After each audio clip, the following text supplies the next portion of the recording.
So first of all, we can discuss എന്താണ് inflation എന്ന് പറഞ്ഞാൽ, പണപ്പെരുപ്പം എന്ന് പറഞ്ഞാൽ. സോ പലരും പേപ്പറൊക്കെ വായിക്കുമ്പോൾ നമ്മൾ എൻകൗണ്ടർ ചെയ്യുന്ന ഒരു ടേമാണ് പണപ്പെരുപ്പം. ഇന്ത്യയിലെ പണപ്പെരുപ്പ തോത് കുറഞ്ഞു, പണപ്പെരുപ്പ തോത് കൂടി എന്നൊക്കെ പറഞ്ഞ് പലപ്പോഴും വാർത്ത കാണാറുണ്ട്. സോ ഞാൻ ചോദിക്കട്ടെ, എന്താണ് ഇൻഫ്ലേഷൻ? നിങ്ങളുടെ പോയിന്റ് ഓഫ് വ്യൂല് എന്താണ് ഇൻഫ്ലേഷൻ എന്ന് പറയാം? ഒരു ലേമൻ ലാംഗ്വേജ് പറയുകയാണെങ്കിൽ, ഒരു സാധാരണക്കാരനോട് ഈ പറഞ്ഞ എക്കണോമിക്സിന്റെ മൂലമാല ഒന്നും അറിയാത്ത ഒരാളോട് പറഞ്ഞു കൊടുക്കുകയാണ് ഇൻഫ്ലേഷൻ എന്ന് പറയുമ്പോൾ എന്തായിരിക്കാം? Sorry, inflation is the general rise in price over a period of time. Very good.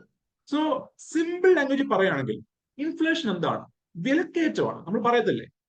Simple language, ഒരു ലേമൻ ലാംഗ്വേജ് പറയാണ് എന്താണ് ഇൻഫ്ലേഷൻ മൂലം ഉണ്ടാകുന്ന ഇമ്പാക്ട്? വിലക്കയറ്റമാണ്. അതായത് ഉൽപ്പന്നങ്ങളുടെ പൊതുവായ വിലയിലുള്ള വർധന. So the rise in the price of general level of good, general price of goods. So നമ്മുടെ ഗുഡ്സിന്റെ പ്രൈസ് കൂടിക്കൊണ്ടിരിക്കുന്ന അവസ്ഥ. So you can see inflation refers to the rise in general level of prices of goods and services over a period of time. So ഒരു കാലയളവിൽ, ഒരു period of ടൈമില് ഉൽപ്പന്നങ്ങളുടെ വിലയിൽ ഉണ്ടാവുന്ന ഒരു ഹൈക്ക്, ഒരു റൈസ്, അതാണ് എന്ത്? ഇൻഫ്ലേഷൻ അഥവാ നമ്മള് പണപ്പെരുപ്പം എന്ന് ഉദ്ദേശിക്കുന്നത്. സോ ഈ ഇൻഫ്ലേഷൻ മൂലം നിങ്ങൾ പലപ്പോഴും കണ്ടു, നിങ്ങളൊക്കെ അപ്പൂമാര് അമ്മൂമാര് അവര് പറയാറുണ്ട്, ഞങ്ങളുടെ കുട്ടിക്കാലത്ത് ഈ പറഞ്ഞ പവന്, സ്വർണത്തിന്, ഒരു പവൻ സ്വർണത്തിന് ഇത്ര രൂപ ഉണ്ടായിരുന്നു. അല്ലെങ്കിൽ നമ്മുടെ തന്നെ ഓർത്ത് നോക്കുക, കുട്ടിക്കാലത്ത് ബസ് ടിക്കറ്റ് നോക്കുക. ഇപ്പൊ എനിക്ക് ഓർമ്മയുണ്ട് 4 രൂപ മിനിമം ടിക്കറ്റ് എനിക്ക് ഓർമ്മയുണ്ട്. സോ അത് കഴിഞ്ഞ് 5 ആയി, പിന്നെ അത് 7 ആയി, അത് കഴിഞ്ഞ് 8 ആയി, 10 ആയി. ഇപ്പൊ കറന്റ് പറയുമ്പോൾ മിനിമം ചാർജ് എത്ര? 10. So over a period of time you can see the price of goods, price of services is increasing in the economy. നമ്മുടെ എക്കണോമിയിൽ എന്ത് ചെയ്യുന്നുണ്ട്? പല ഉൽപ്പന്നങ്ങളുടെ വില ഇങ്ങനെ കൂടിക്കൊണ്ടിരിക്കുന്നതായിട്ട് നമുക്ക് കാണാൻ കഴിയും. അതേപോലെ ഇപ്പോ ഒരു ടീയുടെ വില എടുക്കുക. സോ പണ്ട് 5 രൂപയായിരുന്നു, പിന്നെ 6 ആയി, പിന്നെ 8 ആയി, അല്ലെ? സോ ഓരോ ഉൽപ്പന്നങ്ങളും ഓരോ period of time we can see അവയുടെ വില എന്ത് ചെയ്യുന്നു? കൂടിക്കൊണ്ടേയിരിക്കുന്നു. അതാണ് ഇൻഫ്ലേഷൻ എന്ന് പറയുന്നത്. സോ എക്സാമ്പിൾ നോക്കുമ്പോൾ 1970 1 cup of coffee cost around $0.25 and 2019 ആകുമ്പോൾ 1 cup of coffee cost around $1.59. So ഇവിടെ തന്നെ നോക്കൂ, over a period of time ഓരോ ഘട്ടത്തിലും ഇത് കാണാൻ കഴിയും എന്ത് ചെയ്യുന്നുണ്ട്? പ്രൈസ് കൂടിക്കൊണ്ടേ ഇരിപ്പുണ്ട്, അല്ലെ? ആൻഡ് ഈ ഇൻഫ്ലേഷൻ പെരുകുമ്പോൾ, അല്ലെങ്കിൽ ഒരു എക്കണോമിയിൽ ഇൻഫ്ലേഷൻ കൂടുമ്പോൾ what will be the impact? എന്തായിരിക്കും ഇമ്പാക്ട് എക്കണോമിയിൽ? ഇൻഫ്ലേഷൻ കൂടിക്കൊണ്ടിരിക്കുന്നു, എന്തൊക്കെയായിരിക്കും ഇമ്പാക്ട് ഉണ്ടാവുന്നത് എന്ന് പറയാം. ആളുകളുടെ ലൈഫിൽ എന്തൊക്കെ ഇമ്പാക്ട് ഉണ്ടാവും? ഒരു എക്കണോമിയിൽ ഇൻഫ്ലേഷൻ കൂടിക്കൊണ്ടിരിക്കുകയാണ്. What will be the impact in the economy? അല്ലെങ്കിൽ ആളുകളുടെ ലൈഫിൽ എന്തൊക്കെ ഇമ്പാക്ട് ഉണ്ടാവാം? എന്തൊക്കെയായിരിക്കാം?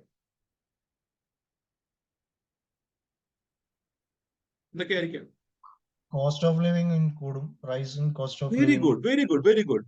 എന്താണ് കോസ്റ്റ് ഓഫ് ലിവിംഗ് കൂടും? ഇപ്പൊ നേരത്തെ സപ്പോസ് ഞാൻ 1 കിലോ അരി വാങ്ങുന്നത് സപ്പോസ് 10 രൂപയ്ക്കായിരിക്കും. എന്നാൽ ഇൻഫ്ലേഷൻ മൂലം 1 കിലോ അരി വാങ്ങണമെങ്കിൽ I have to spend 25 rupees ആയിരിക്കും. സോ നോക്കുക, over a period of time ഈ പണപ്പെരുപ്പം ഉണ്ടാവുമ്പോൾ, നമ്മുടെ എക്കണോമിയിൽ ഇൻഫ്ലേഷൻ ഉണ്ടാവുമ്പോൾ ഉൽപ്പന്നങ്ങളുടെ വില കൂടുന്നു. ഉൽപ്പന്നങ്ങളുടെ വില കൂടുമ്പോൾ I have to spend more money to purchase an item. ഒരു ഉൽപ്പന്നം വാങ്ങാനായിട്ട് കൂടുതൽ തുക എന്ത് ചെയ്യേണ്ടി വരും? ഞാൻ ചെലവഴിക്കേണ്ടി വരും. സോ നേരത്തെ എനിക്ക് 10 രൂപ കൊടുത്തു കഴിഞ്ഞാൽ 1 കിലോ അരി കിട്ടുമായിരുന്നെങ്കിൽ ഇപ്പോൾ എത്രയാണ്? 25 രൂപ കൊടുത്താൽ മാത്രമേ എനിക്ക് 1 കിലോ അരി കിട്ടുള്ളൂ. വിച്ച് മീൻസ് എന്താ ഉണ്ടായത് ഇവിടെ? എന്റെ രൂപയുടെ, എന്റെ കയ്യിലുള്ള കറൻസിയുടെ പർച്ചേസിംഗ് പവർ കുറഞ്ഞു, അല്ലെ? നേരത്തെ എന്താ? 10 രൂപ കൊടുക്കുന്നു, I can exchange 10 rupees for 1 kg of rice. 10 രൂപ കൊടുത്തു കഴിഞ്ഞാൽ 1 കിലോ അരി എനിക്ക് കിട്ടുമായിരുന്നു. എന്നാൽ ഇപ്പോ ഈ 10 രൂപ കൊടുത്തു കഴിഞ്ഞാൽ I could not get 1 kg of rice. എനിക്ക് 1 കിലോ അരി എന്ത് ചെയ്യത്തില്ല? കിട്ടില്ല. സോ എന്താ ഉണ്ടായത്? എന്റെ കയ്യിലുള്ള കറൻസിയുടെ പർച്ചേസിംഗ് പവർ, എന്റെ കയ്യിലുള്ള കറൻസിയുടെ സാധനം വാങ്ങാനുള്ള പവർ എന്ത് ചെയ്തു? കുറഞ്ഞു. സോ നേരത്തെ 10 രൂപയ്ക്ക് 1 കിലോ ഉണ്ടെങ്കിൽ ഇപ്പോ 10 രൂപ കൊടുത്താൽ പോരാ, I have to spend 25 rupees to get 1 kg. So cost of living കൂടുകയാണ്, നമ്മുടെ കറൻസിയുടെ പർച്ചേസിംഗ് പവർ കുറയുകയാണ്. അതുപോലെ തന്നെ യു ക്യാൻ സി നമ്മുടെ എക്കണോമിയിൽ പണപ്പെരുപ്പം അതിരൂക്ഷമാകുമ്പോൾ ഇൻ എൻ എക്കണോമി ഈ പണപ്പെരുപ്പം അതിരൂക്ഷമാകുമ്പോൾ വി ക്യാൻ സി എല്ലാ ഉൽപ്പന്നങ്ങളുടെയും സാധനങ്ങളെ വില കൂടും, ആളുകളുടെ ലിവിങ് സ്റ്റാൻഡേർഡ്സ് അങ്ങനെ മോശമാവും, അല്ലെങ്കിൽ അവരുടെ കോസ്റ്റ് ഓഫ് ലിവിങ് കൂടും. ആൻഡ് അങ്ങനെ വരുന്ന സമയത്ത് നമ്മുടെ പൊളിറ്റിക്കൽ പാർട്ടീസ് അല്ലെങ്കിൽ labour unions they may demand for higher wages, അല്ലേ? പണപ്പെരുപ്പം രൂക്ഷമായ സമയത്ത് ആളുകൾക്ക് വരുമാനം കിട്ടിയിട്ട് കാര്യമില്ല, അല്ലെങ്കിൽ കിട്ടുന്ന ശമ്പളം തികയുന്നില്ല. ആൾക്കാർ എന്ത് ചെയ്യും? ലേബർ പറയും ഞങ്ങൾക്ക് ശമ്പളം കൂട്ടി വേണം, we want more income, we want more salary. So they will protest. So inflation മൂലം എന്താ ധാരാളം ഇമ്പാക്ട് എക്കണോമിയിൽ ക്രിയേറ്റ് ചെയ്യാം. ആൻഡ് ഇൻഫ്ലേഷൻ പോലെ തന്നെ നമ്മൾ ഈ അടുത്തിടയ്ക്ക് കേട്ടൊരു ടേമാണ് ഷ്രിങ്ക്ഫ്ലേഷൻ. ഷ്രിങ്ക്ഫ്ലേഷൻ. സോ ഇൻഫ്ലേഷൻ പോലെ ഈ അടുത്തിടയ്ക്ക് നമ്മുടെ പേപ്പറിലൊക്കെ വന്നൊരു ടേമായിരുന്നു ഷ്രിങ്ക്ഫ്ലേഷൻ. നിങ്ങൾക്ക് പറഞ്ഞാൽ നിങ്ങൾക്ക് അറിയാം എന്താ സംഭവം, നിങ്ങൾക്ക് അറിയാൻ പറ്റും. അതായത് how many of you had Poppins in their life? നിങ്ങളുടെ കുട്ടിക്കാലത്ത് പോപ്പിൻസ് കഴിച്ചിട്ടുണ്ടോ? പോപ്പിൻസ് അല്ലെങ്കിൽ മഞ്ച് കഴിച്ചിട്ടുണ്ടായിരിക്കുമല്ലോ, 5 രൂപയുടെ മഞ്ച്. സോ 2005 5 രൂപയുടെ മഞ്ച് എന്ന് പറയുമ്പോൾ യു മേ ബി ഗെറ്റിംഗ് ഒരു നല്ല സൈസ് ഉള്ള ഒരു 25 ഗ്രാം ഒക്കെ ഉള്ള ഇതായി കിട്ടുന്നത്, അല്ലെങ്കിൽ 25 ഗ്രാം മേലെയൊക്കെ ആയിരിക്കും. I don't know the quantity. So നേരത്തെ ഒരു 2000 സമയത്ത് if you are buying A 5 rupees of Munch, 5 രൂപയുടെ മഞ്ച് വാങ്ങുമ്പോൾ നിങ്ങൾക്ക് നല്ല ക്വാണ്ടിറ്റിയിൽ മഞ്ച് കിട്ടുമായിരുന്നു.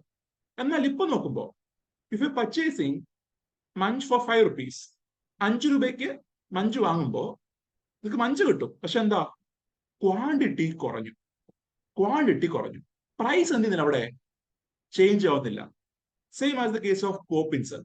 പോപ്പിൻസ് അന്നും ഇന്നും എന്നും എന്താണ് 2 രൂപയാണ്. ഇപ്പൊ എന്റെ കുട്ടിക്കാലത്ത് ഈ പറഞ്ഞ പോപ്പിൻസ് ഒക്കെ വാങ്ങുമ്പോൾ ഒരു പേപ്പർ റാപ്പാണ്, പേപ്പർ റാപ്പിനകത്ത് ഈ പറഞ്ഞ പോപ്പിൻസ് വെച്ചേക്കാണ്.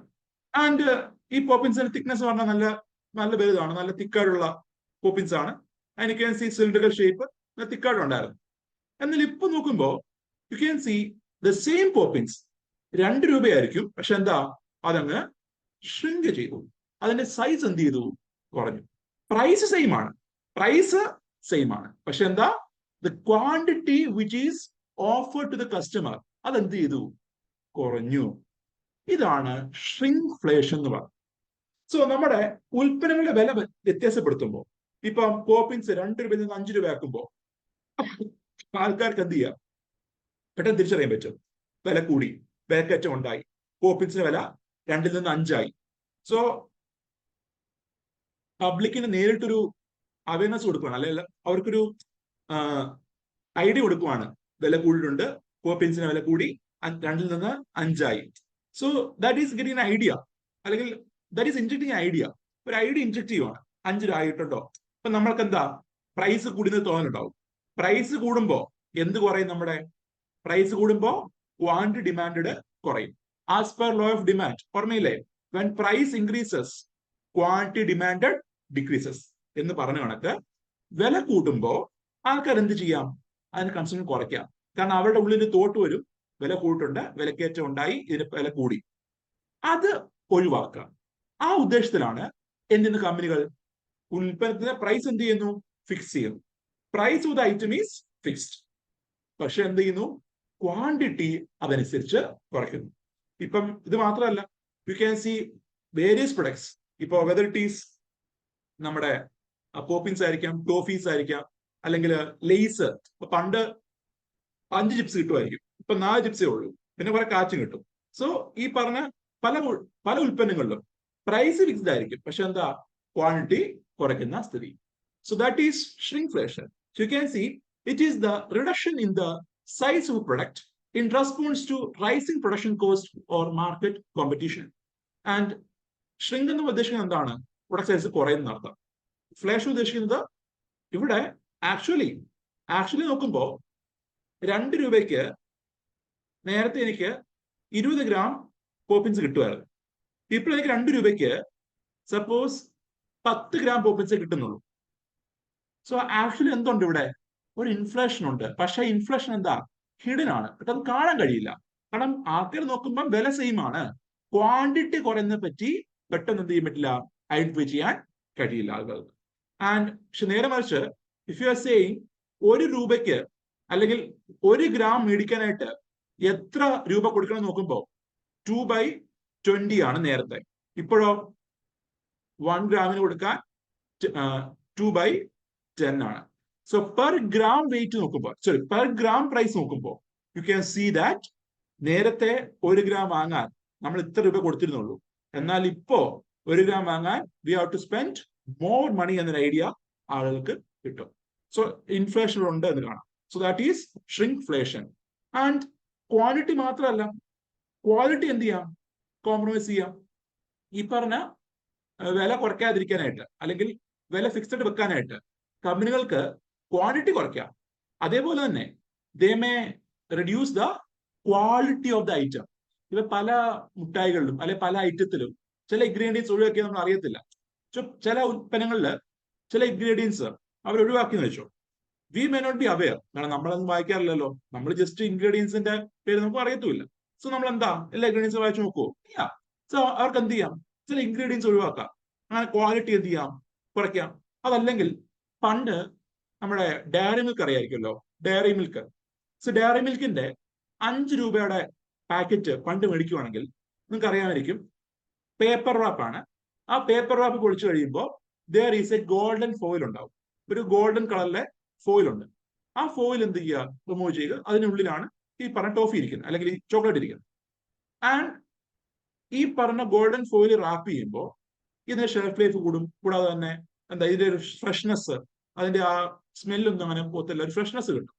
എന്നാൽ ഇപ്പൊ നോക്കുമ്പോൾ 5 രൂപയുടെ ഡയറി മിൽക്ക് നിങ്ങൾ വാങ്ങുവാണെങ്കിൽ you are getting that in a plastic റാപ്പാണ്. ഒരു പ്ലാസ്റ്റിക് റാപ്പാ. പ്ലാസ്റ്റിക് തുറന്നു കഴിയുമ്പോൾ തന്നെ എന്താ മുട്ടയാതിരിക്കുന്നത്. അങ്ങനെ എന്ത് ചെയ്യുന്നുണ്ട്? ക്വാളിറ്റി പറയുന്നുണ്ട്. ഞാനിപ്പോ പറഞ്ഞു നിങ്ങൾക്ക് മനസ്സിലാവണമെങ്കിൽ ഡയറി മിൽക്കിന്റെ high cost brand high cost chocolate മേടിക്കുക. ഇപ്പൊ ഡയറി മിൽക്ക് സിൽക്കോ അല്ലെങ്കിൽ ഡയറി മിൽക്കിന്റെ ഒരു 150 രൂപ 200 രൂപയുള്ള ഒരു ചോക്ലേറ്റ് മേടിക്കുമ്പോൾ you can see that chocolate is wrapped in a golden foil എന്ന് കാണാം. ഈ പറഞ്ഞ ഒരു ഗോൾഡൻ കളർ ഫോയിലാണ് എന്ത് അത് റാപ്പ് ചെയ്തേക്കുന്നത്. കാരണം ആ ഗോൾഡൻ ഫോയിൽ റാപ്പ് അതിന്റെ ഫ്രഷ്നെസ്, അതിന്റെ സ്മെല്ലും ടേസ്റ്റ് ഒക്കെ എന്താ അതിങ്ങനെ കീപ്പ് ചെയ്യും, കുറച്ചുകൂടെ പ്രിസർവ് ചെയ്യും. സോ ദാറ്റ് ഈസ് ദാറ്റ് ഈ പറഞ്ഞ ക്വാളിറ്റി കോംപ്രമൈസ് എന്ന് പറഞ്ഞത്. So here you can see the shrinkflation example.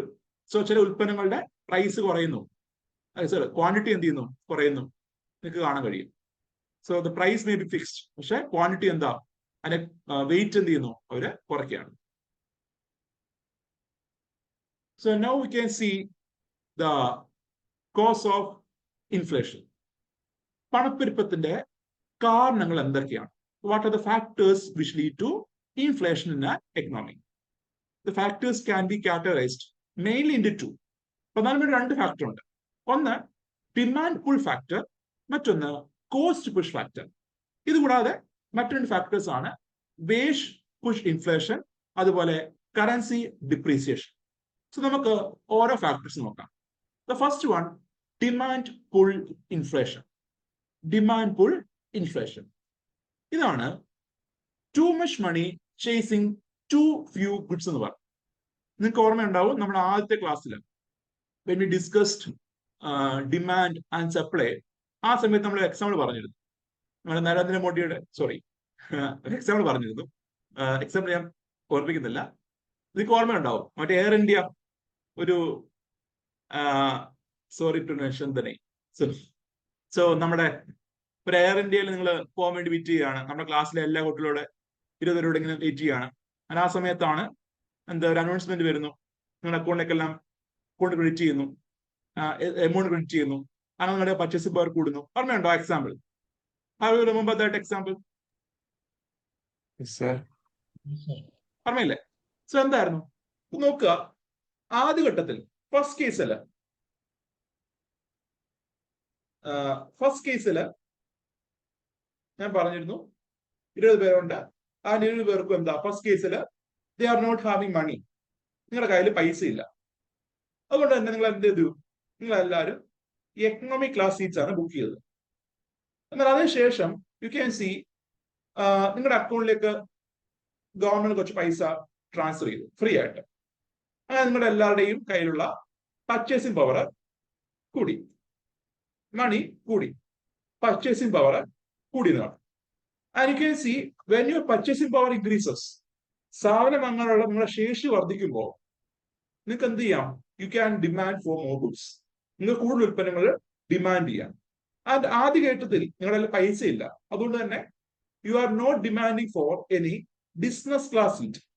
Business class സീറ്റോ അല്ലെങ്കിൽ ഫസ്റ്റ് ക്ലാസ് സീറ്റോ നിങ്ങൾ ആരും എന്ത് ചെയ്യുന്നില്ല, ഡിമാൻഡ് ചെയ്യുന്നില്ല. കാരണം പൈസ. സെക്കൻഡ് കേസിൽ നിങ്ങളുടെ എല്ലാ അക്കൗണ്ടില് സപ്പോസ് നല്ലൊരു എമൗണ്ട് ഗവൺമെന്റ് ക്രെഡിറ്റ് ചെയ്തു, അതുകൊണ്ട് തന്നെ നിങ്ങൾ എന്ത് ചെയ്തു? ഇൻസ്റ്റെഡ് ഓഫ് ചൂസിങ് എക്കണോമിക് ക്ലാസ്സിന് പകരം നിങ്ങൾ എന്ത് ചെയ്യാം? ബിസിനസ് ക്ലാസ് ചൂസ് ചെയ്യാം. ആ നോക്കുമ്പോ 20 പേരുണ്ട്. Suppose there are only 5 business class seat. 5 business class seat ഉള്ളെന്ന് വിചാരിക്കുക.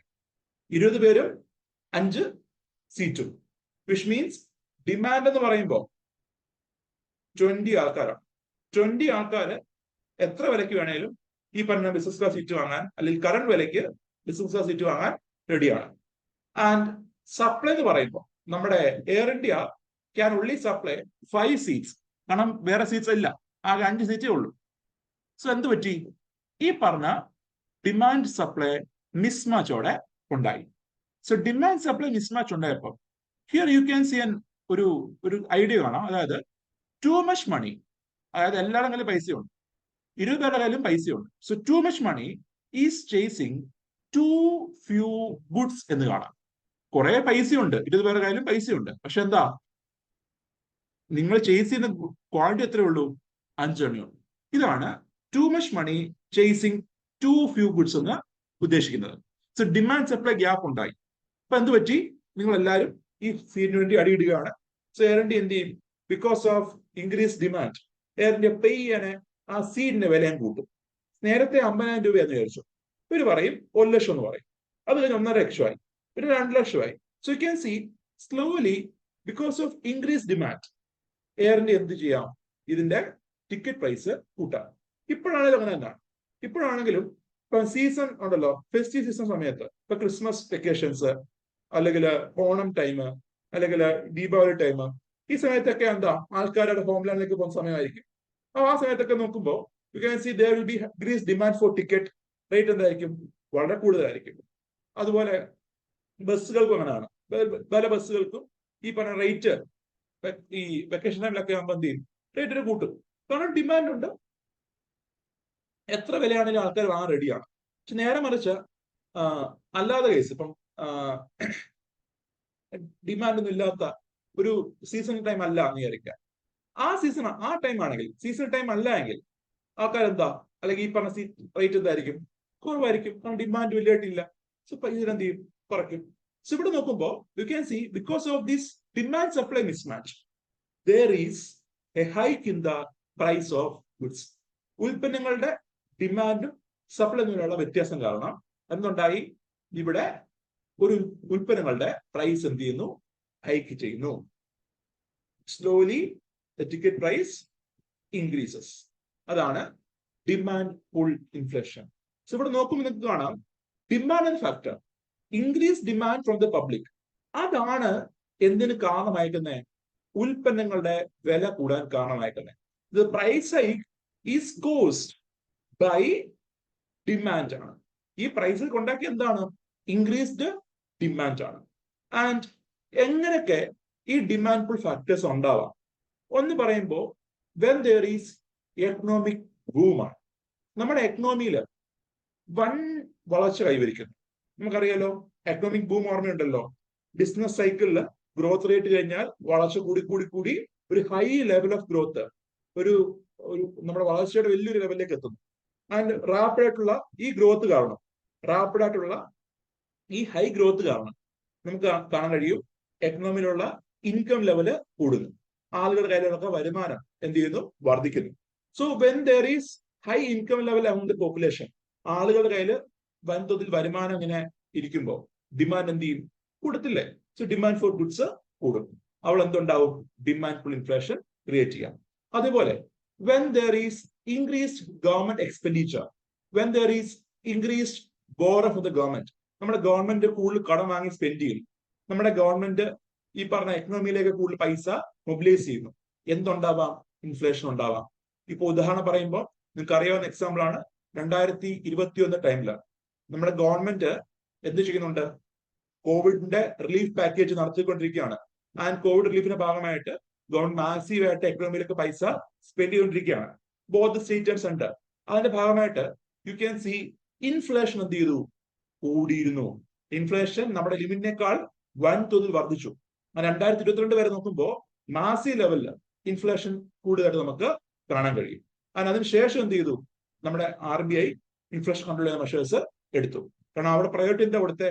During the time of economic recession, during കോവിഡ്-19 സമയത്തെ സാമ്പത്തിക മാന്ദ്യവേളയിൽ RBI എടുത്ത നയം എക്കണോമിയെ റിവൈവ് ചെയ്യുക മാത്രമാണ്. അല്ലാതെ എക്കണോമിക് ഇൻഫ്ലേഷൻ എന്താ പിന്നെ ആയാലും റെഡ്യൂസ് ചെയ്യാം. പക്ഷേ ഒരു എക്കണോമി മാന്ദ്യത്തിലകപ്പെട്ട് കഴിഞ്ഞാൽ, റിസഷൻ മാറി ഡിപ്രഷൻ എത്തിക്കഴിഞ്ഞാൽ, it is so difficult to revive the economy. And അതുകൊണ്ട് തന്നെ യു ക്യാൻ സി അതുകൊണ്ട് തന്നെ ഗവൺമെന്റ് വൻതോതിൽ പൈസ സ്പെൻഡ് ചെയ്യുമ്പോഴും എന്താ ഉണ്ടാവാം? അവിടെ ഡിമാൻഡ് പുൾ ഇൻഫ്ലേഷൻ ഉണ്ടാവാം. കാരണം എന്താ? ഇവിടെയെല്ലാം ഈ ഡിമാൻഡ് പുൾ ഇൻഫ്ലേഷന്റെ കേസിലെല്ലാം you can see there is increased money supply in the economy എന്ന് കാണാം. നമ്മുടെ എക്കണോമിയിൽ കൂടുതൽ പൈസ സപ്ലൈ ചെയ്യപ്പെടുന്നു, അല്ലെങ്കിൽ പബ്ലിക്കിന്റെ കയ്യിലുള്ള പൈസ അതിന്റെ അളവ് എന്ത് ചെയ്യുന്നു? വർദ്ധിക്കുന്നതായിട്ട് കാണാം. ഓർമ്മയില്ലേ? M3 എന്ന അഗ്രിഗേറ്റ് എന്താ? Cash held by the public, cash and currency held by the public plus demand deposit, fixed deposit, ഇത് എന്ത് ചെയ്യുന്നു? വർദ്ധിക്കുന്നതായിട്ട് കാണാം. സോ എക്കണോമിക് ബൂം ആയിക്കോട്ടെ, ഇൻക്രീസ് ഗവൺമെന്റ് എക്സ്പെൻഡിച്ചർ ആയിക്കോട്ടെ, ഇവിടെ എല്ലാം എന്താ? മണി സപ്ലൈ വൻതോതിൽ വർദ്ധിക്കുന്നതായിട്ട് കാണാൻ കഴിയും. അതേപോലെ നെക്സ്റ്റ് ഒരു ഫാക്ടർ ആണ്, ഹലോ ഡൗട്ട് ആണോ? ഓക്കെ. സോ നെക്സ്റ്റ് ഒരു ഫാക്ടർ ആണ് റൈസിംഗ് പോപ്പുലേഷൻ, ജനസംഖ്യാ വർധനവ്. ഒരു എക്കണോമിയില് ജനസംഖ്യ കൂടിക്കൊണ്ടിരിക്കുന്നു, അതിനനുസരിച്ചുള്ള റിസോഴ്സസ് അവിടെ ജനറേറ്റ് ചെയ്തില്ലെങ്കിൽ, റിസോഴ്സസ് അവിടെ കൊടുക്കാൻ കഴിഞ്ഞില്ലെങ്കിൽ അവിടെ എന്തുണ്ടാവാം? ഇൻഫ്ലേഷൻ ഉണ്ടാവാം. സോ നമ്മുടെ ഗ്ലോബൽ നോക്കുമ്പോൾ പോപ്പുലേഷൻ വൻതോതിൽ വർദ്ധിക്കുന്നു, എന്നാൽ റിസോഴ്സിന്റെ ഗ്രോത്ത് എന്താ? വളരെ കുറവാണ്. അതുപോലെ ഉൽപ്പന്നങ്ങൾ സപ്ലൈ ചെയ്യുന്നത് കുറവാണ്. അവിടെ എന്തുണ്ടാവും? ഡിമാൻഡ് സപ്ലൈ ഗ്യാപ്പ് ഉണ്ടാവും. സോ ഡിമാൻഡ് സപ്ലൈ ഗ്യാപ്പ് ഉണ്ടാവുമ്പോൾ there will be increase in the level of goods. കാരണം ഡിമാൻഡ് കൂടുതലാണ്, സപ്ലൈ കുറവാണ്. ആൾക്കാർ എന്താ? കൂടുതൽ വില കൊടുത്ത് സാധനം വാങ്ങാൻ തുടങ്ങും. ഓർമ്മയില്ലേ? നമ്മൾ കണ്ടതാണല്ലോ, when we discussed external sector, നമ്മൾ കണ്ടിരുന്നു ഈ ഡിമാൻഡ് സപ്ലൈയുടെ ഒരു ഇമ്പാക്ട് കണ്ടിരുന്നു. കറൻസി ഡിപ്രീസിയേഷൻ, കറൻസി അപ്രീസിയേഷൻ സമയത്തൊക്കെ നമ്മൾ കണ്ടതാണ്. സോ അതേപോലെ ഇവിടെ നിങ്ങൾക്ക് കാണാം, when there is increased demand, supply കുറവാണെങ്കിൽ എന്തുണ്ടാവും? ഇൻഫ്ലേഷൻ ഉണ്ടാവുന്നു. അതേപോലെ മറ്റൊരു ഫാക്ടറാണ് ചേഞ്ചിങ് കൺസംഷൻ പാറ്റേൺ. സോ നമ്മുടെ റിസർവ് ബാങ്ക് ഓഫ് ഇന്ത്യ പുറത്തുവിട്ട ഒരു ഫാക്ടറാണ്. സോ ഡിമാൻഡ് പുൾ ഇൻഫ്ലേഷന്റെ ഭാഗമായിട്ട് RBI പറഞ്ഞൊരു ഫാക്ടറാണ് എന്ത്? ചേഞ്ചിങ് കൺസംഷൻ പാറ്റേൺ എന്ന് പറയും. ഇതാണ് പറയുമ്പോൾ നമ്മുടെ പണ്ട് കാലത്തെ ഒരു 10-20 വർഷം മുന്നേ നോക്കുമ്പോൾ റെഡി ടു ഈറ്റ് ഫുഡ്സിന് വലിയ ഡിമാൻഡ് കുറവാണ്. ഇപ്പൊ നമ്മൾ ഈ ദോശമാവൊക്കെ ഉണ്ടല്ലോ, ദോശമാവ് അല്ലെങ്കിൽ റെഡി ടു കുക്ക് ചപ്പാത്തി, ഇതൊക്കെ അതിനുള്ള ഡിമാൻഡ് വളരെ കുറവായിരുന്നു. അതിന് മാർക്കറ്റ് അത്ര വിപുലമായിരുന്നില്ല. എന്നാൽ ഇപ്പോ പോസ്റ്റ് ദിസ് ഒരു അർബനൈസേഷന് ശേഷം ധാരാളം സിറ്റീസ് ഡെവലപ്പ് ചെയ്തു. അതുപോലെ പല വീടുകളിലും ഭാര്യയും ഭർത്താവും വർക്ക് ചെയ്യുകയായിരിക്കും. And most of them are may be IT profession ഒക്കെ ആണെങ്കിൽ പലരും കുക്കിംഗ് എന്താ വളരെ കുറവായിരിക്കും. കുക്ക് ചെയ്യുവാണെങ്കിൽ പോലും അവർക്ക് ഈ പറഞ്ഞ അരി അരയ്ക്കാനോ അല്ലെങ്കിൽ അരി ആട്ടാനോ സമയം കാണത്തില്ല. പലരും എന്ത് ചെയ്യും? ഈ പറഞ്ഞ പാക്കറ്റില് ചപ്പാത്തി, ഈ റെഡി ടു ഈറ്റ് ചപ്പാത്തി ഉണ്ടല്ലോ, അല്ലെങ്കിൽ റെഡി ടു കുക്ക് ചപ്പാത്തി ഉണ്ട്, ഹാഫ് ബോയിൽഡ്, ഹാഫ് കുക്ക്ഡ് ചപ്പാത്തി ഉണ്ട്, ആശ്വാദിലൊക്കെ, അത് മേ ബി മേടിക്കും. അല്ലെങ്കിൽ ഈ പറഞ്ഞ ദോശമാവ് അവൈലബിൾ ആണ്, ബ്രെഡ്. സോ നോക്കുമ്പോൾ over a period of time you can C ചില ഉൽപ്പന്നങ്ങളുടെ ഡിമാൻഡ് എന്ത് ചെയ്യുന്നുണ്ട്? എക്കണോമിയിൽ വർദ്ധിച്ചിട്ട് കാണാം. പണ്ട് ഒരു 10-20 വർഷം മുന്നേ നോക്കുമ്പോൾ ആൾക്കാർ ഇത്ര മാസീവായിട്ടൊന്നും ഈ പറഞ്ഞ ദോശമാവോ അല്ലെങ്കിൽ ഇഡ്ലി മാവോ ഒന്നും മേടിക്കത്തില്ല. വീട്ടിൽ തന്നെ ഉണ്ടാക്കി എടുക്കുക, അല്ലാതെ കടയിൽ പോയി മേടിക്കാനുള്ള വളരെ കുറവായിരിക്കും മേടിക്കുന്നത്. പണ്ടേ പോലെ വളരെ കുറവായിരിക്കും. സോ ഡിമാൻഡ് അവിടെ കുറവായിരുന്നു. എന്നാൽ ഇപ്പോൾ എന്താ? ആ ഉൽപ്പന്നങ്ങളുടെ ഡിമാൻഡ് എന്താ ഉണ്ടായിട്ടുണ്ട്. ഇതുപോലെ പല ഘട്ടത്തിലും വി ക്യാൻ സി ചില ഉൽപ്പന്നങ്ങളുടെ ഡിമാൻഡ് വന്നത് വർദ്ധിക്കുന്നതാണ്. Because of changing consumption pattern ചില ഉൽപ്പന്നങ്ങളുടെ ഡിമാൻഡ് വർദ്ധിക്കുന്നു. അങ്ങനെ എന്ത് ചെയ്യാം? അതിന് വില എന്താ ഇവിടെ കാണാം. So changing consumption pattern is also an indicator of demand pull it's a factor of demand pull inflation. So demand pull ഇൻഫ്ലേഷന്റെ ഒരു ഫാക്ടർ ആണെന്ത്, ആളുകളുടെ കൺസ്യൂമർ പാറ്റേണിലുള്ള വ്യത്യാസം. And next is cost push factor.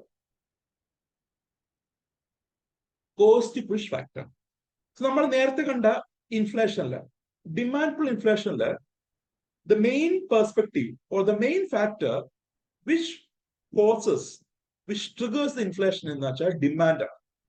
Demand for goods കൂടി, അത് കാരണമാണ് എന്ത്, ഇൻഫ്ലേഷൻ ഉണ്ടാവുന്നത്. എന്നാൽ കോസ്റ്റ് പുഷ് ഇൻഫ്ലേഷൻ എന്ന് പറയുമ്പോൾ demand കൂടുന്നേക്കാളും there will be an increase in the cost of inputs or raw materials. ചില ഇൻപുട്ട് ഐറ്റത്തിന്റെ, ചില റോ മെറ്റീരിയൽസിന്റെ വില എന്ത് ചെയ്യുന്നു, ഇൻക്രീസ് ചെയ്യുന്നു. ഫോർ എക്സാമ്പിൾ, ക്രൂഡ് ഓയിൽ എടുക്കുക. അന്താരാഷ്ട്ര വിപണിയിൽ ക്രൂഡ് ഓയിലിന്റെ വില വർദ്ധിക്കുമ്പോൾ നമ്മൾ ഇമ്പോർട്ട് ചെയ്യുന്ന ക്രൂഡ് ഓയിൽ വില എന്ത് ചെയ്യും, വർദ്ധിക്കും. നമ്മൾ ഇമ്പോർട്ട് ചെയ്യുന്ന ക്രൂഡ് ഓയിൽ വില വർദ്ധിക്കുമ്പോൾ പെട്രോളിയം കമ്പനീസ് പെട്രോളിന്റെ ഡീസലിന്റെ വില എന്ത് ചെയ്യും, ഇൻക്രീസ് ചെയ്യും. ആൻഡ് പെട്രോളിന്റെ ഡീസലിന്റെ വില ഇൻക്രീസ് ചെയ്യുമ്പോൾ transportation cost or logistic cost ഇതിൽ എന്ത് ചെയ്യും, വർദ്ധിക്കും.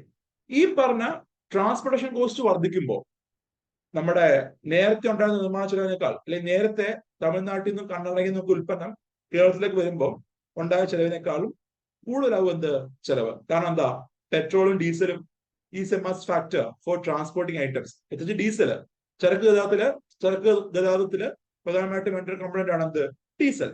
സോ ഡീസലിന്റെ വില ഉയരുമ്പോൾ ചരക്ക് ഗതാഗത കൂലി എന്ത് ചെയ്യും, കൂടും.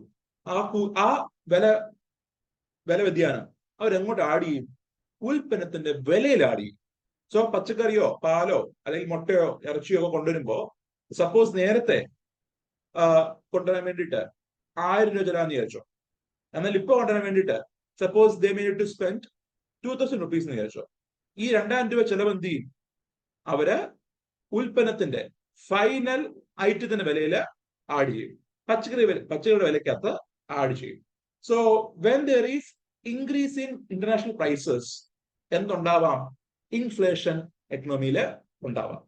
അതേപോലെ തന്നെ when there is infrastructural bottlenecks. So infrastructural bottlenecks ഉദ്ദേശിക്കുന്നത് നമ്മുടെ നിർമ്മാണ മേഖലയിലുള്ള അപാകതകളാണ്. നിർമ്മാണ സമയത്ത് സപ്പോസ് ഒരു കമ്പനി ഒബ്സലേറ്റ് ആയിട്ടുള്ള പഴക്കം ചെന്ന മെഷീനറീസ് അല്ലെങ്കിൽ തകരാറായ മെഷീൻസ് ഒക്കെ ഉപയോഗിക്കുന്ന വെച്ചോ. സോ ഒരു പുതിയ മെഷീന് ഇൻസ്റ്റാൾ ചെയ്ത് ഓപ്പറേറ്റ് ചെയ്യുമ്പോൾ, സപ്പോസ് ഒരു മണിക്കൂർ റൺ ചെയ്യുമ്പോൾ suppose it could produce 10 packet of item, 10 packet item ഉണ്ടാക്കാൻ പറ്റുമെന്ന് വിചാരിച്ചു. ഒരു മണിക്കൂർ നേരത്തെ ഈ മെഷീൻ റൺ ചെയ്യുമ്പോൾ ഒരു മണിക്കൂറിൽ 10 പാക്കറ്റ് ഐറ്റം അവർക്ക് ഉണ്ടാക്കാൻ കഴിയും. എന്നാൽ ഇപ്പോ because of using obsolete technology or obsolete machines, പഴയകാല ടെക്നോളജിയോ പഴയകാല മെഷീൻസ് ഒക്കെ ഉപയോഗിച്ച് ഇവർ വർക്ക് ചെയ്യുമ്പോൾ സപ്പോസ് ഒരു മണിക്കൂറിൽ they may only produce 5 packet of items, which means 10 packet ഉണ്ടാക്കണമെങ്കിൽ അവർ എന്ത് ചെയ്യണം, 2 മണിക്കൂർ റൺ ചെയ്യണം. 2 മണിക്കൂർ മെഷീൻ റൺ ചെയ്യണമെങ്കിൽ അവരുടെ power cost, the cost of power utilised four producing 10 packet എന്ത് ചെയ്യും, കൂടിയില്ലേ. നേരത്തെ ഒരു മണിക്കൂറിൽ 10 പാക്കറ്റ് ഉണ്ടാക്കാറ്, ഇപ്പോഴോ 2 മണിക്കൂറിലാണ് എന്ത് 10 പാക്കറ്റ് നിർമ്മിക്കുന്നത്.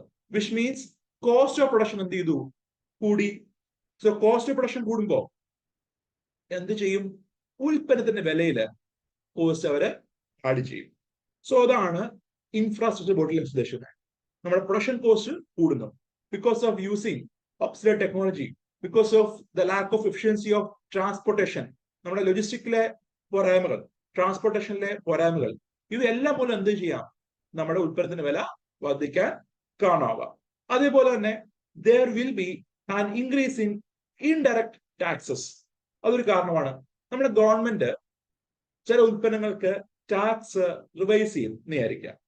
അങ്ങനെ റിവൈസ് ചെയ്തപ്പോ ചില ഉൽപ്പന്നം കൊണ്ടായിരുന്ന നികുതി ഗവൺമെന്റ് വർദ്ധിപ്പിക്കുന്നു. അപ്പോഴും എന്തുണ്ടാവുന്നു, അവിടെ വില ഇൻക്രീസ് ചെയ്യുന്നു.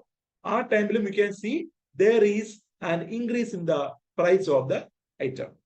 അതുപോലെ when there is increase in administered prices, ഉദാഹരണം പറയുമ്പോൾ MSP, മിനിമം സപ്പോർട്ട് പ്രൈസ്, നമ്മുടെ ഗവൺമെന്റ് പറയാണ് 1 കിലോ അരിക്ക് ഉള്ള MSP 25 റുപ്പീസ് എന്ന് പറഞ്ഞു. സോ ഒരു കിലോ റൈസിന്, നെല്ലിന് 25 rupees ആണ് ഗവൺമെന്റ് MSP ഡിക്ലെയർ ചെയ്യുന്നത്. So when the government is fixing 25 rupees as MSP, ഈ പറഞ്ഞ നെല്ല് മാർക്കറ്റിൽ വിറ്റുപോകുന്നത് ഇതിനേക്കാളും മേലെയോ അല്ലെങ്കിൽ ആ വിലക്കോ ആയിരിക്കും. അങ്ങനെ ഈ പറഞ്ഞ MSP സപ്പോസ് ഗവൺമെന്റ് ഇൻക്രീസ് ചെയ്യുന്ന വെച്ചോ, 25 നിന്ന് 30 ആയിട്ട് ഇൻക്രീസ് ചെയ്യുന്ന വെച്ചോ. So when the government is going to increase the MSP by 30 rupees, 30 rupee ആയിട്ട് ഇൻക്രീസ് ചെയ്യുമ്പോൾ യു ക്യാൻ സി അവിടെ എന്തുണ്ടാവുകയാണ്, പിന്നെയും നമ്മുടെ വിപണിയിലുള്ള വില കൂടാൻ കാരണമാവും. സോ വെനെവർ നമ്മുടെ ഗവൺമെന്റ് കൺട്രോൾ ചെയ്യുന്ന ഉൽപ്പന്നങ്ങളുടെ പ്രൈസ് ഗവൺമെന്റ് റിവൈസ് ചെയ്യുമ്പോൾ, ശ്രദ്ധിച്ചു കേൾക്കുക, ഗവൺമെന്റ് കൺട്രോൾ ചെയ്യുന്ന ചില ഉൽപ്പന്നങ്ങളുടെ പ്രൈസ് ഗവൺമെന്റ് ഇൻക്രീസ് ചെയ്യുമ്പോൾ അത് പൊതുവിപണിയിലും അതിന്റെ വില എന്ത് ചെയ്യാം, ഇമ്പാക്ട് ചെയ്യാം. നമ്മൾ കണ്ടതല്ലേ, ഒരു ക്വസ്റ്റ്യൻ ഉണ്ടായിരുന്നല്ലോ, when we practice Abhyas 10, the price of rice is influenced by which of the following factors എന്ന് ചോദ്യം ഉണ്ടായിരുന്നു. നെല്ലിന്റെ വില ഏതൊക്കെ ഫാക്ടേഴ്സിനെ ഇൻഫ്ലുവൻസ് ചെയ്യുന്ന ചോദ്യമുണ്ട്. അത് നോക്കുമ്പോൾ എന്താ, അഡ്മിനിസ്ട്രേറ്റഡ് പ്രൈസസ് അത് ഇൻക്രീസ് ചെയ്യുമ്പോൾ എന്തുണ്ടാവാം, ഈ പറഞ്ഞ ഉൽപ്പന്നങ്ങളുടെ വില വർദ്ധിക്കാൻ കാണാവാം. അതേപോലെ മറ്റൊരു ഫാക്ടറാണ് ആർട്ടിഫിഷ്യൽ ആയിട്ട് കോസ്റ്റ് കൂട്ടുന്ന ഫാക്ടറാണ് ഹോർഡിങ്, നമ്മുടെ പറയുന്ന പൂഴ്ത്തിവെപ്പ്. കണ്ടില്ലേ, ആർട്ടിഫിഷ്യൽ ആയിട്ട് എന്ത് ക്രിയേറ്റ് ചെയ്യുന്നു, ഉൽപ്പന്നങ്ങളുടെ കോസ്റ്റ് വർദ്ധിപ്പിക്കാൻ ശ്രമിക്കുകയാണ്. അതാണ് ഹോർഡിങ്. അതുപോലെ ബ്ലാക്ക് മാർക്കറ്റിംഗ്. ബ്ലാക്ക് മാർക്കറ്റിംഗ് എന്താ, കരിഞ്ചന്തയിൽ വിൽക്കുന്നു, ഉൽപ്പന്നം നേരിട്ട് വിൽക്കാതെ കരിഞ്ചന്തയിൽ, പ്രത്യേകിച്ച് ഈ PDS മേഖലയിൽ പലപ്പോഴും പറഞ്ഞ ടൈമാണ്. PDS സിസ്റ്റത്തില്, നമ്മുടെ റേഷൻ കട സമ്പ്രദായത്തില് പലപ്പോഴും എന്ത് ചെയ്യാം, ഡയറക്ട്ലി ആക്കി കൊടുക്കുന്നതിന് പകരം കരിഞ്ചന്തയില് ഈ പറഞ്ഞ ഉൽപ്പന്നം മറച്ചു വെക്കാം. അങ്ങനെ എന്താ, വിപണിയില് ഒരു ഷോർട്ടേജ് ക്രിയേറ്റ് ചെയ്യുന്നു, അങ്ങനെ വില കൂട്ടാൻ എന്ത് ചെയ്യുന്നു, കാരണം വന്നു. അല്ലെങ്കിൽ എന്താ, ഈ പറഞ്ഞ ഉൽപ്പന്നങ്ങൾ ഉയർന്ന വിലയിൽ വിൽക്കുന്നു, അതും എന്താ, എക്കണോമിയിലുള്ള പൊതുവിലയെ ഇമ്പാക്ട് ചെയ്യാം. ഇതാണ് കോസ്റ്റ് പുഷ് ഫാക്ടേഴ്സ് പറയുന്നത്. And next is wage push inflation. Wage push inflation. So ഇത് നോക്കുവാണെങ്കിൽ, സപ്പോസ് ഒരു ഫാക്ടറി എടുക്കാം, ഒരു ഇൻഡസ്ട്രി എടുക്കാം. ഈ പറഞ്ഞ ഇൻഡസ്ട്രിയില് അവിടുത്തെ ലേബർ യൂണിയൻ ഭയങ്കര സ്ട്രോങ് ആണ്. ഒരു ഫാക്ടറി ഉണ്ട്, ആ ഫാക്ടറിയിലെ ലേബർ യൂണിയൻ ഭയങ്കര സ്ട്രോങ് ആണ്. ആൻഡ് ഈ ലേബർ യൂണിയൻ എന്ത് ചെയ്യുന്നു, ഈ ലേബർ യൂണിയൻ നമ്മുടെ എക്കണോമിയില് പണപ്പെരുപ്പം ഉണ്ടാവുമ്പോൾ, അല്ലെങ്കിൽ പണപ്പെരുപ്പം രൂക്ഷമാകുമ്പോൾ, they will demand for hike in wages. നമ്മുടെ എംപ്ലോയീസിന്റെ, ജീവനക്കാരുടെ ശമ്പളം വർദ്ധിപ്പിക്കാനായിട്ട് അവർ ഡിമാൻഡ് ചെയ്യാം. ഇങ്ങനെ ഡിമാൻഡ് ചെയ്യുന്ന സമയത്ത് യു മേ സി നമ്മുടെ കമ്പനി എന്ത് ചെയ്യാം, because of this increased influence of trade unions, അവര് ഈ പറഞ്ഞ ഡിമാൻഡ് അംഗീകരിക്കാം, പ്രൈസ് ഓഫ് അല്ലെങ്കിൽ salary of the employees hike ചെയ്യും. ആൻഡ് ഈ സാലറി ഹൈക്ക് ചെയ്യുന്ന സമയത്ത് യു ക്യാൻ സി കമ്പനിയുടെ എക്സ്പെൻസ് എന്ത് ചെയ്യും, കൂടും. സോ നേരത്തെ 10,000 ആണെങ്കിൽ ഇപ്പൊ 15,000 ആയി, വിച്ച് മീൻസ് കമ്പനിക്ക് ഓരോരുത്തർക്ക് കൊടുക്കുന്ന പൈസ എന്ത് ചെയ്തു, വർദ്ധിച്ചു. The companies expenditure in the production increase ചെയ്തു, നമ്മുടെ ഫാക്ടറി പേയ്മെന്റ്സ് ഇൻക്രീസ് ചെയ്തു. അങ്ങനെ ഒരു കമ്പനിക്ക് കോസ്റ്റ് കൂടുമ്പോൾ, ചെലവ് വർദ്ധിക്കുമ്പോൾ അവരെന്ത് ചെയ്യാം, they may increase, they may എന്താണ്, compensate that loss by increasing the price of the items. നിർമ്മാണ ചെലവ് വർദ്ധിക്കുമ്പോൾ അവരെന്ത് ചെയ്യും, ഈ പറഞ്ഞ ഇൻക്രീസ്ഡ് പ്രൈസ് അല്ല ഇൻക്രീസ്ഡ് എക്സ്പെൻഡിച്ചർ നമ്മുടെ എന്തിലേക്ക് ആഡ് ചെയ്യും, ഉൽപ്പന്നങ്ങളുടെ വിലയിലേക്ക് ആഡ് ചെയ്യും. അതൊന്നുണ്ടാക്കാം, നമ്മുടെ എക്കണോമിയിലെ hike of price of goods കാരണമാവാം. അത് മാത്രമല്ല, കമ്പനി ഇങ്ങനെ പ്രൈസ് കൂട്ടുമ്പോൾ, കമ്പനി ഇങ്ങനെ ഉൽപ്പന്നത്തിന് പ്രൈസ് കൂട്ടുമ്പോൾ പിന്നെയും കുറച്ചു കാലം കഴിയുമ്പോൾ പിന്നെ എന്താ, ഇൻഫ്ലേഷൻ ഉണ്ടാവുന്നു, പിന്നെ എന്ത് ചെയ്യും, ഡിമാൻഡ് ചെയ്യാം.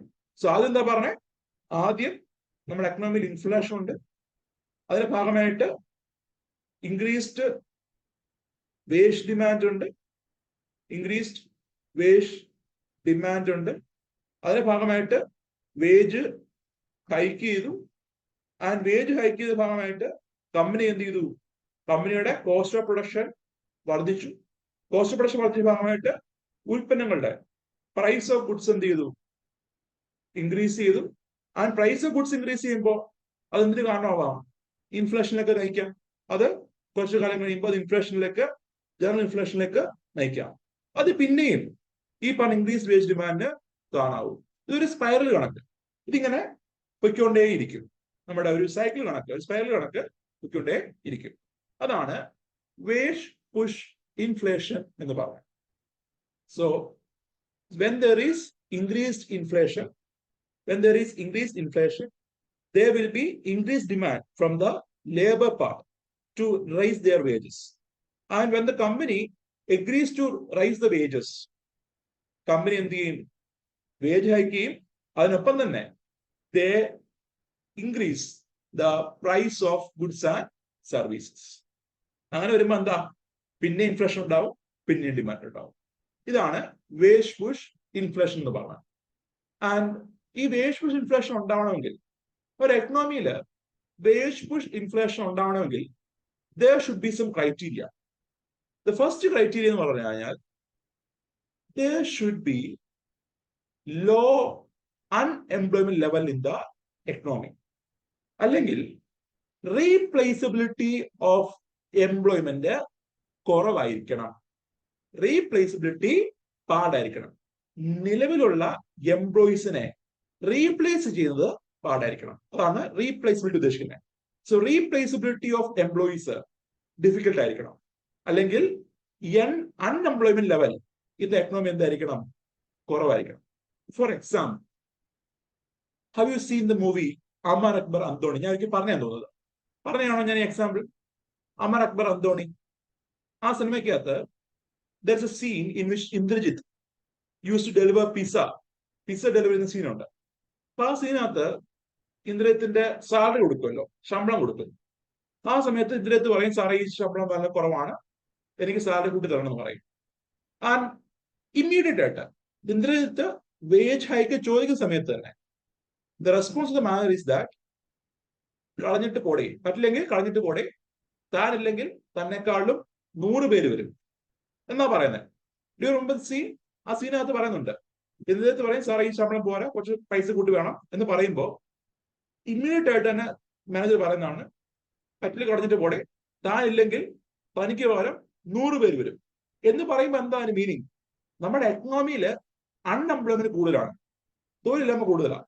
വിച്ച് മീൻസ് ഒരാള് ഹൈക്ക്, സാലറി ഹൈക്ക് ചോദിച്ചു കഴിഞ്ഞാൽ അയാൾ റീപ്ലേസ് ചെയ്തിട്ട് വേറൊരാൾ എന്ത് ചെയ്യാം? അവിടെ ഇൻട്രൊഡ്യൂസ് ചെയ്യാം, വേറൊരാൾ അവിടെ ഹയർ ചെയ്യാൻ പറ്റും.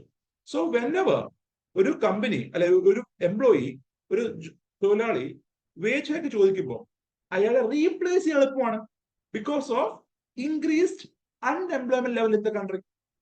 സോ ഈ ഒരു വേജ് പുഷ് ഇൻഫ്ലേഷൻ ഉണ്ടാവണമെങ്കിൽ എന്താ ക്രൈറ്റീരിയ? എക്കണോമിയിൽ പണപ്പെരുപ്പ നിരക്ക് കുറവായിരിക്കണം. അതേപോലെ റീപ്ലേസബിലിറ്റി ഓഫ് എംപ്ലോയീസ് ഡിഫിക്കൽട്ട് ആയിരിക്കണം. അതേപോലെ ട്രേഡ് യൂണിയൻസ്, ഒരു എക്കണോമിയിലുള്ള ട്രേഡ് യൂണിയൻസ് അവര് ശക്തരായിരിക്കണം. നമ്മുടെ ഈ പറഞ്ഞ കമ്പനിയോട് ഡിമാൻഡ് ചെയ്യാൻ തക്കവണ്ണം പവറുള്ള ഒരു സംഘടനയായിരിക്കണം. സോ എങ്കിൽ മാത്രമേ ഈ ഒരു കണ്ടീഷൻ ഉണ്ടാകത്തുള്ളൂ. So wage push inflation. Then next is currency depreciation. So currency depreciation means ഇത് ഉണ്ടായിട്ടുണ്ട്.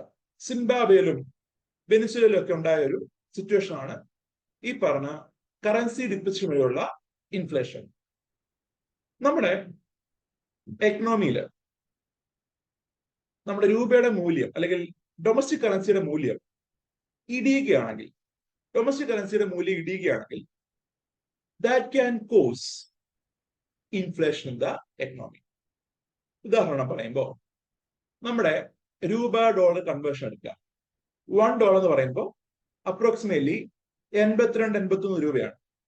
$1 എന്ന് പറയുമ്പോൾ അപ്രോക്സിമേറ്റ്ലി 85 രൂപ എടുത്തു നോക്കാം. ഫോർ എക്സാമ്പിൾ, അസ്യൂം ദാറ്റ് $1 എന്ന് പറയുമ്പോൾ 85 rupees ആണ്. ആൻഡ് സപ്പോസ് ഈ പറഞ്ഞ കറൻസി എക്സ്ചേഞ്ച് വാല്യൂ പിന്നെയും ഇടിഞ്ഞെന്ന് വിചാരിക്കാം. $1 100 രൂപയായിട്ട് ഇടിഞ്ഞെന്ന് വിചാരിക്കാം. ആൻഡ് നമ്മൾ 100 രൂപയായിട്ട് ഇടിയ സമയത്ത് നമ്മൾ സാധനം ഇറക്കുമതി എന്ന് വെച്ചോ, സാധനം വിദേശത്ത് നിന്ന് ഇറക്കുമതി ചെയ്യാണ്.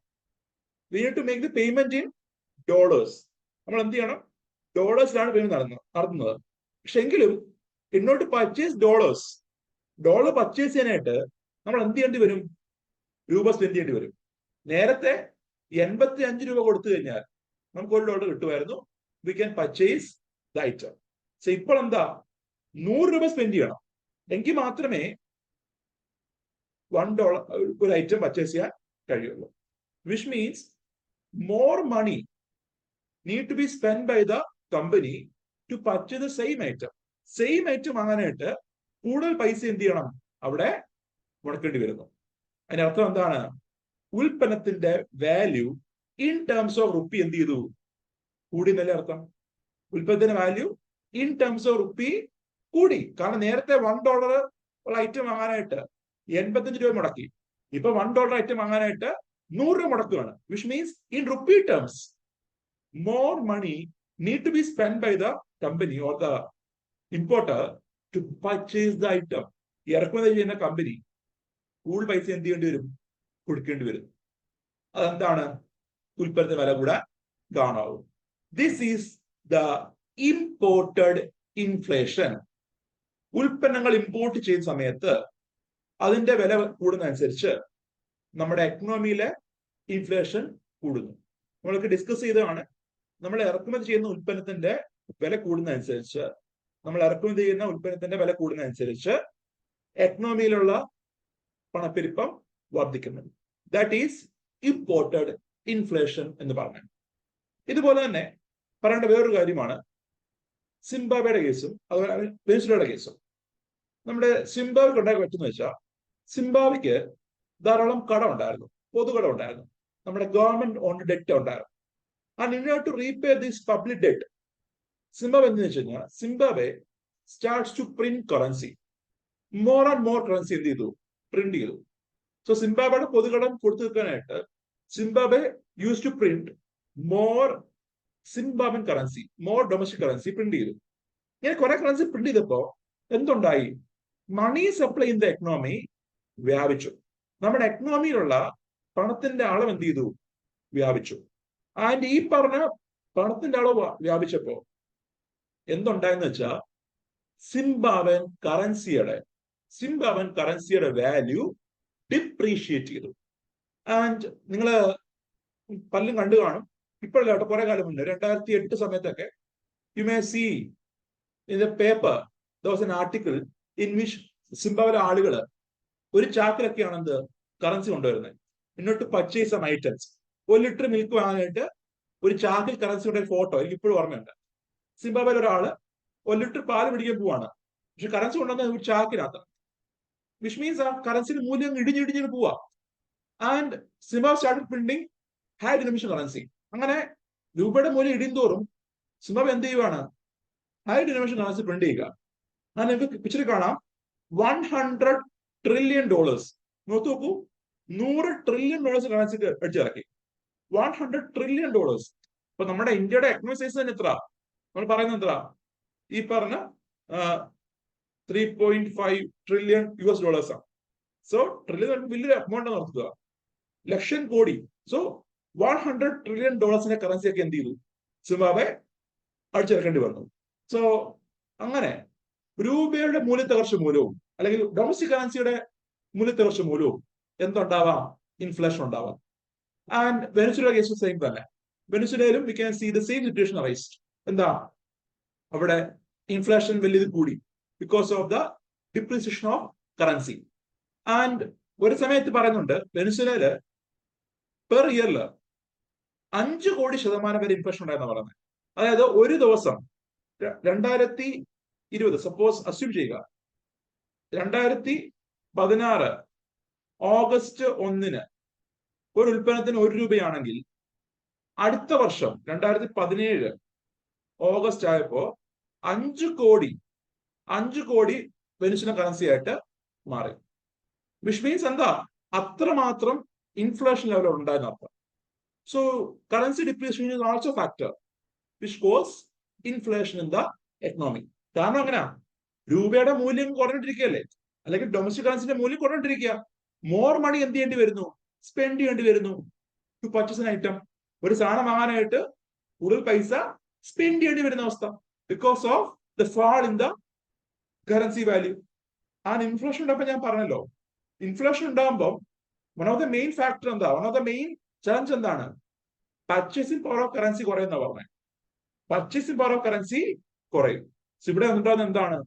പർച്ചേസിംഗ് പവർ ഓഫ് കറൻസി കുറയുകയാണ്. So these are the factors causing inflation. And inflation ഉണ്ടാകുമ്പോൾ ഉള്ള ഇമ്പാക്റ്റ് ആണ്, ഒന്ന് കറൻസിയുടെ പർച്ചേസിംഗ് പവർ കുറയുന്നു, അതുവഴി ഉൽപ്പന്നത്തിന്റെ വില എന്താ? കൂടുകയാണ്.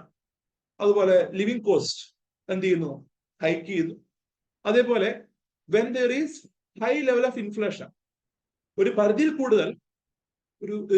കൂടുതൽ ഇൻഫ്ലേഷൻ കൂടുകയാണെങ്കിൽ അത് എന്ത് ചെയ്യാം? ഒരു കൺട്രിയുടെ ഗ്രോത്തിനെ ഇമ്പാക്ട് ചെയ്യാം. ഫോർ എക്സാമ്പിൾ ഇപ്പൊ ശ്രീലങ്കയുടെ കേസ്. ഇപ്പൊ ശ്രീലങ്കയില് നിങ്ങൾ കണ്ടു കാണും, കുറച്ചു കാലം മുന്നേ കഴിഞ്ഞ 2022 സമയത്തൊക്കെ ശ്രീലങ്ക ഫേസിങ് എക്സ്ട്രീം ക്രൈസിസ് ആണ്. അങ്ങനെ ശ്രീലങ്കയിൽ ലോങ് ക്യൂസ് ഒക്കെ ഉണ്ടായിരുന്നു. ഈ പറഞ്ഞ പെട്രോൾ അടിക്കാനും ഡീസലൊക്കെ അടിക്കാനായിട്ട് ലോങ് ക്യൂസ് ഉണ്ടായിരുന്നു. അതുപോലെ എല്ലാത്തിന്റെ വില എന്ത് ചെയ്തു? വന്നതിൽ വർദ്ധിച്ചു. ആൻഡ് ഈ ഒരു സാഹചര്യത്തിൽ ആ കൺട്രിയുടെ നിർമ്മാണത്തെ എന്ത് ചെയ്യാം? അത് ബാധിക്കാം. കാരണം ആളുകൾ വലിയ ഇതിൽ വില കൂടുമ്പോൾ, ഉൽപ്പന്നങ്ങളെല്ലാം വലിയ വിലയാകുമ്പോൾ they will cut short the demand. കാരണം നമുക്കറിയാം പ്രൈസ് കൂടുന്തോറും ഡിമാൻഡ് ഫോർ ഐറ്റംസ് എന്താ? കുറയും. So when there is hike, extreme hike in the price of goods, വലിയ ഇതിൽ പ്രൈസ് ഓഫ് ഗുഡ്സ് കൂടുമ്പോൾ എന്ത് ചെയ്യുന്നു? ഈ പറഞ്ഞ ഗ്രോത്തിനെ എന്ത് ചെയ്യാം? അത് ഇമ്പാക്ട് ചെയ്യാം. അതേപോലെ ആ കൺട്രിയിലേക്ക്, ഒരു വലിയ രീതിയിലുള്ള ഇൻഫ്ലേഷൻ ഉള്ള കൺട്രിയിലേക്ക് ഒരു ഇൻവെസ്റ്ററും വന്ന് ഇൻവെസ്റ്റ് ചെയ്യാനായിട്ട് താല്പര്യം കാണിക്കത്തുമില്ല. ഇപ്പൊ ഇൻവെസ്റ്റ്മെന്റ് വരുന്ന കാര്യത്തിൽ എന്താ? അവിടെ ഒരു റിഡക്ഷൻ ഉണ്ടാവും. These are the causes, these are the issues associated with the inflation. Okay, and now we can see some terms related to inflation. The first one is skewflation. നിങ്ങൾ പലരും കേട്ട, അല്ലെങ്കിൽ നിങ്ങൾക്ക് പലർക്കും അറിയുന്ന കാര്യമായിരിക്കും, ഞാൻ പറയുമ്പോൾ മനസ്സിലാവും. സ്ക്യൂഫ്ലേഷൻ എന്ന് പറയുമ്പോൾ നമ്മുടെ എക്കണോമിയിൽ ഇൻഫ്ലേഷൻ ഉണ്ടാവും. എന്നാൽ ആ ഇൻഫ്ലേഷൻ നോക്കുമ്പോൾ there will be some skewness എന്ന് പറയുമ്പോൾ ഒരു ഈക്വാലിറ്റി ഇല്ല, അല്ലെങ്കിൽ തുല്യത ഇല്ല, അല്ലെങ്കിൽ ചില ഉൽപ്പന്നങ്ങൾക്ക് പ്രൈസ് എന്ത് ചെയ്യും? കൂടും. എന്നാൽ ചില ഉൽപ്പന്നങ്ങൾക്ക് എന്താ? പ്രൈസ് ഒന്നെങ്കിൽ കുറയാം, അല്ലെങ്കിൽ എന്താ? ഹൈക്ക് ഉണ്ടാതിരിക്കാം. അതാണ് സ്ക്യൂ എന്ന് ഉദ്ദേശിക്കുന്നത്. So skewness of inflation means ചില ഉൽപ്പന്നങ്ങൾക്ക്, ചില ഉൽപ്പന്നങ്ങൾക്ക് there will be increase in the price of goods. ചില ഉൽപ്പന്നങ്ങളുടെ പ്രൈസ് എന്ത് ചെയ്യും? കൂടും. ദ സെയിം ടൈം ചില ഉൽപ്പന്നങ്ങളുടെ പ്രൈസ് എന്താ? ഒന്നുകിൽ സെയിം ആയിരിക്കും, അല്ലെങ്കിൽ എന്താ? ഔട്ട് പോവാം. ഒന്നുകിൽ സെയിം ആയിരിക്കും, അല്ലെങ്കിൽ ചെറിയ വർധന ആയിരിക്കും, അല്ലെങ്കിൽ താഴോട്ടും പോവാം. That is skewflation. പ്രത്യേകിച്ച് കാണുന്നത് നമ്മുടെ വെജിറ്റബിൾ കമ്മോഡിറ്റീസ് ആണ്. നമ്മുടെ എക്കണോമിയിൽ ചില സമയങ്ങളിൽ വെജിറ്റബിൾസിന്, ഇപ്പൊ ടൊമാറ്റോയുടെ ഒക്കെ പ്രൈസ് എന്ത് ചെയ്തു? ഇടയ്ക്ക് കൂടിയിരുന്നു. നമുക്ക് ഓർമ്മയാണ്, ജൂലൈ ഓഗസ്റ്റ് സമയത്തൊക്കെ ടൊമാറ്റോയുടെ പ്രൈസ് ഒക്കെ വലിയ ഇതിൽ വർദ്ധിച്ചിരുന്നു. ആൻഡ് ആ വേളയിൽ തന്നെ നോക്കുമ്പോൾ നിങ്ങൾക്ക് കാണാൻ കഴിയും മറ്റു പച്ചക്കറികൾക്ക് എന്താണ്? വലിയ വർധന വരുന്നില്ല. ടൊമാറ്റോയ്ക്ക് ഒരു വലിയ ഹൈക്കുണ്ടായി. അതുപോലെ ഈ ഇടയ്ക്ക് ഒനിയന് നിങ്ങൾ കണ്ടു കാണും, ഒനിയനും ഈ ഇടയ്ക്ക് ഒന്ന് കൂടാൻ തുടങ്ങിയതാ. പക്ഷെ ഇപ്പൊ പിന്നെ കുറവായി. ഇടയ്ക്കൊന്ന് കൂടിയായിരുന്നു ഒനിയന്റെ ഒക്കെ പ്രൈസ് കുറച്ചു നാളത്തേക്ക്. സോ നമ്മൾ നോക്കുമ്പോൾ എന്താ? ചില ഉൽപ്പന്നങ്ങൾക്ക് പ്രൈസ് കൂടുന്നുണ്ട്, പക്ഷെ അറ്റ് ദ സെയിം ടൈം മറ്റു ചില ഉൽപ്പന്നങ്ങൾക്ക് എന്താ? പ്രൈസ് കൂടുന്നില്ല, നേരെ വെച്ച് പ്രൈസ് താഴോട്ട് പോവാം. ദാറ്റ് ഈസ് സ്ക്യൂഫ്ലേഷൻ എന്ന് പറയുന്നത്. So we can see there is a skewness of inflation among different commodities. So small group of commodities മാത്രം വില കൂടുന്നു, മറ്റേതൊരു ഉൽപ്പന്നങ്ങൾക്ക് വില കൂടുന്നില്ല, മറിച്ച് മേ ബി സ്റ്റേബിൾ ആയിരിക്കും, അല്ലെങ്കിൽ താഴോട്ട് പോവാം. Then next is disinflation.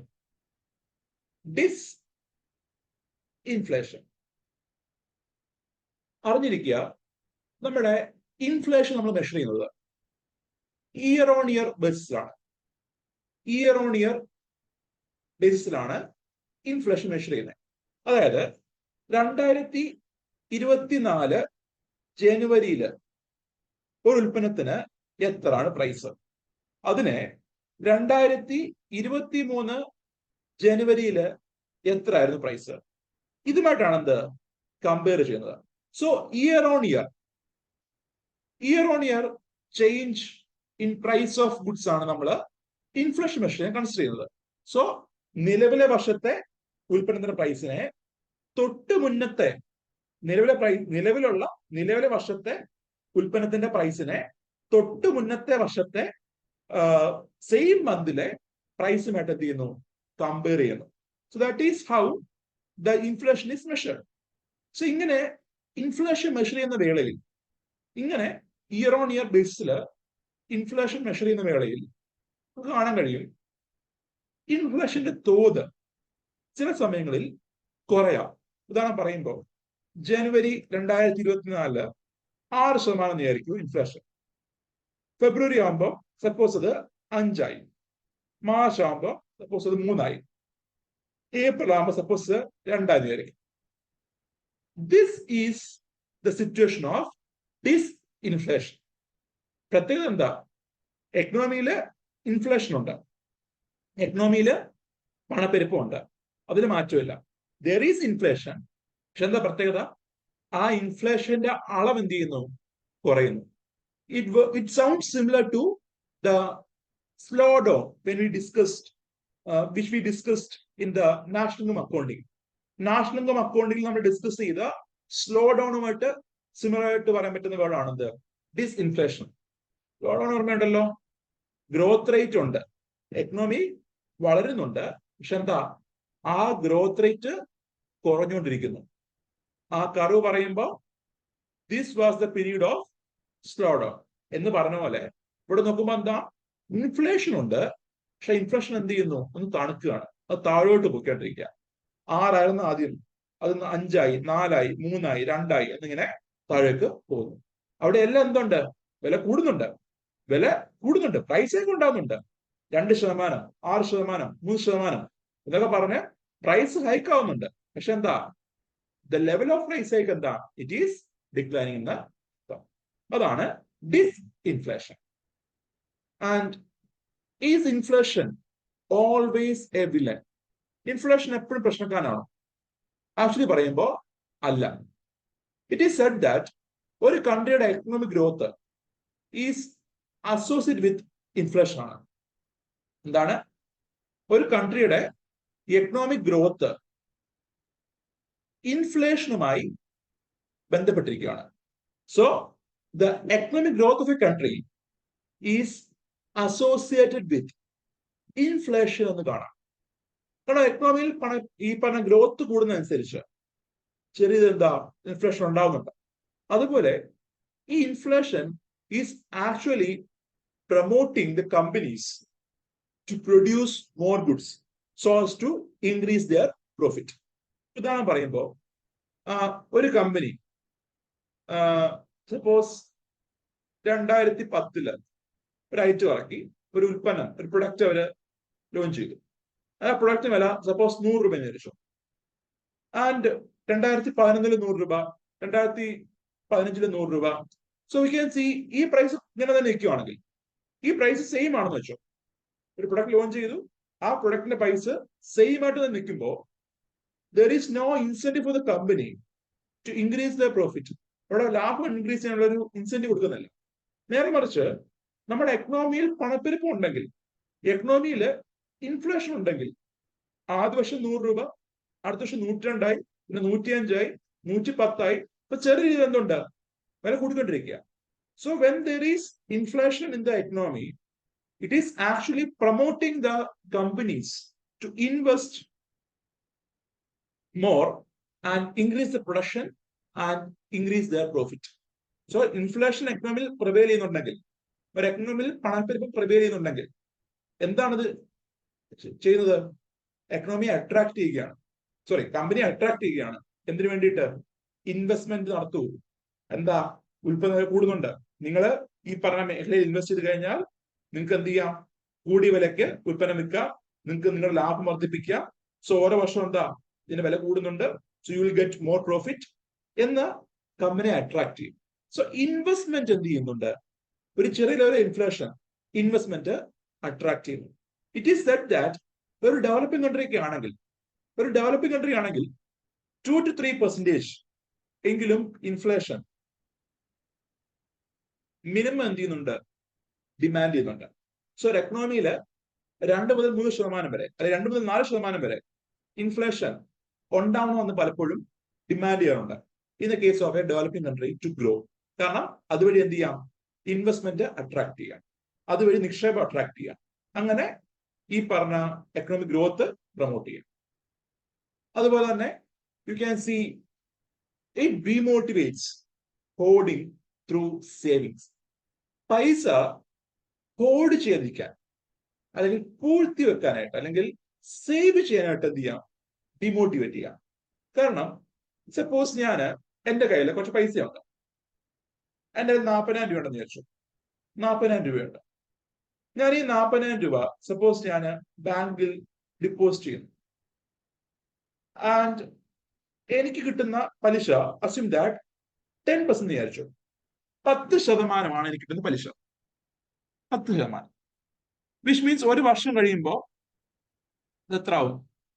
44,000 ആണെന്ന് വിചാരിച്ചു. 44,000. ആൻഡ് ഈ സെയിം ഇയറിൽ സപ്പോസ് ഒരു പവൻ സ്വർണത്തിന് സപ്പോസ് ഇറ്റ് ഈസ് 40,000 വിചാരിച്ചു. സോ ഞാൻ 40,000 രൂപ സേവ് ചെയ്ത ടൈമില്, ഞാൻ ഡിപ്പോസിറ്റ് സമയത്ത് ഒരു പവൻ സ്വർണത്തിന് 40,000 രൂപയാണ്. ഞാൻ എന്ത് ചെയ്തു? ഇൻസ്റ്റെഡ് ഓഫ് പർച്ചേസിങ് ഒരു പവൻ സ്വർണം, ഞാൻ ഈ 40,000 രൂപ ബാങ്കിൽ കൊണ്ട് ഡിപ്പോസിറ്റ് ചെയ്തു, സേവ് ചെയ്തു.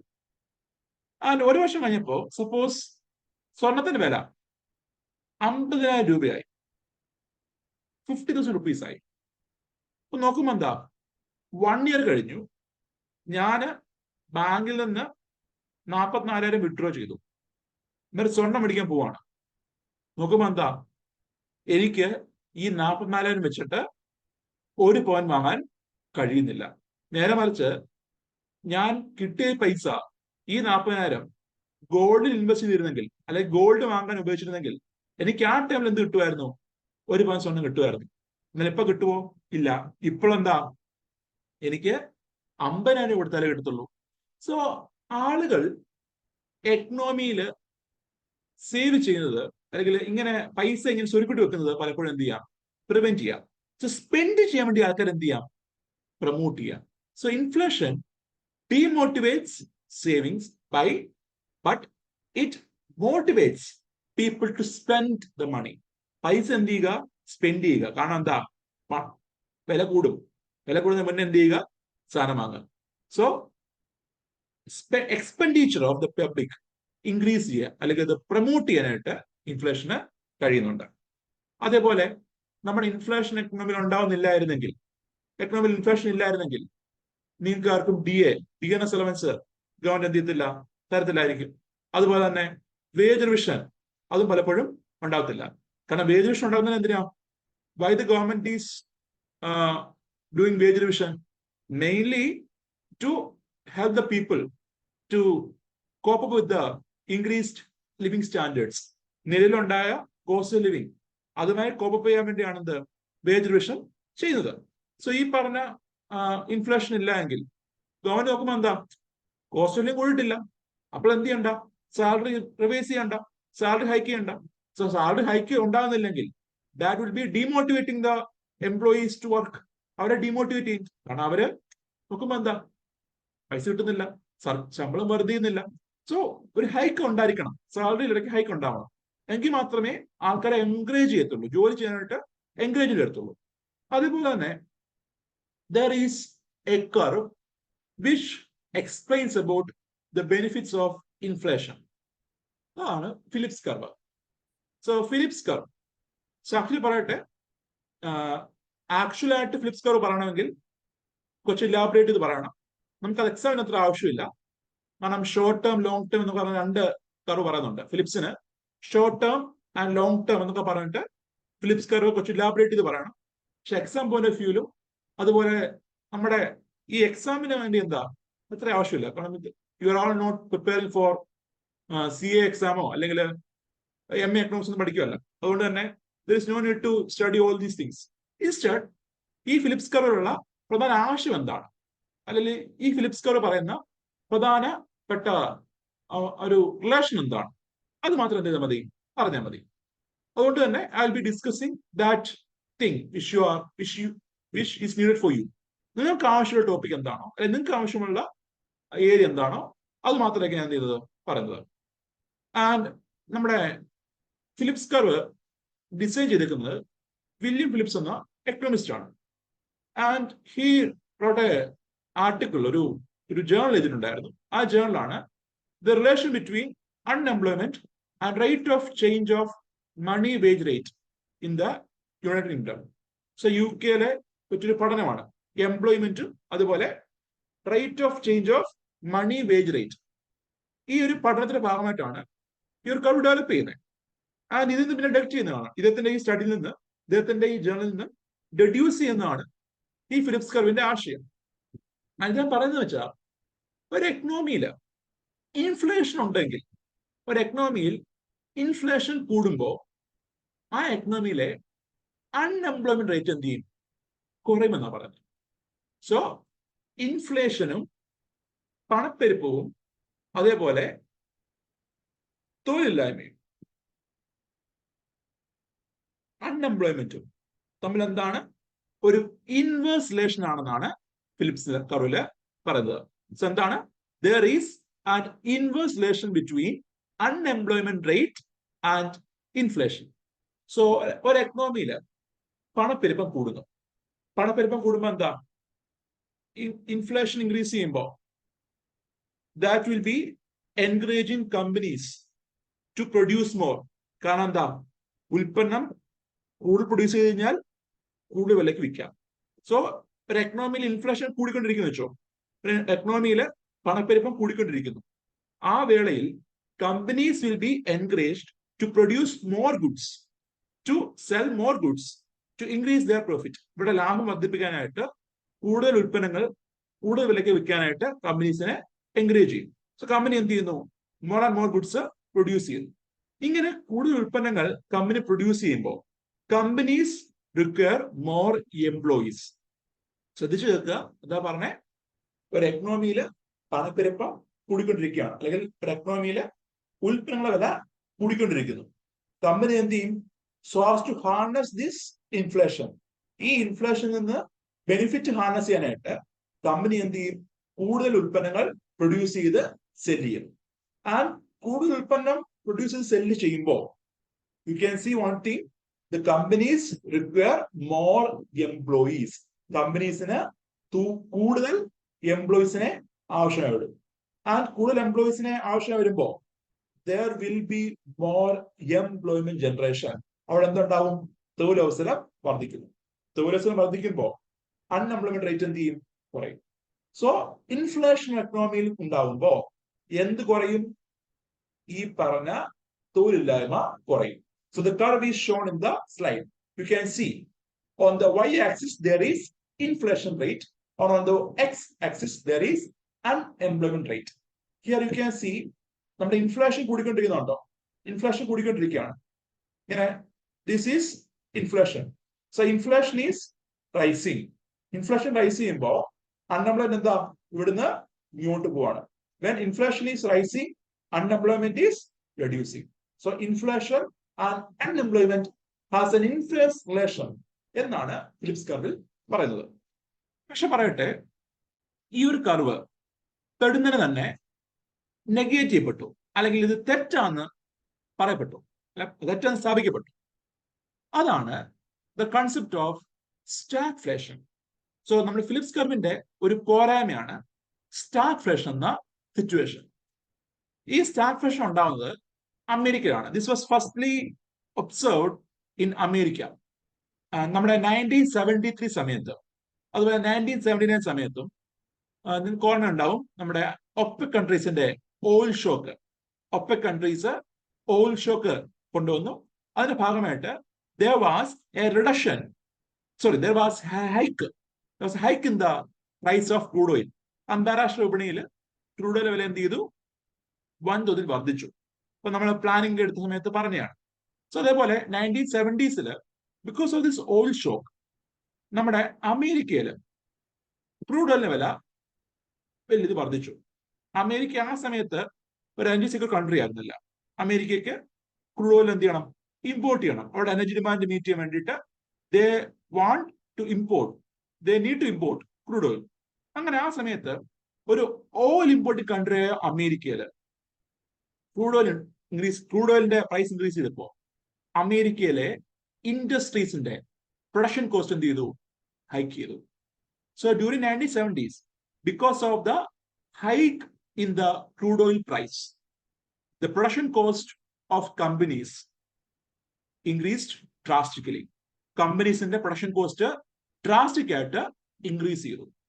And at the same time, you can see ഈ പറഞ്ഞ കമ്പനീസിന്റെ നിർമ്മാണ ചെലവ് എന്നത് വർദ്ധിച്ചപ്പോ in order to cut short the production cost, നിർമ്മാണ ചെലവ് കുറയ്ക്കാനായിട്ട് കമ്പനി എന്ത് ചെയ്തു?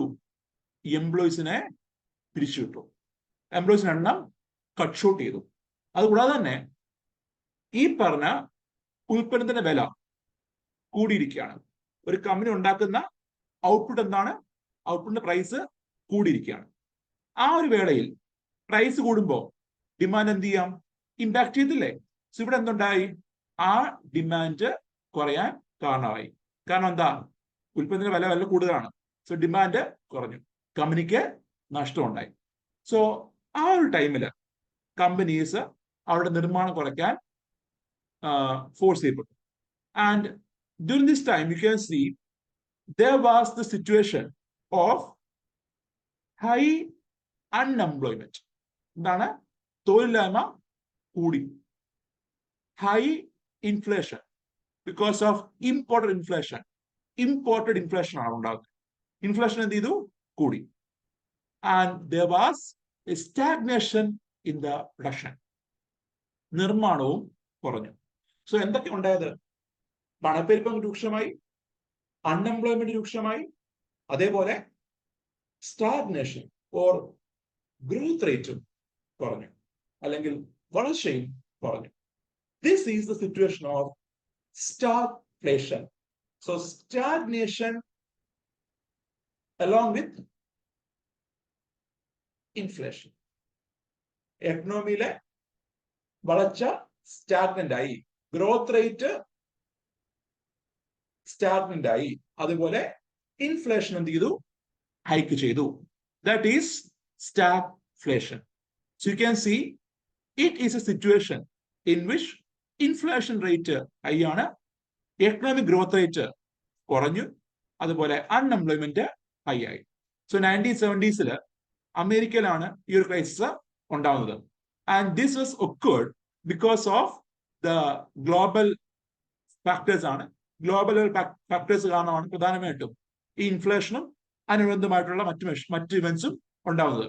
ആൻഡ് യു മേ സി ഈ ഒരു ടൈമില് 1973-74 ടൈമില് ഇൻഫ്ലേഷൻ 2 digits എത്തി. അതുപോലെ അൺഎംപ്ലോയ്മെന്റ് 9% ആയിട്ട് ഹൈക്ക് ചെയ്തു. So this was the limitation of Phillips curve or the concept of stagflation. And now you can see the types of inflation. And ഇതിൽ പറയട്ടെ, there is no need to remember the figures. നമ്മൾ പറയുന്നത് based on the figure ആണ്, അല്ലെങ്കിൽ based on the rate ആണ് ഈ classification നടത്തുന്നത്. So based on the rate ആണ് ഈ ഒരു ക്ലാസിഫിക്കേഷൻ ഓഫ് ഇൻഫ്ലേഷൻ നടത്തുന്നത്. അതുകൊണ്ട് തന്നെ നിങ്ങൾ എന്ത് ചെയ്യണ്ട, ഈ ഒരു റേറ്റ് എല്ലാം കാണാൻ പഠിക്കേണ്ട ആവശ്യമില്ല. കാരണം പല ബുക്കിലും പല ഫിഗേഴ്സ് ആയിരിക്കും കാണുന്നത്. അറിഞ്ഞിരിക്കുക ഏതാണ് ചെറുത്, ഏതാണ് വലുത്. അതേപോലെ നിങ്ങൾ പേപ്പർ വായിക്കുമ്പോൾ you may not encounter all these terms. ഈ പേപ്പറൊക്കെ വായിക്കുമ്പോൾ ഈ എല്ലാ ടേംസും കാണത്തില്ല. അവര് ഒരു ഹൈ ഇൻഫ്ലേഷൻ ആണെങ്കിൽ ദേ വേ നോട്ട് യൂസ് ഈ നമ്മൾ ഈ പറഞ്ഞ ക്ലാസിഫിക്കേഷനിൽ തന്നെ ടേം യൂസ് ചെയ്യണമെന്ന് വാശി പിടിക്കരുത്. അത് ഉപയോഗിക്കാറില്ല, ജനറൽ ആയിട്ട് അത് ഉപയോഗിക്കാറില്ല. ഇത് എക്കണോമിക് പെർസ്പെക്റ്റീവില് പഠിക്കുന്ന ഭാഗമായിട്ട് നമുക്ക് എന്ത് ചെയ്യാം, അറിഞ്ഞിരിക്കാം. ഈ രീതിയിലൊക്കെ വരുമ്പോഴാണ് ഇതിനെ ഇന്നത് വിളിക്കുന്നത്, അല്ലെങ്കിൽ ഇൻഫ്ലേഷൻ തോത് വർദ്ധിക്കുന്നതനുസരിച്ച് ഇതിനെ വേറൊരു പേര് വിളിക്കും എന്നറിഞ്ഞിരിക്കുക. The first one is creeping or mild inflation. Creeping or mild inflation. ഇത് പറയുന്നത് നമ്മുടെ എക്കണോമിയിൽ ഇൻഫ്ലേഷൻ എന്താണ്? മൈൽഡ് ആണ്. സപ്പോസ് ഒരു 2-3%, ഒരു 2-3% ഇൻഫ്ലേഷൻ ആണ് നമ്മുടെ എക്കണോമിയിൽ ഉള്ളതെന്ന് വിചാരിക്കുക. That is the concept of, that is the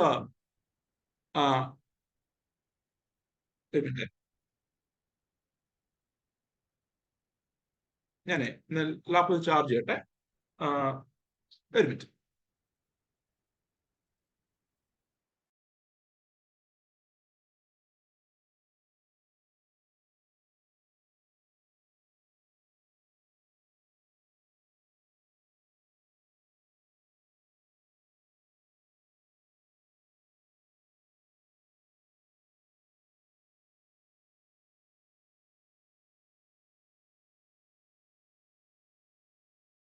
So the first one, the first type of inflation is creeping or mild inflation.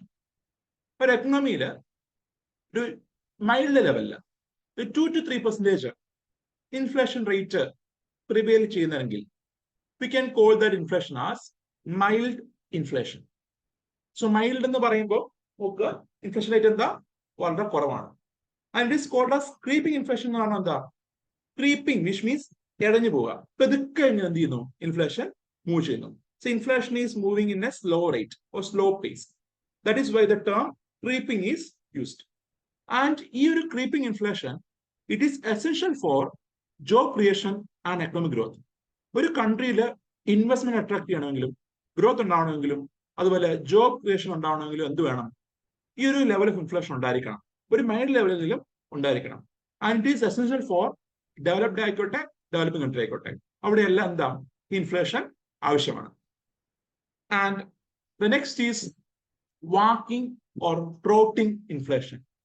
Walking or trotting inflation. So walking എന്ന് പറയുമ്പോൾ എന്താ? മറ്റേ ഇഴഞ്ഞുമാണ്. ഇതെന്താ? നടക്കുകയാണ്. Which means the pace of inflation increase ചെയ്തു. So ഈ ഒരു പേസ് എന്ന് പറയുമ്പോൾ ലെസ് ദാൻ 10%, 10% താഴെയൊക്കെ, ഡബിൾ ഡിജിറ്റ് ആയിട്ടില്ല, എന്നാൽ ഈ ഒരു 3-7 അല്ലെങ്കിൽ 3-10 ആ റേഞ്ചിൽ എന്ത് ചെയ്യുന്നു? ഇൻഫ്ലേഷൻ പ്രിവെയിൽ ചെയ്യുന്നു. അതാണ് വാക്കിംഗ് ഓർ ട്രോട്ടിംഗ് ഇൻഫ്ലേഷൻ. ഒരു എക്കണോമിയിൽ ഈ പറഞ്ഞ വാക്കിംഗ് ഓർ ട്രോട്ടിംഗ് ഇൻഫ്ലേഷൻ ഉണ്ടാവുകയാണെങ്കിൽ it is a sign for the government to be prepared to control inflation. So walking inflation ഉണ്ടാകുകയാണെങ്കിൽ government should be prepared to control inflation in future. ഭാവിയിൽ ഉണ്ടാക്കിക്കൊണ്ടിരിക്കുക, നടന്നുകൊണ്ടിരിക്കുകയാണ്. Inflation എന്താ? ആദ്യം ഇഴഞ്ഞുകൊണ്ടിരിക്കുകയാണ്, ഇപ്പൊ എന്താ? ഇറ്റ് ഈസ് വാക്കിംഗ്, ഇങ്ങനെ നടന്നുകൊണ്ടിരിക്കുക. Which means you have to be prepared for inflation. And അത് കഴിഞ്ഞിട്ട് ഉള്ള ടേമാണ് running inflation. So running inflation എന്ന് വെച്ചാൽ inflation rate is moving it a faster pace. വേഗത്തിൽ എന്ത് ചെയ്യുന്നു? ഇൻഫ്ലേഷൻ മൂവ് ചെയ്യുക. പെട്ടെന്ന് ഇൻഫ്ലേഷൻ കൂടിക്കൊണ്ടിരിക്കുന്നു. ആൻഡ് ഇൻഫ്ലേഷൻ റേറ്റ് ഒരു 2 ഡിജിറ്റ് ഒക്കെ ആയിട്ട് ഹൈക്ക് ചെയ്യും, 2 ഡിജിറ്റ് ഒക്കെ ആയിട്ട് മാറുന്നു.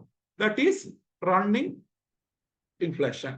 And you can see the inflation shift to double digit എന്ന് കാണാം. ആൻഡ് ഈ ഒരു inflation we can see it is impacting the economy. It is adversely impacting the economy നമുക്ക് കാണാം. And the fourth is galloping inflation. So galloping inflation എന്ന് പറയുമ്പോൾ നമ്മുടെ കുതിരയില്ലേ, കുതിര ഗാലപ്പി എന്ന് പറയത്തില്ല, കുതിര ഗാലപ്പ് ചെയ്യുന്നു, which means ചാടി പോകുന്നു പറയത്തില്ലേ. So galloping inflation, it is also called as jumping inflation or runaway inflation, which means ചാടി പോകുന്ന സ്ഥിതിയാണ്. Which means the inflation level double ഡിജിറ്റിന് അല്ലെങ്കിൽ ട്രിപ്പിൾ ഡിജിറ്റിലൊക്കെ എന്ത് ചെയ്യാം? മേ ബി പോവാം. സോ ഒരു 20, 30, 40 എന്നൊക്കെ പറഞ്ഞ് ഹൈക്ക് ചെയ്യാം. മറ്റേന്ന് പറയുമ്പോൾ എന്താ? ഈ പറഞ്ഞ റണ്ണിങ് എന്ന് പറയുമ്പോൾ ഡബിൾ ഡിജിറ്റേ ഉള്ളൂ. അത് ഒരു 10%, 15%, 20% ഒക്കെ ആയിരിക്കും ഈ പറഞ്ഞ റണ്ണിങ് എന്ന് പറയുന്നത്. എന്നാൽ ജമ്പിങ് ഓർ ഗാലപ്പിംഗ് എന്ന് പറയുമ്പോൾ അത് എന്ത് ചെയ്യുന്നു? ഈ 2 ഡിജിറ്റ് ആണെങ്കിൽ അത് ഒരു 50, 20, 30, 50 എന്നൊക്കെ പറഞ്ഞ് ഒരു വലിയ ഹൈക്ക് ചെയ്യുന്നു. പല പേര് ഇപ്പോൾ ഓരോ മാസം ഇങ്ങനെ വലിയ ഹൈക്ക് ചെയ്യുന്നത് കാണാം.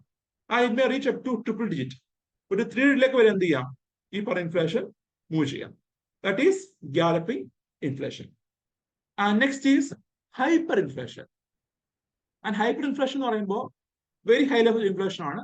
അപ്പൊ നമ്മൾ കണ്ട വെനിസുലയിലൊക്കെ ഇൻഫ്ലേഷൻ എന്താ? ഹൈപ്പർ ഇൻഫ്ലേഷൻ ആണ്. ആൻഡ് ഈ ഒരു ടേം പറയട്ടെ, ഹൈപ്പർ ഇൻഫ്ലേഷൻ എന്ന ടേം ഇത് കോമൺലി യൂസ് ചെയ്യുന്ന ടേം ആണ്. ഒരു ഹൈ ലെവൽ ഇൻഫ്ലേഷൻ, സപ്പോസ് ഒരു 10% 20% ഒക്കെ ഇൻഫ്ലേഷൻ നമ്മുടെ എക്കണോമിയിൽ ഉണ്ടാവുകയാണെങ്കിൽ പലരും എന്താ പേപ്പറിലൊക്കെ you may encounter this term. അപ്പൊ നിങ്ങൾ വിചാരിക്കരുത് അയ്യോ റേറ്റ് ഇത്ര ഉള്ളെങ്കിലും ഇങ്ങനെ പറയുന്നുണ്ടല്ലോ. കോമൺലി, അതായത് ഒരു ഇൻഫ്ലേഷൻ അൺകൺട്രോൾ ആവുകയാണെങ്കിൽ, ഒരു എക്കണോമിയിലെ ഇൻഫ്ലേഷൻ അൺകൺട്രോളബിൾ ആവുകയാണെങ്കിൽ എന്ത് പറയും? ഹൈപ്പർ ഇൻഫ്ലേഷൻ എന്ന് കോമൺലി പറയാറുണ്ട്. ഉദാഹരണം പറയുമ്പോൾ നമ്മുടെ ഫോർത്ത് പ്ലാൻ പീരീഡില് നിങ്ങൾക്ക് ഓർമ്മയുണ്ടോ, നമ്മൾ ഫോർത്ത് പ്ലാൻ എടുത്ത സമയത്ത് പറഞ്ഞിരുന്നു നമ്മുടെ ഇൻഫ്ലേഷൻ ഒരു വലിയ ഇത് ഹൈക്ക് എന്ന് പറഞ്ഞു. അതിൽ ഫിഫ്ത്ത് പ്ലാൻ സമയത്ത് നമ്മുടെ RBIക്ക് ഇൻഫ്ലേഷൻ കൺട്രോൾ ചെയ്യാനുള്ള മെഷർ ഗവൺമെന്റ് കൊടുത്തെന്ന് പറഞ്ഞു. ആൻഡ് യു ക്യാൻ സി ആ സമയത്ത് ഇറ്റ് വാസ് സെഡ് ദാറ്റ് ഇന്ത്യയിലെ ഇൻഫ്ലേഷൻ എന്താ 2 ഡിജിറ്റ് മേലെയാണ്, 2 ഡിജിറ്റ് ആണ്. So inflation move to 2 digit എന്ന് പറയുന്നുണ്ട്. സോ വലിയ ഇതിൽ എന്താ ഹൈക്ക് ഉണ്ടാവും, because of its various international reasons hike ഉണ്ടാകുന്നുണ്ട്. അപ്പൊ അതിന് ഹൈപ്പർ ഇൻഫ്ലേഷൻ എന്നാണ് പറയുന്നത്. അതിന് ഈ പറഞ്ഞ ക്ലാസിഫിക്കേഷൻ എന്താ പ്രകാരം അല്ല പറയുന്നത്. സോ അറിഞ്ഞിരിക്കുക, this is the economic term. എക്കണോമിക്സിൽ പറയുന്ന ടേം ആണെങ്കിൽ പറഞ്ഞ ക്രീപ്പിങ്, വാക്കിങ്, അതുപോലെ റണ്ണിങ്, ഗാലപ്പിംഗ്, ഹൈപ്പർ ഇൻഫ്ലേഷൻ. ഒരു കോമൺ ലാംഗ്വേജിൽ, ലേമൻ ലാംഗ്വേജിലൊക്കെ ഒരു അൺകൺട്രോൾഡ് ഇൻഫ്ലേഷൻ ആണെങ്കിൽ you may call it as hyper inflation. അതുകൊണ്ട് പേപ്പറൊക്കെ വായിക്കുമ്പോൾ you may see this term.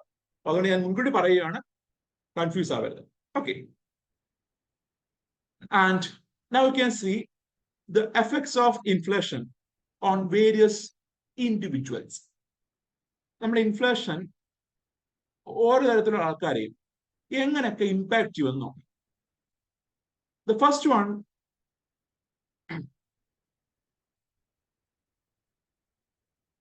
the first one is creditors and debtors. Creditors and debtors. So creditors വെച്ചാൽ എന്താ? കടം കൊടുക്കുന്നുണ്ട്. ഡെറ്റേഴ്സ് മീൻസ് കടം വാങ്ങുന്നതാണ്. സപ്പോസ് 2015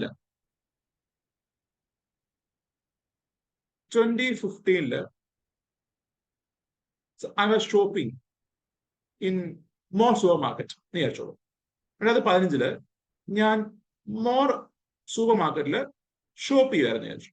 അസ്യൂം ഞാൻ ഷോപ്പ് ചെയ്യുന്ന സമയത്ത് എൻ്റെ ഒരു ഫ്രണ്ട് വന്നതിനോട് ചോദിച്ചു, എടാ ഒരു 500 രൂപ താ, എനിക്ക് സാധനം വാങ്ങാനാണ് എന്ന് പറഞ്ഞു. അപ്പൊ ഞാൻ എന്ത് ചെയ്തു? ഞാൻ 500 രൂപ എടുത്ത് കൊടുത്തു. ആൻഡ് ആ സമയത്ത് ആ 500 രൂപ കൊണ്ട് he has purchased suppose 10 kg apple വാങ്ങിച്ചു. ഇപ്പൊ ഞാൻ 2015 ഷോപ്പിംഗ് സമയത്ത് എന്റെ ഫ്രണ്ട് ചോദിച്ചപ്പോൾ ഞാൻ 500 രൂപ എടുത്ത് കൊടുത്തു. ആ 500 രൂപ കൊണ്ട് 10 കിലോ ആപ്പിൾ ആ ഫ്രണ്ട് വാങ്ങിച്ചു. അങ്ങനെ 1 kg 50 rupees ആയിരുന്നു. സോ അങ്ങനെ 500 രൂപയ്ക്ക് 10 കിലോ ആപ്പിൾ പുള്ളി വാങ്ങിച്ചു. അത് കഴിഞ്ഞ് സപ്പോസ് ഞാൻ ആ ഫ്രണ്ടിനെ കാണുന്നില്ല, കുറെ കാലം കഴിഞ്ഞു, സപ്പോസ് ഒരു 3 വർഷം കഴിഞ്ഞു, 2018 ഞാൻ കാണുന്നത് കൂട്ടുകാരൻ.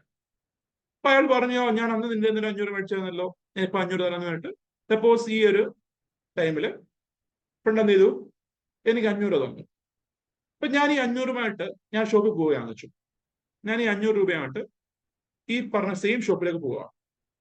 And I am going to purchase apple വാങ്ങാൻ പോവാന്ന് വെച്ചു.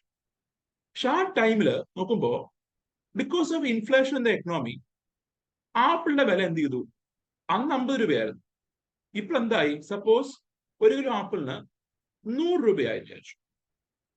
സോ എനിക്ക് എന്താ 5 കിലോ ആപ്പിൾ മാത്രമേ ഈ പ്രൈസ് കൊണ്ട് വാങ്ങാൻ കഴിയൂ. സോ 2015 എന്റെ front he could purchase 10 kg of apple with 100 rupees. 500 രൂപ കൊണ്ട് 5 കിലോ ആപ്പിൾ വാങ്ങാൻ പറ്റി. എന്നാൽ എനിക്ക് 10 കിലോ ആപ്പിൾ വാങ്ങാൻ പറ്റി. എന്റെ ഫ്രണ്ടിന് 500 രൂപ കൊണ്ട് 10 കിലോ ആപ്പിൾ വാങ്ങാൻ പറ്റി വിത്ത് 500 rupees. എന്നാൽ എനിക്ക് 500 രൂപ കൊണ്ട് 5 കിലോ ആപ്പിൾ വാങ്ങാനേ വരുന്നുള്ളൂ, ബിക്കോസ് ഓഫ് ഇൻഫ്ലേഷൻ. ഇനി പറയൂ, ഇൻഫ്ലേഷൻ മൂലം ആരാണ് ബാധിക്കപ്പെട്ടത്, അതുപോലെ ആരാണ് ബെനിഫിറ്റ് ചെയ്യപ്പെട്ടത്? Who benefits because of inflation? Debtor ആണോ ക്രെഡിറ്റർ ആണോ? ആരായിരിക്കും? ആരായിരിക്കും? ഈ എക്സാമ്പിൾ പറയൂ. Debtor or creditor? ആരാണ്? ഡെറ്റർ. Very good. കടം കൊടുത്ത ആൾക്ക് അല്ലെങ്കിൽ കടം വാങ്ങിയ ആൾക്ക് നേട്ടം ഉണ്ടായി. കാരണം എന്താണ്? 2015 ഞാൻ കൊടുത്ത 500 രൂപയുടെ പർച്ചേസിംഗ് പവർ എന്തായിരുന്നു? കൂടുതലായിരുന്നു. In 2015, the purchasing power of 500 rupees was more because he could purchase 10 kg of apple with 500 rupees. എന്നാൽ 2018 ഈ 500 രൂപയുടെ തന്നെ പർച്ചേസിംഗ് മൂല്യം എന്ത് ചെയ്തു? കുറഞ്ഞു. കാരണം 10 കിലോയ്ക്ക് പകരം 5 കിലോ ആപ്പിൾ മാത്രമേ എനിക്ക് വാങ്ങാൻ കഴിയുന്നുള്ളൂ. സോ എന്താ? കടം കൊടുത്ത ഞാൻ ബാധിക്കപ്പെട്ടു. So in the case of inflation you can see there will be degradation of value of money. നമ്മുടെ രൂപയുടെ മൂല്യം, ഡൊമസ്റ്റിക് കറൻസിയുടെ അല്ലെങ്കിൽ എന്ത് കറൻസി ആയിക്കോട്ടെ, കറൻസിയുടെ മൂല്യം എന്ത് ചെയ്യുകയാണ്? ഇടിയുകയാണ്. അതിന്റെ ഭാഗമായിട്ട് ഡെറ്റർ ബെനിഫിറ്റ് ചെയ്യപ്പെടും, ക്രെഡിറ്റർ എന്ത് ചെയ്യുന്നു? He will be the loser. That is the first criteria. The next is fixed income groups. Regular salary ഉള്ള groups like persons who live on past savings, മുന്നേ ഉള്ള സേവിങ്സ് വഴി ജീവിക്കുന്ന ആൾക്കാർ, pensioners, then interest and rent receivers, then wage and salary earners, ഇവരൊക്കെ എന്താണ്? Fixed income ഗ്രൂപ്പാണ്. സ്ഥിര വരുമാനം അല്ലെങ്കിൽ വരുമാനം ഫിക്സ്ഡ് ആണ്. അവരുടെ സാലറി എന്താണ്? ഫിക്സ്ഡ് ആണ്. ആൻഡ് ഇങ്ങനെ ഫിക്സ്ഡ് സാലറി ഉള്ള ആൾക്കാർ ഇൻഫ്ലേഷൻ മൂലം ബെനിഫിറ്റ് ചെയ്യപ്പെടുമോ അതോ അവർ ഇൻഫ്ലേഷൻ മൂലം ബാധിക്കപ്പെടുമോ? എന്ത് തോന്നുന്നു നിങ്ങൾക്ക്? ഫിക്സഡ് ഇൻകം സാലറി ഉള്ള ആൾക്കാർ ഇൻഫ്ലേഷൻ മൂലം ബാധിക്കപ്പെടുമോ അതോ അവര് ഇമ്പാക്ട് ചെയ്യപ്പെടുമോ? ഒരു നെഗറ്റീവ് ഇമ്പാക്ട് ഉണ്ടാവും. നെഗറ്റീവ് പോസിറ്റീവ് എന്തായിരിക്കും? നെഗറ്റീവ് ആയിരിക്കും. Very good. കാരണം എന്താ? സാലറി ഫിക്സ്ഡ് ആണ്. ഇപ്പൊ നമ്മുടെ ഗവൺമെന്റ് എടുക്കുക, ഗവൺമെന്റ് ജീവനക്കാരുടെ ശമ്പളം എടുക്കുക. ഈ വേജ് റിവിഷൻ പലപ്പോഴും ഉണ്ടാകുന്നത് ഒരു 5 വർഷം അല്ല 6 വർഷം കഴിയുമ്പോഴൊക്കെ ആയിരിക്കും. അല്ലാതെ എല്ലാ വർഷവും ഉണ്ട് വേജ് റിവിഷൻ ഇല്ല. So wage revision will be happening only after a period of 5 years or 6 years or 10 years. Wage revision എപ്പോഴും ഉണ്ടാകുന്ന കാര്യമല്ല. അതുപോലെ ഈ പറഞ്ഞ 10 വർഷക്കാലം അല്ല ഈ 5 വർഷക്കാലം വേജ് വലിയത് വർദ്ധിക്കുന്നില്ല, പക്ഷേ വിൽപ്പനയുടെ വില എന്ത് ചെയ്യുന്നുണ്ട്? വർദ്ധിക്കുന്നുണ്ട്. പ്രൈസ് ഓഫ് ഗുഡ്സ് എന്ത് ചെയ്യുന്നുണ്ട്? റൈസ് ചെയ്യുന്നുണ്ട്. Even though wage is not rising, the price of goods എന്ത് ചെയ്യുന്നു? ഇൻക്രീസ് ചെയ്യുന്നു. And that will be impacting the fixed income groups. Fixed income ഗ്രൂപ്പിന് എന്ത് ചെയ്യുന്നുണ്ട്? അത് ഇമ്പാക്ട് ചെയ്യുന്നുണ്ട്. So that is the impact of inflation on fixed income groups because of the salary, because their salary is fixed. അവരെന്ത് ചെയ്യുന്നു? Impact ചെയ്യുന്നു, അല്ലെങ്കിൽ അവരൊരു നെഗറ്റീവ് ഇമ്പാക്ട് അല്ലെങ്കിൽ അഡ്വേഴ്സ്ലി ആയിട്ട് അവർ ഇമ്പാക്ട് ചെയ്യുന്നത് നമുക്ക് കാണാം. Then next is business man, അതുപോലെ ഫാമേഴ്സ്. ഫാമേഴ്സ് എടുക്കുക. And here you can see inflation ഉണ്ടാവുമ്പോൾ, പണപ്പെരുപ്പം ഉണ്ടാവുമ്പോൾ business man and farmers they get the benefit എന്ന് കാണാം. പണപ്പെരുപ്പം ഉണ്ടാവുമ്പോൾ ബിസിനസ്മാനും ഫാമേഴ്സിനും എന്തുണ്ടാവും? ബെനിഫിറ്റ് ചെയ്യപ്പെടും. അതിന് കാരണം there will be a price lag. There will be a time lag. There will be a time lag in the hike of output items and hike of raw materials. അതായത് ഒരു ഫേം ഉണ്ടെന്ന് വിചാരിക്കും. ഒരു business ഫേമിന്റെ ഔട്ട്പുട്ടിന്റെ price, ഒരു business ഫേമിന്റെ output ഐറ്റത്തിന്റെ price inflation ഉണ്ടാകുമ്പോൾ ആദ്യം എന്ത് ചെയ്യും? ഹൈക്ക് ചെയ്യും. സോ ഇനിഷ്യലി എന്ത് ചെയ്യുന്നു? ഒരു ഫേമിന്റെ ഔട്ട്പുട്ട് ഐറ്റത്തിന്റെ പ്രൈസ് അല്ലെങ്കിൽ ഫൈനൽ പ്രൊഡക്റ്റിന്റെ പ്രൈസ് പെട്ടെന്ന് എന്ത് ചെയ്യും? റൈസ് ചെയ്യും. പക്ഷേ ഇവർ വാങ്ങുന്ന റോ മെറ്റീരിയൽസിന്റെ പ്രൈസ് അത് ഹൈക്ക് ചെയ്യാനായിട്ട് there will be a gap, there will be a time lag എന്ന് കാണാം. Same as the case of farmers. ഇപ്പൊ നിങ്ങൾ കേട്ട് കാണും, തക്കാളിയുടെ വില വലിയ രീതിയിൽ വർദ്ധിച്ച സമയത്ത് ആന്ധ്രയിലെ ഒരു കർഷകന് വലിയ രീതിയിൽ കോടിക്കണക്കിന് വരുമാനം കിട്ടുന്ന വാർത്തയുണ്ടായിരുന്നു. അതുപോലെ പല കർഷകർക്കും ആ ടൈമില്, ഇട്ടൈമിലല്ല ആ ടൈമില് തക്കാളി കർഷകർക്ക് വലിയ ഇതിൽ ലാഭം ഉണ്ടായിരുന്ന വാർത്തയുണ്ട്. പക്ഷെ അതിന് കാരണം എന്താണെന്ന് വെച്ചാൽ ഫൈനൽ ഔട്ട്പുട്ട് അതിന്റെ വില എന്ത് ചെയ്യും? പെട്ടെന്ന് ഹൈക്ക് ചെയ്യും. എന്നാൽ ഈ ഫാമേഴ്സിന്റെ ഇൻപുട്ട് ആയിട്ട് ഉണ്ടല്ലോ, ലൈക്ക് ഫെർട്ടിലൈസർ കോസ്റ്റോ അല്ലെങ്കിൽ ബാക്കിയുള്ള എക്സ്പെൻഡിച്ചർ ലൈക്ക് പെസ്റ്റിസൈഡ്, ഇൻസെക്ടിസൈഡ് അതിന്റെ കോസ്റ്റ്, അതിലുണ്ടെന്ന വർധന എന്തായിരിക്കും? പെയ്യനെയായിരിക്കും. അതുകൊണ്ട് തന്നെ in the case of inflation, businessman and farmers they are the gainers എന്ന് കാണാം. ബിസിനസ്മാനും ഫാമേഴ്സും ഗെയിനേഴ്സ് എന്ന് കാണാം. എന്താണ് ഉണ്ടാകുന്നത്? Because of the time lag in the hike of price of raw materials. Raw മെറ്റീരിയൽസിന്റെ പ്രൈസ് ഹൈക്ക് ചെയ്യുന്നതിലുള്ള ടൈം ലാഗ് ആണ് അതിന് കാരണം. And next is investors. So നിക്ഷേപകരെ എങ്ങനെ അത് ബാധിക്കും? ഉദാഹരണം പറയുമ്പോൾ 2020 ടൈമില് suppose I am going to purchase a share of Adani. അദാനിയുടെ ഒരു ഷെയർ ഞാൻ വാങ്ങാൻ പോവാണ്. സപ്പോസ് ആ ടൈമില് ഒരു ഷെയർ ഞാൻ വാങ്ങിച്ചപ്പോ അതിന്റെ പ്രൈസ് അസ്യൂമിറ്റാസ് 100 രൂപ വിചാരിച്ചു. 100 രൂപയാണ് അദാനിയുടെ ഏതൊരു കമ്പനിയുടെ ഒരു ഷെയറിന്റെ പ്രൈസ്. എന്നാൽ എക്കണോമിക് ഇൻഫ്ലേഷൻ ഉണ്ടാകുമ്പോൾ ഉണ്ടാകുന്ന ഭാഗമായിട്ട് യു മേ സി ഈ share price has increased to 500 rupees. 500 രൂപയായിട്ട് ഇൻക്രീസ് ചെയ്തു. ഞാൻ ബെനിഫിറ്റ് ചെയ്യപ്പെട്ടോ? വിട്ടുന്നില്ലേ? സോ ഞാൻ നേരത്തെ വാങ്ങിച്ചപ്പോ 100 രൂപയായിരുന്നു. എന്നാൽ ഇൻഫ്ലേഷൻ ഉണ്ടായപ്പോ എന്ത് പറ്റി? ഈ പറഞ്ഞ ഷെയർ പ്രൈസ് ഇൻക്രീസ് ചെയ്തു. Because of inflation, the share price increases, I get the benefit. So inflation benefits the investors in equities or shares എന്ന് കാണാം. ഷെയർസില്, ഇക്വിറ്റീസില് രണ്ടും സെയിം മീനിങ് ആണ്. ഇക്വിറ്റീസില്, ഷെയർസില് ഇൻവെസ്റ്റ് ചെയ്യുന്ന ആളുകൾക്ക് ബെനിഫിറ്റ് ഉണ്ടാകുന്നതായിട്ട് കാണാൻ കഴിയും. നേരെ മറിച്ച് if I am investing in a bond or fixed interest bond, fixed interest ഉള്ള, ഇൻട്രസ്റ്റ് ഫിക്സ് ചെയ്തേക്കുന്ന ഒരു ബോണ്ടിൽ ഞാൻ നിക്ഷേപിക്കുകയാണെങ്കിൽ ഞാൻ ബെനിഫിറ്റ് ചെയ്യപ്പെടുമോ അതോ ബാധിക്കപ്പെടുമോ? സപ്പോസ് ഞാൻ ഒരു ബോണ്ട് വാങ്ങിച്ചു. ഓർമ്മയുണ്ടല്ലോ ഒരു ബോണ്ട് എന്താണെന്ന്? ബോണ്ട് എന്ന് പറഞ്ഞാൽ ഒരു ഇൻവെസ്റ്റ്മെന്റ് ഇൻസ്ട്രുമെന്റ് ആണ്. ആൻഡ് സപ്പോസ് നമ്മുടെ ഗവൺമെന്റ് ഇഷ്യൂ ചെയ്യുന്ന ഗവൺമെന്റ് സെക്യൂരിറ്റി പേപ്പർ കൺസിഡർ ചെയ്യും. ഗവൺമെന്റ് ഇഷ്യൂ ചെയ്യുന്ന ഗവൺമെന്റ് ഡേറ്റഡ് സെക്യൂരിറ്റീസ് കൺസിഡർ ചെയ്യാം. And suppose this security or this bond is issued for A period of 5 years.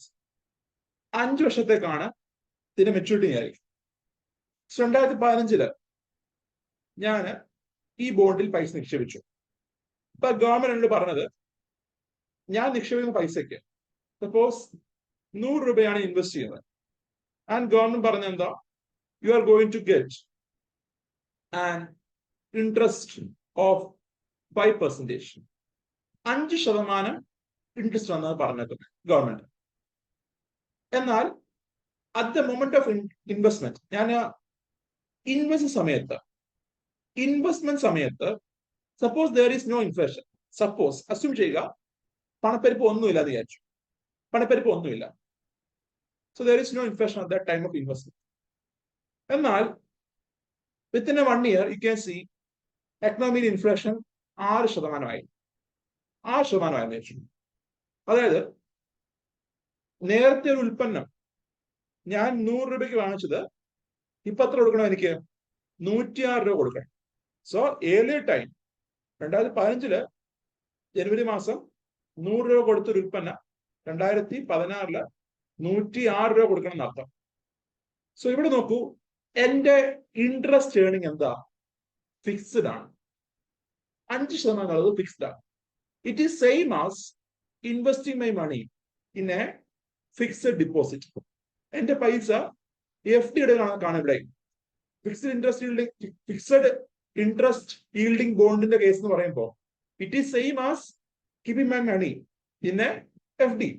ഈ FD എടുത്ത കണക്കാം ആണെന്താ? Yearly എനിക്ക് പലിശ കിട്ടുക. പക്ഷെ ഇവിടെ കുഴപ്പം എന്താ? എന്റെ 5% കിട്ടുന്ന ഏർണിങ് അല്ല 5 രൂപ കിട്ടുമ്പോ നമ്മുടെ എക്കണോമിയിൽ 6% ഇൻഫ്ലേഷൻ ഉണ്ടാകുകയാണ്. So the real rate of interest എന്ന് പറഞ്ഞു കഴിഞ്ഞാൽ എന്റെ ഗവൺമെന്റ് അനൗൺസ് ചെയ്ത അല്ലെങ്കിൽ ഗവൺമെന്റ് പ്രോമിസ് ചെയ്ത nominal interest rate, which means ആദ്യം പറഞ്ഞ ഇനിഷ്യലി പറഞ്ഞ നോമിനൽ ഇൻട്രസ്റ്റ് റേറ്റ്, അല്ലെങ്കിൽ എത്രയാണോ ഒരു ധനകാര്യ സ്ഥാപനം അല്ലെങ്കിൽ ഗവൺമെന്റ് പറഞ്ഞ അനൗൺസ് ചെയ്ത ഇൻട്രസ്റ്റ് റേറ്റ്, അത് മൈനസ് ഇൻഫ്ലേഷൻ ഇൻ ദ എക്കണോമിയാണ്. അതാണെന്ത്? Real rate of interest. That is the actual return. Real rate of interest വെച്ചാൽ എന്താ? That is the actual return. അതായിരിക്കും എന്ത്? ഈ ഇൻവെസ്റ്റ് ചെയ്യുന്ന കിട്ടുന്ന ആക്ച്വൽ റിട്ടേൺ എന്ന് പറയുന്നത്. കാരണം കൺസിഡർ ഇൻഫ്ലേഷൻ, ഇൻഫ്ലേഷൻ കൺസിഡർ ചെയ്യുമ്പോൾ എന്തായിരിക്കാം ഒരു വ്യക്തിക്ക് ആക്ച്വലി കിട്ടുന്ന റിട്ടേൺ? അതാണെന്ത്? റിയൽ റേറ്റ് ഓഫ് ഇൻട്രസ്റ്റ് എന്ന് പറയുന്നത്. And that is equal to nominal interest rate and inflation. ഇവിടെ നോമിനൽ ഇൻട്രസ്റ്റ് റേറ്റ് എത്ര? 5%. ഇൻഫ്ലേഷൻ എത്ര? 6%. വിച്ച് മീൻസ് റിട്ടേൺ എന്താ? നെഗറ്റീവ് ആണ്. So inflation in an economy will adversely impact fixed interest yielding bond holders. Fixed interest yielding ഉള്ള ബോണ്ടിൽ, fixed interest yielding ഉള്ള ഒരു ബോണ്ടിൽ invest ചെയ്യുമ്പോൾ inflation മൂലം ഈ ബോണ്ട് ഹോൾഡറിന് കിട്ടുന്ന റിട്ടേൺ കുറയുകയാണ്. So when there is inflation, the inflation is eroding, inflation is eroding the return received by the investor എന്ന് കാണാം. ഇൻവെസ്റ്റർ കിട്ടുന്ന റിട്ടേൺ എന്ത് ചെയ്യുന്നു? ഇറോഡ് ചെയ്യുകയാണ് എന്ന് നമുക്ക് കാണാൻ സാധിക്കും.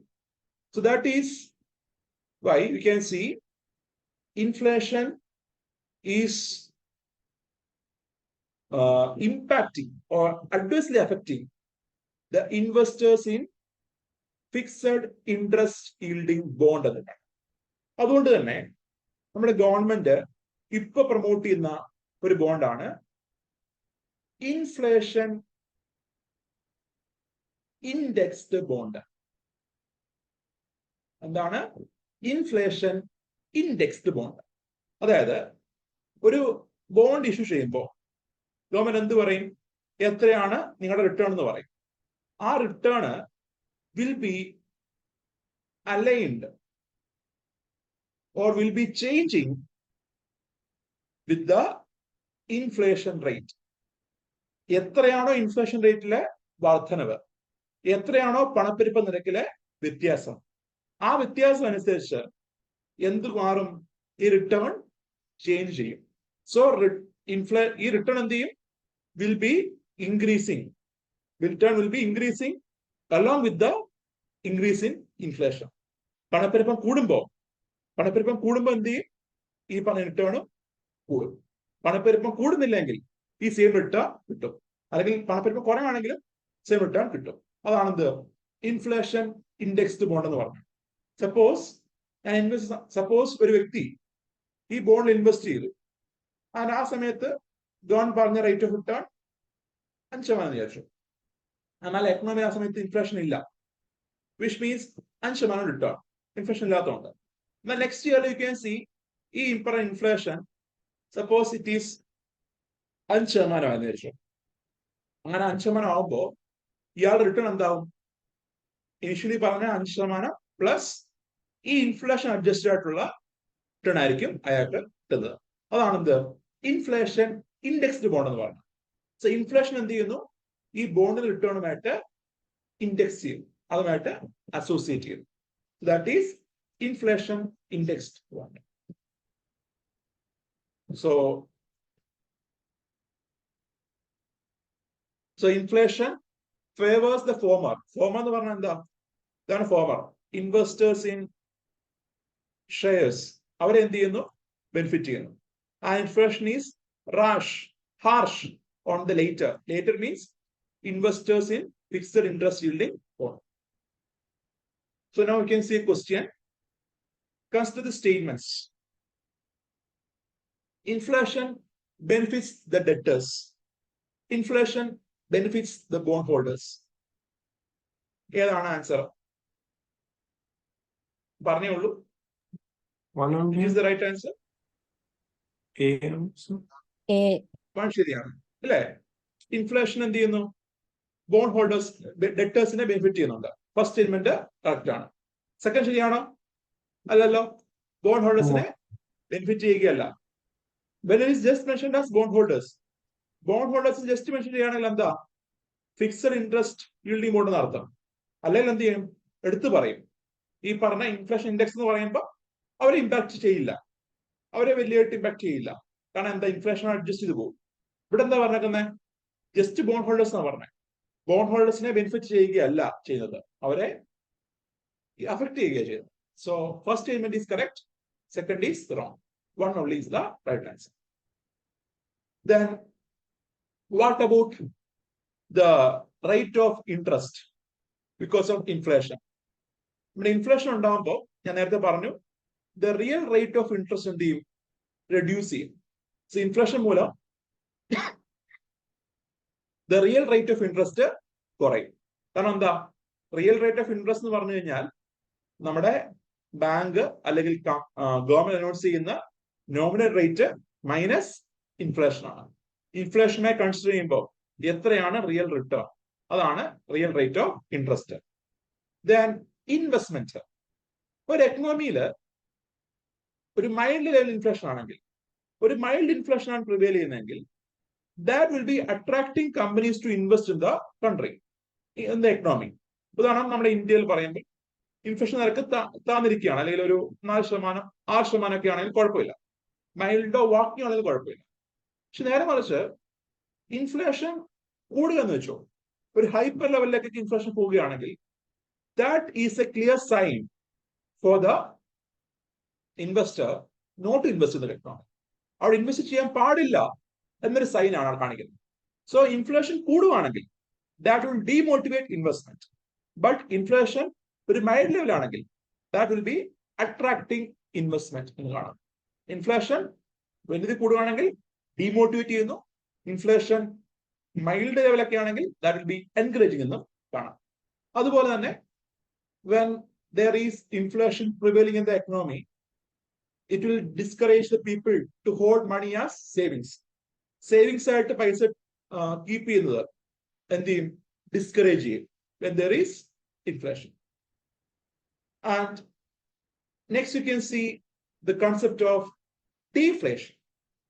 നേരത്തെ പറഞ്ഞത് ഇൻഫ്ലേഷൻ, അത് കഴിഞ്ഞ് പറഞ്ഞത് ഡിസ്ഇൻഫ്ലേഷൻ. ഇതെന്താണ്, ഡീഫ്ലേഷൻ ഓർ അതായത് പറയുന്നതാണ് പണശോഷണം. പണപ്പെരുപ്പമല്ല, പണശോഷണം. സോ ഇവിടെ എന്തായിരിക്കും, there will be a sustained fall in the overall price of goods in the economy, goods and services in the economy. എന്ത് ചെയ്യുകയാണ്, ഉൽപ്പന്നങ്ങളുടെ വില താഴേക്ക് പോകുന്നു, ഉൽപ്പന്നങ്ങളുടെയും സേവനങ്ങളുടെയും വില എന്ത് ചെയ്യുന്നു, താഴേക്ക് പോകുന്നു. ദാറ്റ് ഈസ് ഡീഫ്ലേഷൻ എന്ന് പറയുന്നത്. ആൻഡ് ഈ പറഞ്ഞ ഡീഫ്ലേഷൻ സമയത്ത് you can see with minimal currency you can purchase more goods. കുറച്ച് പൈസക്ക് കൂടുതൽ ഉൽപ്പന്നം വാങ്ങാൻ പറ്റും. കാരണം എന്താ, ഉൽപ്പന്നങ്ങളുടെ പ്രൈസ് കുറഞ്ഞിരിക്കുകയല്ലേ, ഉൽപ്പന്നങ്ങളുടെ പ്രൈസ് കുറഞ്ഞിരിക്കുകയാണ്. So with minimal goods you can purchase more items. അതിന് കാരണമാവുകയാണ് that will result in increase in the purchasing power of currency. കറൻസിയുടെ പർച്ചേസിംഗ് പവർ ഇൻക്രീസ് ചെയ്യാൻ കാരണമാവും. That is deflation. ഞാൻ ചോദിക്കട്ടെ, നമ്മുടെ എക്കണോമിയിൽ ഡീഫ്ലേഷൻ ആണോ ഇൻഫ്ലേഷൻ ആണോ ഏറ്റവും കൂടുതൽ ഇമ്പാക്ട് ഉണ്ടാക്കുന്നത്? ഡീഫ്ലേഷൻ ആണോ ഇൻഫ്ലേഷൻ ആണോ നമ്മുടെ എക്കണോമിയിൽ ഏറ്റവും കൂടുതൽ ഇമ്പാക്ട് ഉണ്ടാക്കുന്നത്? What is your point of view? പറഞ്ഞോളൂ.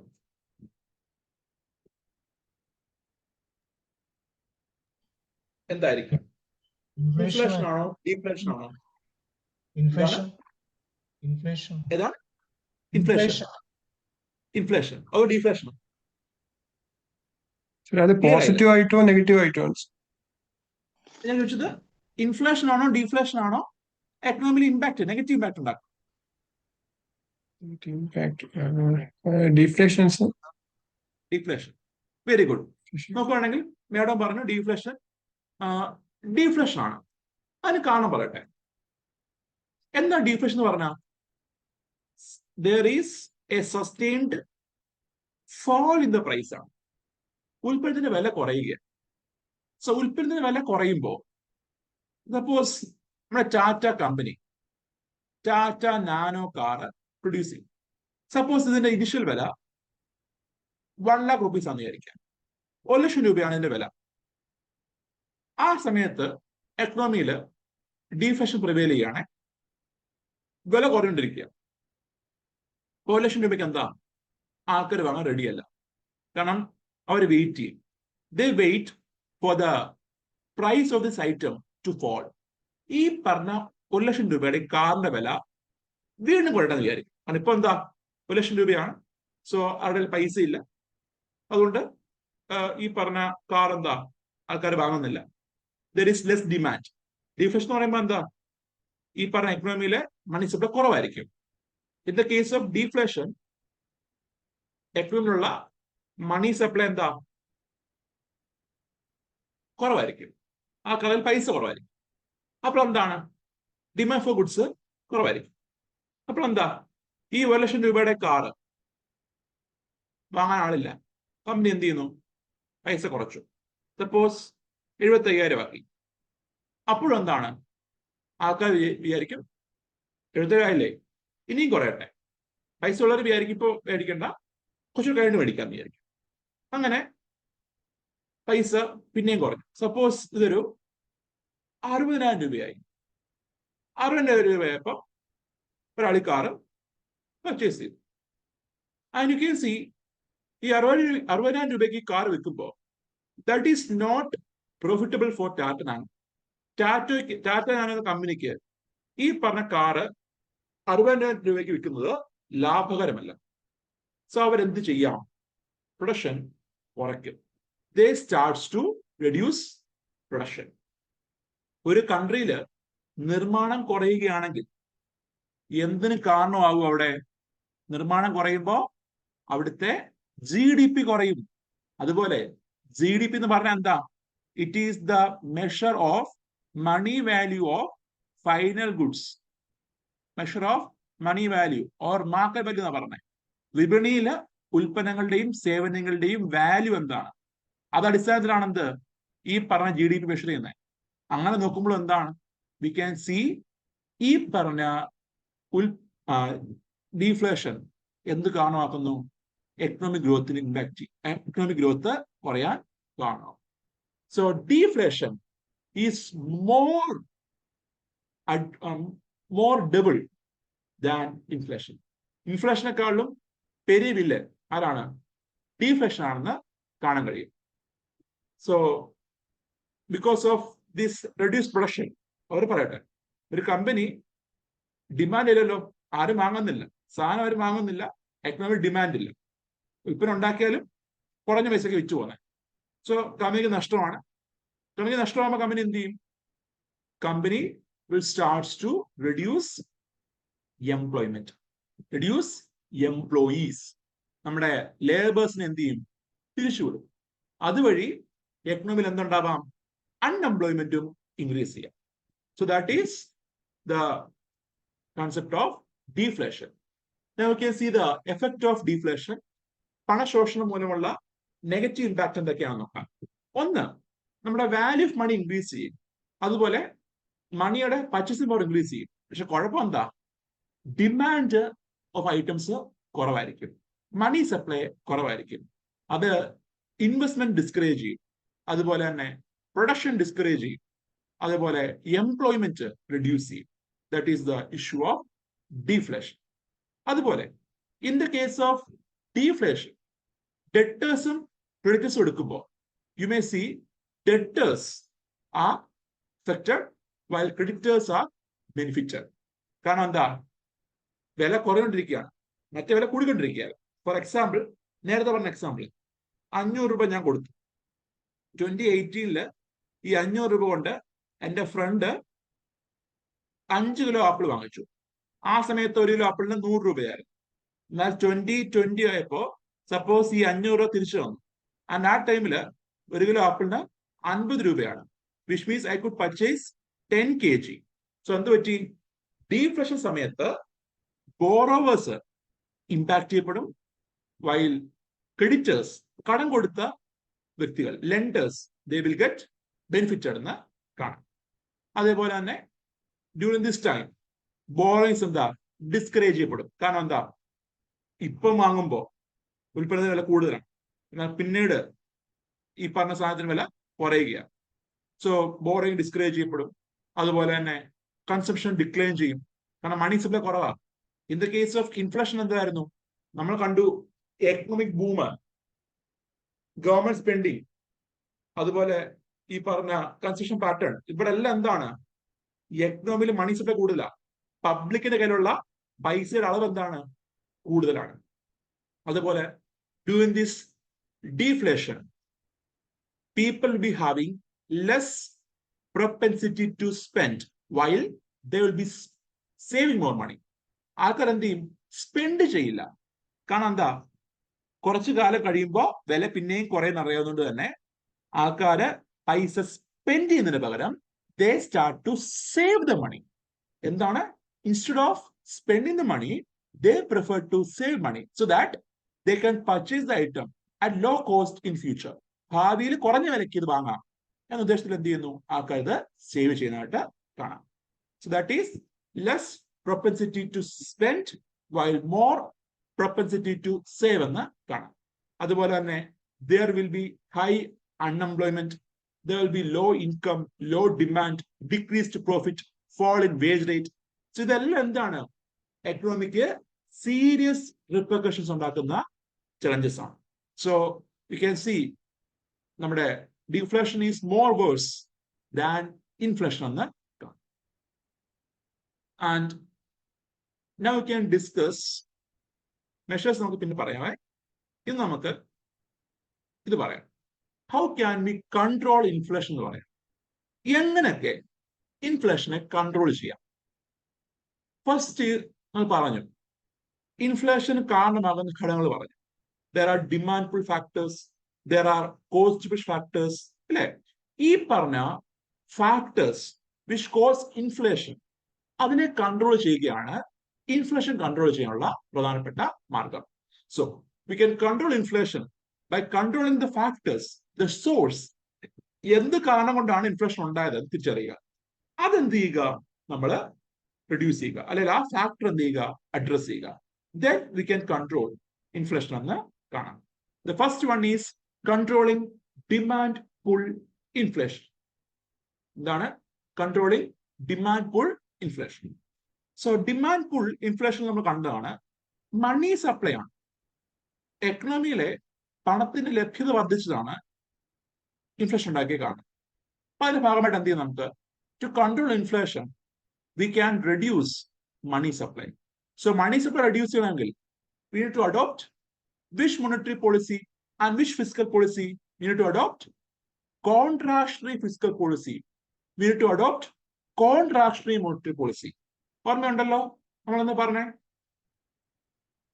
Calibrated tightening stance, then hawkish money policy, dear money policy. എന്നുവെച്ചാൽ എന്താ? റേറ്റ് കൂട്ടും, നമ്മുടെ റിപ്പോ നിരക്ക് കൂട്ടുന്നു. റിപ്പോ നിരക്ക് കൂട്ടുമ്പോൾ എന്താണ്? Interest rate in the economy കൂടിയിരിക്കുകയാണ്. ഇൻട്രസ്റ്റ് റേറ്റ് കൂടിയിരിക്കുമ്പോൾ ലോൺ എടുക്കുന്ന അളവ് കുറയും, മണി സപ്ലൈ ഇൻ എക്കണോമി കുറയും. അതുപോലെ ക്യാഷ് റിസർവ് റേഷ്യോ ഹൈക്ക് ചെയ്യുന്നു, അതുപോലെ SLR ഹൈക്ക് ചെയ്യുന്നു. അവയൊക്കെ എന്തിന് കാരണമാകും? എക്കണോമിയിലേക്കുള്ള പണത്തിന്റെ അളവ് കുറയ്ക്കാൻ കാരണമാകും. അതുപോലെ RBI may borrow government securities, sell government securities to the public. ആളുകളിലേക്ക് സെക്യൂരിറ്റി എന്ത് ചെയ്യും? വിൽക്കും. അതുവഴി മണി അബ്സോർബ് ചെയ്യാനായിട്ട് RBI ശ്രമിക്കും. അതുപോലെ ഗവൺമെന്റ് എന്ത് ചെയ്യാം? Government increase the personal income tax. Direct tax എന്ത് ചെയ്യാം? ഇൻക്രീസ് ചെയ്യാം. in order to reduce the disposable income. ഓർമ്മയുണ്ടല്ലോ? Personal disposable income, which we discussed in the national income accounting. Personal disposable income equation എന്തായിരുന്നു? Personal income minus personal income tax plus non-tax. അതായിരുന്നു എന്ത്? Personal disposable income. ആൾക്കാർക്ക് ചെലവാക്കാൻ കഴിയുന്ന തുക ചെലവാക്കാൻ കഴിയുന്ന തുക എന്ത് ചെയ്യുക, കുറയ്ക്കുക. എങ്ങനെ? അവരുടെ കയ്യിലുള്ള എമൗണ്ട് ടാക്സ് ആയിട്ട് കൂടുതൽ കളക്ട് ചെയ്യുക, ഇൻകം ടാക്സ് കൂടുതൽ കളക്ട് ചെയ്യുക. അതുപോലെ തന്നെ government can reduce the export of items to reduce to increase the supply. നമുക്ക് നോക്കുവാണെങ്കിൽ ഗവൺമെന്റ് എന്ത് ചെയ്യാം, ചില ഉൽപ്പന്നങ്ങളുടെ എക്സ്പോർട്ട് ഗവൺമെന്റിന് റെഡ്യൂസ് ചെയ്യാം. ഇപ്പൊ ഈ ഇടയ്ക്ക് വീറ്റിനും റൈസിനും വില കൂടിയിരുന്നു. അപ്പൊ ആ വേളയിൽ ഗവൺമെന്റ് എന്ത് ചെയ്തു, ഗവൺമെന്റ് ഈ പറഞ്ഞ വീറ്റിന്റെയും റൈസിന്റെയും എക്സ്പോർട്ട് ഗവൺമെന്റ് റിഡ്യൂസ് ചെയ്തു. സോ അങ്ങനെ എന്താ, അവരുടെ ഷോർട്ടേജ് പ്രിവെന്റ് ചെയ്യാൻ ഗവൺമെന്റിന് ശ്രമിക്കാം. Next is reducing cost push factors. Cost push factors reduce ചെയ്യുക. ഫോർ എക്സാമ്പിൾ, ഇതിനു വേണ്ടിയിട്ട് ഗവൺമെന്റ് മേ ഗീവ് സബ്സിഡീസ്. എന്താ ചെയ്യാം, ഉൽപ്പന്നങ്ങളുടെ വില കുറയ്ക്കാനായിട്ട് സബ്സിഡീസ് ഗവൺമെന്റ് കൊടുക്കും. ഇപ്പൊ സപ്ലൈ വഴിയൊക്കെ കുറെ ഉൽപ്പന്നങ്ങൾക്ക് എന്ത് ചെയ്യുന്നുണ്ട്, ഗവൺമെന്റ് സബ്സിഡി കൊടുക്കുന്നില്ലേ? അതുവഴി എന്ത് ചെയ്യാം, ഇൻഫ്ലേഷൻ കൺട്രോൾ ചെയ്യുക. ഇപ്പൊ അരിക്ക് 24-25 രൂപയ്ക്ക് അരി കൊടുക്കുന്നു, വെളിച്ചെണ്ണ 130 രൂപയ്ക്ക് കൊടുക്കുന്നു. സോ ഇതുവഴി എന്താണ്, government is controlling inflation by subsidising items. Then government may seal or government make a ceiling in the maximum price at which a product is sold. ഇപ്പൊ കോവിഡ് കാലത്ത് നമ്മുടെ മാസ്ക്, സാനിറ്റൈസർ പോലെ ഉൽപ്പന്നങ്ങൾക്ക് ഗവൺമെന്റ് എന്ത് ചെയ്തിരുന്നു, price fix ചെയ്തു. As per essential commodity act, essential commodities act. ഈ act ഉപയോഗിച്ചിട്ട് ഗവൺമെന്റ് എന്ത് ചെയ്തു, ഉൽപ്പന്നങ്ങളുടെ പരമാവധി ഉൽപ്പന്ന വില തീരുമാനിച്ചു. ഇപ്പൊ 3 ലെയർ മാസ്കിന് ഇത്ര വില, അതുപോലെ N95 മാസ്കിന് ഇത്ര വില എന്ന് പറഞ്ഞ് ഗവൺമെന്റ് എന്ത് ചെയ്തു, ഈ price of item government fix ചെയ്തു. ആൻഡ് അതുവഴി എന്ത് ചെയ്യാം, government can reduce the inflation. Price എന്ത് ചെയ്യാം, കുറയ്ക്കാം. അതുപോലെ government can improve the supply side factors like infrastructure bottlenecks. ഇപ്പം ഒബ്സേർട്ട് ടെക്നോളജിയോ അല്ലെങ്കിൽ ഈ പറഞ്ഞ എന്താണ്, ഈ പഴകിയ ടെക്നോളജി അല്ലെങ്കിൽ ഒബ്സേർട്ട് മെഷീനറി അതൊക്കെ റീപ്ലേസ് ചെയ്തിട്ട് മോഡേൺ ടെക്നോളജിയും മോഡേൺ പ്രൊഡക്ഷൻ പ്രാക്ടീസും അല്ലെങ്കിൽ ട്രാൻസ്പോർട്ടേഷൻ കോസ്റ്റ് കുറയ്ക്കാനൊക്കെ എന്ത് ചെയ്യാം, ഗവൺമെന്റ് ക്യാൻ ടേക്ക് ആക്ഷൻസ്. ഉദാഹരണം പറയുമ്പോൾ government has announced the logistic policy. ഗവൺമെന്റിന്റെ പുത്തൻ ലോജിസ്റ്റിക് പോളിസി ഉണ്ട്. ആൻഡ് ഈ പോളിസിയിൽ ഗവൺമെന്റ് എന്താ, ട്രാൻസ്പോർട്ടേഷൻ കോസ്റ്റ് കുറയ്ക്കാനും ഗ്ലോബൽ ലെവലില് ഈ പറഞ്ഞ ട്രാൻസ്പോർട്ടേഷൻ കോസ്റ്റ് ഗ്ലോബൽ ലെവലിലെ കോസ്റ്റുമായിട്ട് അലൈൻ ചെയ്യാനൊക്കെ ഗവൺമെന്റ് ട്രൈ ചെയ്യുന്നുണ്ട്.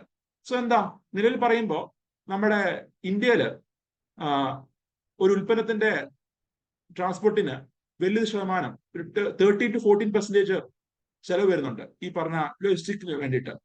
അത് ഗ്ലോബൽ ലെവലിൽ എന്താ, അത് 8%-7% ഒക്കെയാണ് ആവറേജ് വരുന്നത്.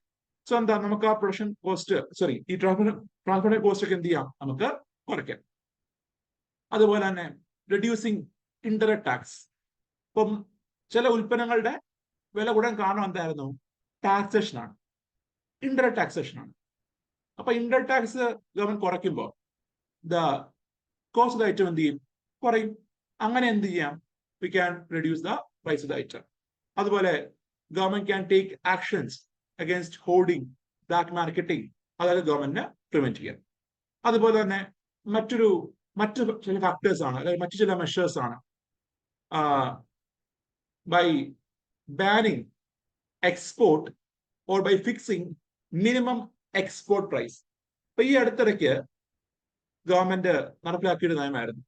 ഇപ്പൊ പച്ചക്കറികൾക്ക്, ഇപ്പം ടൊമാറ്റോ, അതുപോലെ ഒനിയൻ, അതുപോലെ റൈസ്, ഇവയൊക്കെ വില കൂടിയ സമയത്ത് ഗവൺമെന്റ് എന്ത് കൊണ്ടുവന്നു, മിനിമം എക്സ്പോർട്ട് പ്രൈസ് എന്നൊരു നയം കൊണ്ടുവന്നു. അതായത് ഈ ഉൽപ്പന്നം ഇവിടെ നിന്ന് എക്സ്പോർട്ട് ചെയ്യണമെങ്കിൽ, കയറ്റുമതി ചെയ്യണമെങ്കിൽ മിനിമം ഈ വിലയ്ക്ക് എന്ത് ചെയ്യാൻ പാടുള്ളൂ, എക്സ്പോർട്ട് ചെയ്യാൻ പാടുള്ളൂ. വിച്ച് മീൻസ് ആ ഒരു വില എന്ന് വെച്ചാൽ വലിയ വിലയായിരിക്കും, വലിയൊരു ഉയർന്ന വിലയ്ക്കായിരിക്കും, ഉയർന്ന വിലയായിട്ടായിരിക്കും എന്ത്, ഈ മിനിമം എക്സ്പോർട്ട് പ്രൈസ്. അതുവഴി എന്ത് ചെയ്യുകയാണ്, ഇവിടുന്ന് എക്സ്പോർട്ട് ചെയ്ത ഉൽപ്പന്നങ്ങളുടെ കോമ്പറ്റീവ്നെസ് എന്ത് ചെയ്യുക, കുറയ്ക്കുക, മത്സരശേഷി കുറയ്ക്കുക. സോ ഹൈ എക്സ്പോർട്ട് പ്രൈസ് വെക്കുമ്പോൾ എക്സ്പോർട്ടേഴ്സിന് കുറഞ്ഞ വിലയ്ക്ക് ഈ ഉൽപ്പന്നം കയറ്റുമതി ചെയ്യാൻ കഴിയില്ല.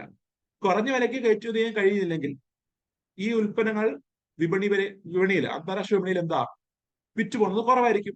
സോ അങ്ങനെ എന്ത് ചെയ്യാം, എക്സ്പോർട്ട് നമുക്ക് ബാൻ ചെയ്യാം, അല്ലെങ്കിൽ എക്സ്പോർട്ട് നമുക്ക് പ്രിവെന്റ് ചെയ്യാം.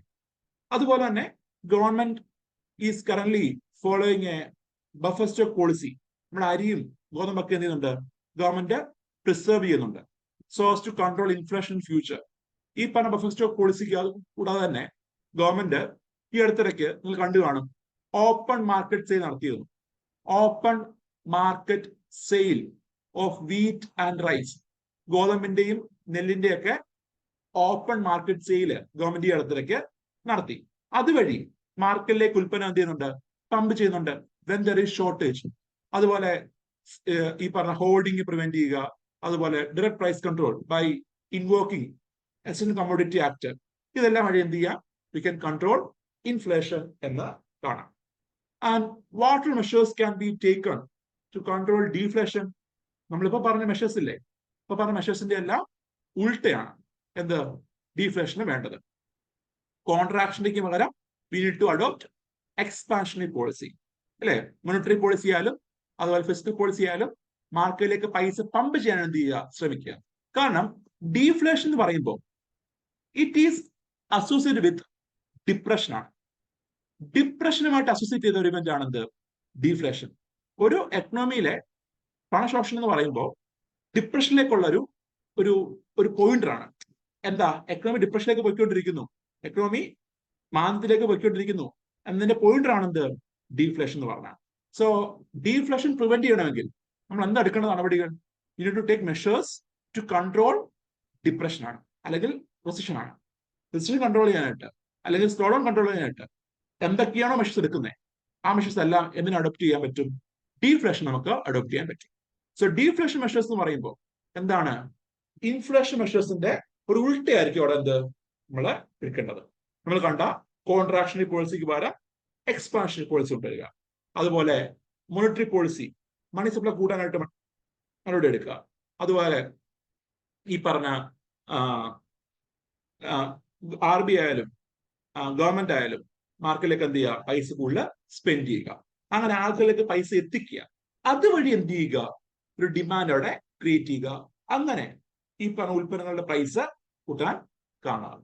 So that is the measures to control deflation എന്ന് പറയാം. We can start, how can we measure inflation in the country? So നമ്മുടെ ഇന്ത്യയില് we can see inflation measure ചെയ്യാനായിട്ട് there are mainly 3 indicators are there. ഒന്ന് WPI, then CPI, then GDP deflator. WPI എന്ന് പറയുമ്പോൾ wholesale ലെവലില് അല്ലെങ്കിൽ manufacture ലെവലിലുള്ള price changes ആയിരിക്കും നമ്മുടെ WPI മെഷർ ചെയ്യുന്നത്. So WPI it is measuring inflation level or changes in the price level at the wholesale level. Then CPI ആണെങ്കിൽ it is measuring the inflation level or the change in the price of goods level at the consumer level. So consumer centric ആയിട്ട് measure ചെയ്യുന്ന ഒന്നാണ് consumer price index. ഇപ്പൊ നമ്മൾ കടയിൽ പോയി സാധനം വാങ്ങുമ്പോൾ, ഞാൻ കടയിൽ പോയി സാധനം വാങ്ങുമ്പോൾ എന്തുമാത്രം സൗണ്ട് ഓക്കെ ആണോ? വോയിസ് ക്ലിയർ ആണോ? Is there any break in between? സാറേ ആദ്യം ഒരു ഡിസ്റ്റർബൻസ് ഉണ്ടായിരുന്നു. ഓക്കെ. കാരണം എനിക്ക് കാണിച്ചു കണക്ഷൻ ഈസ് അൺസ്റ്റേബിൾ എന്നൊരു മെസ്സേജ് വന്നു. That is why I just post. So നമ്മൾ പറഞ്ഞ എന്താണ്? നമ്മുടെ ഇന്ത്യയിൽ there are mainly 3 types or 3 indicators for measuring inflation ഉണ്ട്. ഒന്ന് WPI, then CPI, and the third one is GDP deflator. And WPI എന്ന് പറയുമ്പോൾ എന്താ? മാനുഫാക്ചർ ലെവലില് അല്ലെങ്കിൽ ഹോൾസെയിൽ ലെവലിലെ വില വ്യത്യാസം മെഷർ ചെയ്യുന്ന ഒരു ഇൻഡെക്സ് ആണ്. CPI എന്ന് പറയുമ്പോൾ കൺസ്യൂമർ ലെവലില് അല്ലെങ്കിൽ റീറ്റെയിൽ ലെവലിലെ പ്രൈസ് ചേഞ്ചസ് മെഷർ ചെയ്യുന്ന ഇൻഡെക്സ് ആണ്. And there is one more thing, that is GDP deflator. So നമ്മൾ GDP എടുത്ത സമയത്ത്, നാഷണൽ ഇൻകം എടുത്ത സമയത്ത് വി ആർ ഡിസ്കസ്ഡ് എന്താണ് GDP deflator, എന്താണ് നോമിനൽ ടു റിയൽ GDP നമ്മൾ ഡിസ്കസ് ചെയ്താണ്. അതാണ് GDP deflator. നമുക്ക് ഓരോന്നും എന്താന്ന് നോക്കാം. First of all let us discuss WPI. So WPI or wholesale price index, it measures the change in the price in the wholesale market ആണ്. So goods നോക്കുമ്പോൾ ചരക്കുകളാണ് പ്രധാനമായും ബൾക്ക് ലെവലില് അല്ലെങ്കിൽ ഹോൾസെയിൽ ലെവലിൽ വിറ്റുപോകുന്നത്. എന്നാൽ സർവീസ് അങ്ങനെയാണോ? അല്ല. Service cannot be sold in bulk. ഒരു ബൾക്കായിട്ടൊന്നും service solve ചെയ്യാൻ കഴിയില്ല. അതുകൊണ്ട് തന്നെ we can see WPI only considers WPI only considers the goods price level ആണ്.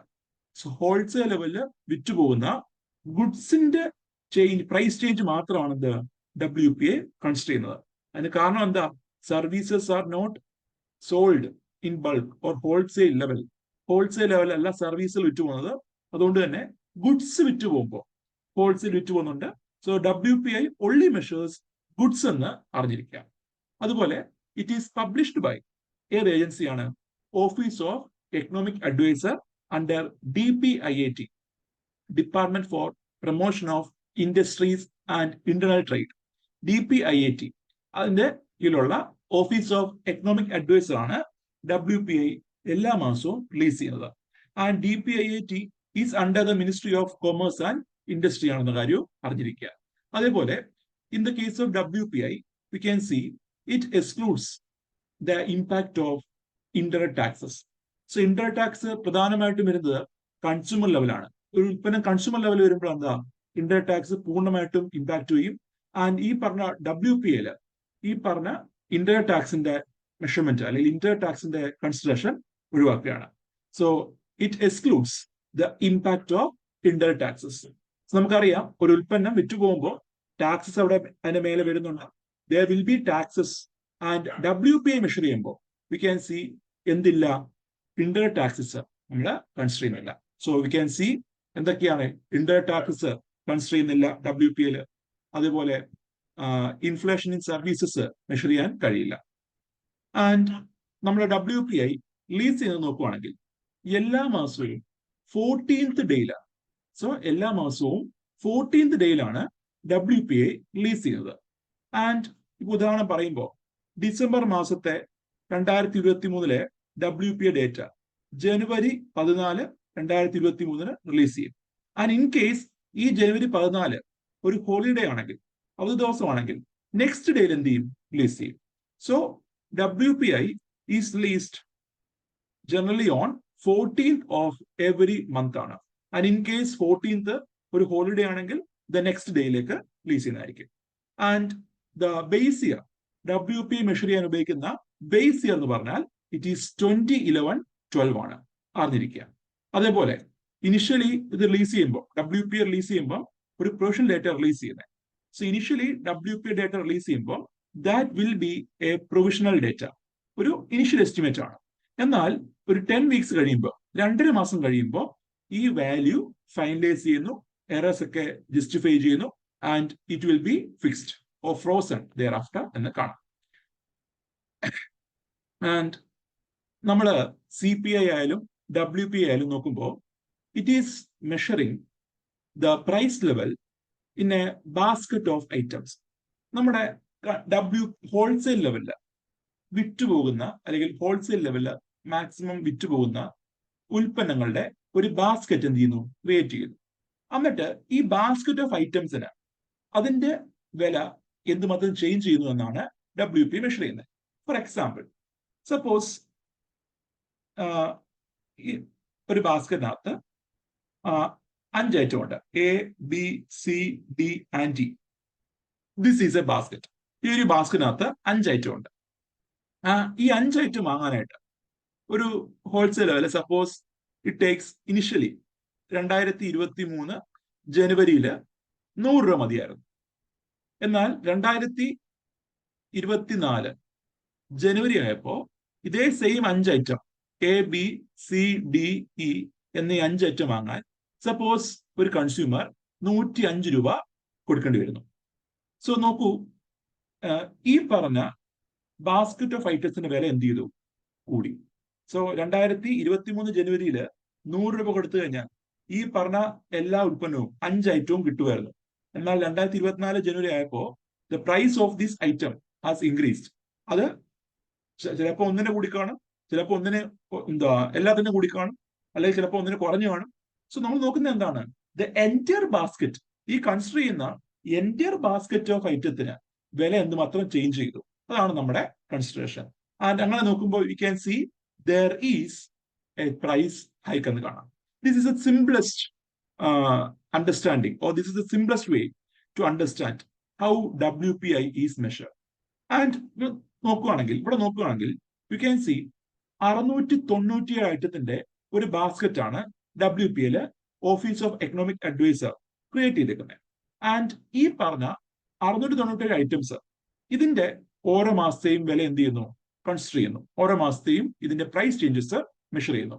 അത് പ്രകാരമാണ് WPI മെഷർ ചെയ്യുന്നത്. ഈ 697 ഐറ്റംസിനെ നമ്മൾ 3 ഗ്രൂപ്പ്സ് ആയിട്ട് എന്ത് ചെയ്യുന്നു, ഡിവൈഡ് ചെയ്യുന്നു. Primary articles, fuel and power, then manufactured products. And primary ആർട്ടിക്കിൾസിന് ആ ഗ്രൂപ്പിനകത്ത് in total there are 117 items are there. In the case of fuel and power, there are 16 items are there. In the case of manufactured products, it has 564 items. So ഇവിടെ നോക്കുമ്പോൾ ഇത് കാണാൻ കഴിയും, manufactured products ആണ് majority എന്ത് ചെയ്യുന്നത്, wholesale ലെവലില് വിറ്റ് പോകുന്നത്. So since manufactured products is getting sold at wholesale level in bulk, manufactured products ആണ് ഏറ്റവും കൂടുതൽ ഈ ബാസ്കറ്റിനകത്ത് വരുന്നത്. സോ മൊത്തമുള്ള 697 ഐറ്റത്തില് 564 ഐറ്റവും എവിടുന്നാണ്, മാനുഫാക്ചർഡ് പ്രൊഡക്ട്സ് ആണ്. And you can see the items in these groups നോക്കുമ്പോൾ പ്രൈമറി ആർട്ടിക്കിൾസിനകത്ത് food articles, non food articles, then minerals, crude oil, natural gas വരുന്നു. ദെൻ മാനുഫാക്ചർഡ് പ്രൊഡക്ട്സിനകത്ത് food product, beverage, tobacco product, textiles, then wearing apparels, etc. And fuel and power nathu you can see coal, mineral oils, electricity are there. And ഇതില് ഓരോ ഗ്രൂപ്പിനും ഓരോ weightage ഉണ്ട്. നോക്കൂ, primary ആർട്ടിക്കിൾസിന് it has a weightage of 22.62 ആണ്. Fuel and പവറിന് it has a weightage of 13.15 ആണ്. Manufactured പ്രൊഡക്ട്സിനകത്ത് it has a weightage of 64.23. And ഈ വെയിറ്റേജ് വാസ് ഫിക്സ്ഡ്. ഈ പറഞ്ഞ വെയിറ്റേജ് ഫിക്സ് ചെയ്തിരിക്കുന്നത് depending on the number of items which is sold in the wholesale ലെവലാണ്. Wholesale ലെവലില് ഏറ്റവും കൂടുതൽ വിറ്റ് പോകുന്ന, അല്ലെങ്കിൽ ഒരു കമ്പനിയിൽ നിന്ന്, മാനുഫാക്ചർ എടുത്തു നിന്ന് ഏറ്റവും കൂടുതൽ വിറ്റ് പോകുന്ന ഉൽപ്പന്നങ്ങൾ, അതിന്റെ ബേസിസിലാണ് ഈ വെയിറ്റേജ് ഫിക്സ് ചെയ്തിരിക്കുന്നത്. അതുകൊണ്ട് തന്നെ നിങ്ങൾക്ക് കാണാം, മാനുഫാക്ചർഡ് പ്രൊഡക്ട്സ് ഏറ്റവും കൂടുതൽ എണ്ണ ഏതിനാണുള്ളത്, മാനുഫാക്ചർഡ് പ്രൊഡക്ട്സ് ആണ്. അതുകൊണ്ട് തന്നെ വെയിറ്റേജ് ഏതിന് തന്നെ ഉള്ളത്, മാനുഫാക്ചർഡ് പ്രൊഡക്ട്സിനാണ്. 64.23 ആണ് അതിന്റെ വെയിറ്റേജ്. അത് കഴിഞ്ഞ് primary articles, then the last weightage ആണ് ഫ്യൂൽ ആൻഡ് പവറിന് ഉള്ളത്. And you can see the list of commodities and the weightage of each of these commodities. ഓരോ കമ്മോഡിറ്റിയുടെയും വെയിറ്റേജ് കാണാൻ കഴിയും. ആൻഡ് ഈ വെയിറ്റേജ് ഫിക്സ് ചെയ്ത് എന്തടിസ്ഥാനത്തിലാണ്, depending on the sale or transaction in the market. നമ്മുടെ വിപണി നടക്കുന്ന ട്രാൻസാക്ഷൻ അടിസ്ഥാനത്തിലാണ് ഈ വെയിറ്റേജ് എന്ത് ചെയ്യുന്നത്, ഫിക്സ് ചെയ്യുന്നത്. സോ ഇവിടെ നോക്കുമ്പോൾ നിങ്ങൾക്ക് കാണാൻ കഴിയും, ഈ 64.23 എന്ന് പറയുമ്പോൾ it is not equal weightage. എല്ലാ ഉൽപ്പന്നങ്ങൾക്കും എന്തല്ല, തുല്യമായ വെയിറ്റേജ് അല്ല, വെയിറ്റേജ് ഡിഫർ ചെയ്യുന്നുണ്ട്. So depending on the transaction, depending on the quantity and the value of transaction, ഈ പറഞ്ഞ വെയിറ്റേജ് ചേഞ്ച് ചെയ്യുന്നതായിട്ട് കാണാൻ കഴിയും. And next is CPI, consumer price index. And consumer price index is mainly measuring the change in the price of items which is sold at the retail level ആണ്, or consumer level ആണ്. ഇപ്പോൾ ഒരു ഉപഭോക്താവ് കടയിൽ പോയി സാധനം വാങ്ങുമ്പോൾ അയാൾ വാങ്ങുന്ന ഒരു ബാസ്കറ്റ് ഓഫ് ഐറ്റത്തിന്റെ വിലയിലുണ്ടായ മാറ്റം. ആൻഡ് CPI നോക്കുകയാണെങ്കിൽ there are mainly 4 types of CPI ഉണ്ട്. കൺസ്യൂമർ പ്രൈസ് ഇൻഡെക്സിനകത്ത് 4 ഐറ്റംസ് നമുക്ക് കാണാൻ കഴിയും. And the first one is CPI industrial worker, then CPI agricultural labor, then CPI rural labor. Then മറ്റൊന്നാണ് CPI rural urban combined. ഈ food price index actually ഇതിന്റെ ഭാഗം തന്നെയാണ്, CPI കമ്പൈൻഡിന്റെ ഭാഗമാണ്. സോ നോക്കുമ്പോൾ there are mainly 4 types of CPI. ഏതൊക്കെയാണ്? CPI industrial worker, CPI agricultural labor, CPI rural labor, then CPI rural urban combined. And ഇതിന്റെ ഒരു sub component ആണ് consumer food price index, consumer food price index. And ഇവിടെ നോക്കുമ്പോൾ ഇതിൽ ഞാൻ ഈ പറഞ്ഞ 4 എണ്ണത്തില് 3 ഉണ്ടാവും. CPI industrial work, agriculture labour, rural labour. ഈ 3 റിലീസ് ചെയ്യുന്നത് ലേബർ ബ്യൂറോ ആണ്. എന്നാൽ CPI റൂറൽ അർബൻ കമ്പൈൻഡ് അത് റിലീസ് ചെയ്യുന്നത് NSO ആണ്. ആൻഡ് ഈ പറഞ്ഞ CPI combined, this is considered by RBI for inflation targeting in India. ഇന്ത്യയിലെ ഇൻഫ്ലേഷൻ ടാർഗറ്റിങ്ങിന് RBI ഉപയോഗിക്കുന്ന ഇൻഡെക്സ് CPI കമ്പൈൻഡ് ആണെന്ന് അറിഞ്ഞിരിക്കുക. So when we discussed money and banking ഞാൻ ബ്രീഫായിട്ട് പറഞ്ഞാണ് ഈ കാര്യങ്ങൾ. 4+2 ആണെന്ത് നമ്മുടെ ഇൻഫ്ലേഷൻ ടാർഗറ്റ്, ഗവൺമെന്റ് ഫിക്സ് ചെയ്യുന്ന ഇൻഫ്ലേഷൻ ടാർഗറ്റ്. 2016 മുതൽ ഗവൺമെന്റ് ഓഫ് ഇന്ത്യ എന്ത് ചെയ്യുന്നുണ്ട്, ഇന്ത്യയിലെ എത്രയായിരിക്കണം ഇൻഫ്ലേഷൻ ലെവൽ എന്ന് ഫിക്സ് ചെയ്യുന്നു.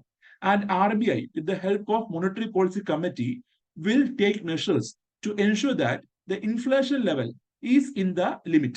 ഈ ലിമിറ്റിനകത്താണ് എന്ന് എൻഷുർ ചെയ്യാനായിട്ട് RBIയും മോണിറ്ററി പോളിസി കമ്മിറ്റിയും ശ്രമിക്കുന്നുണ്ട്.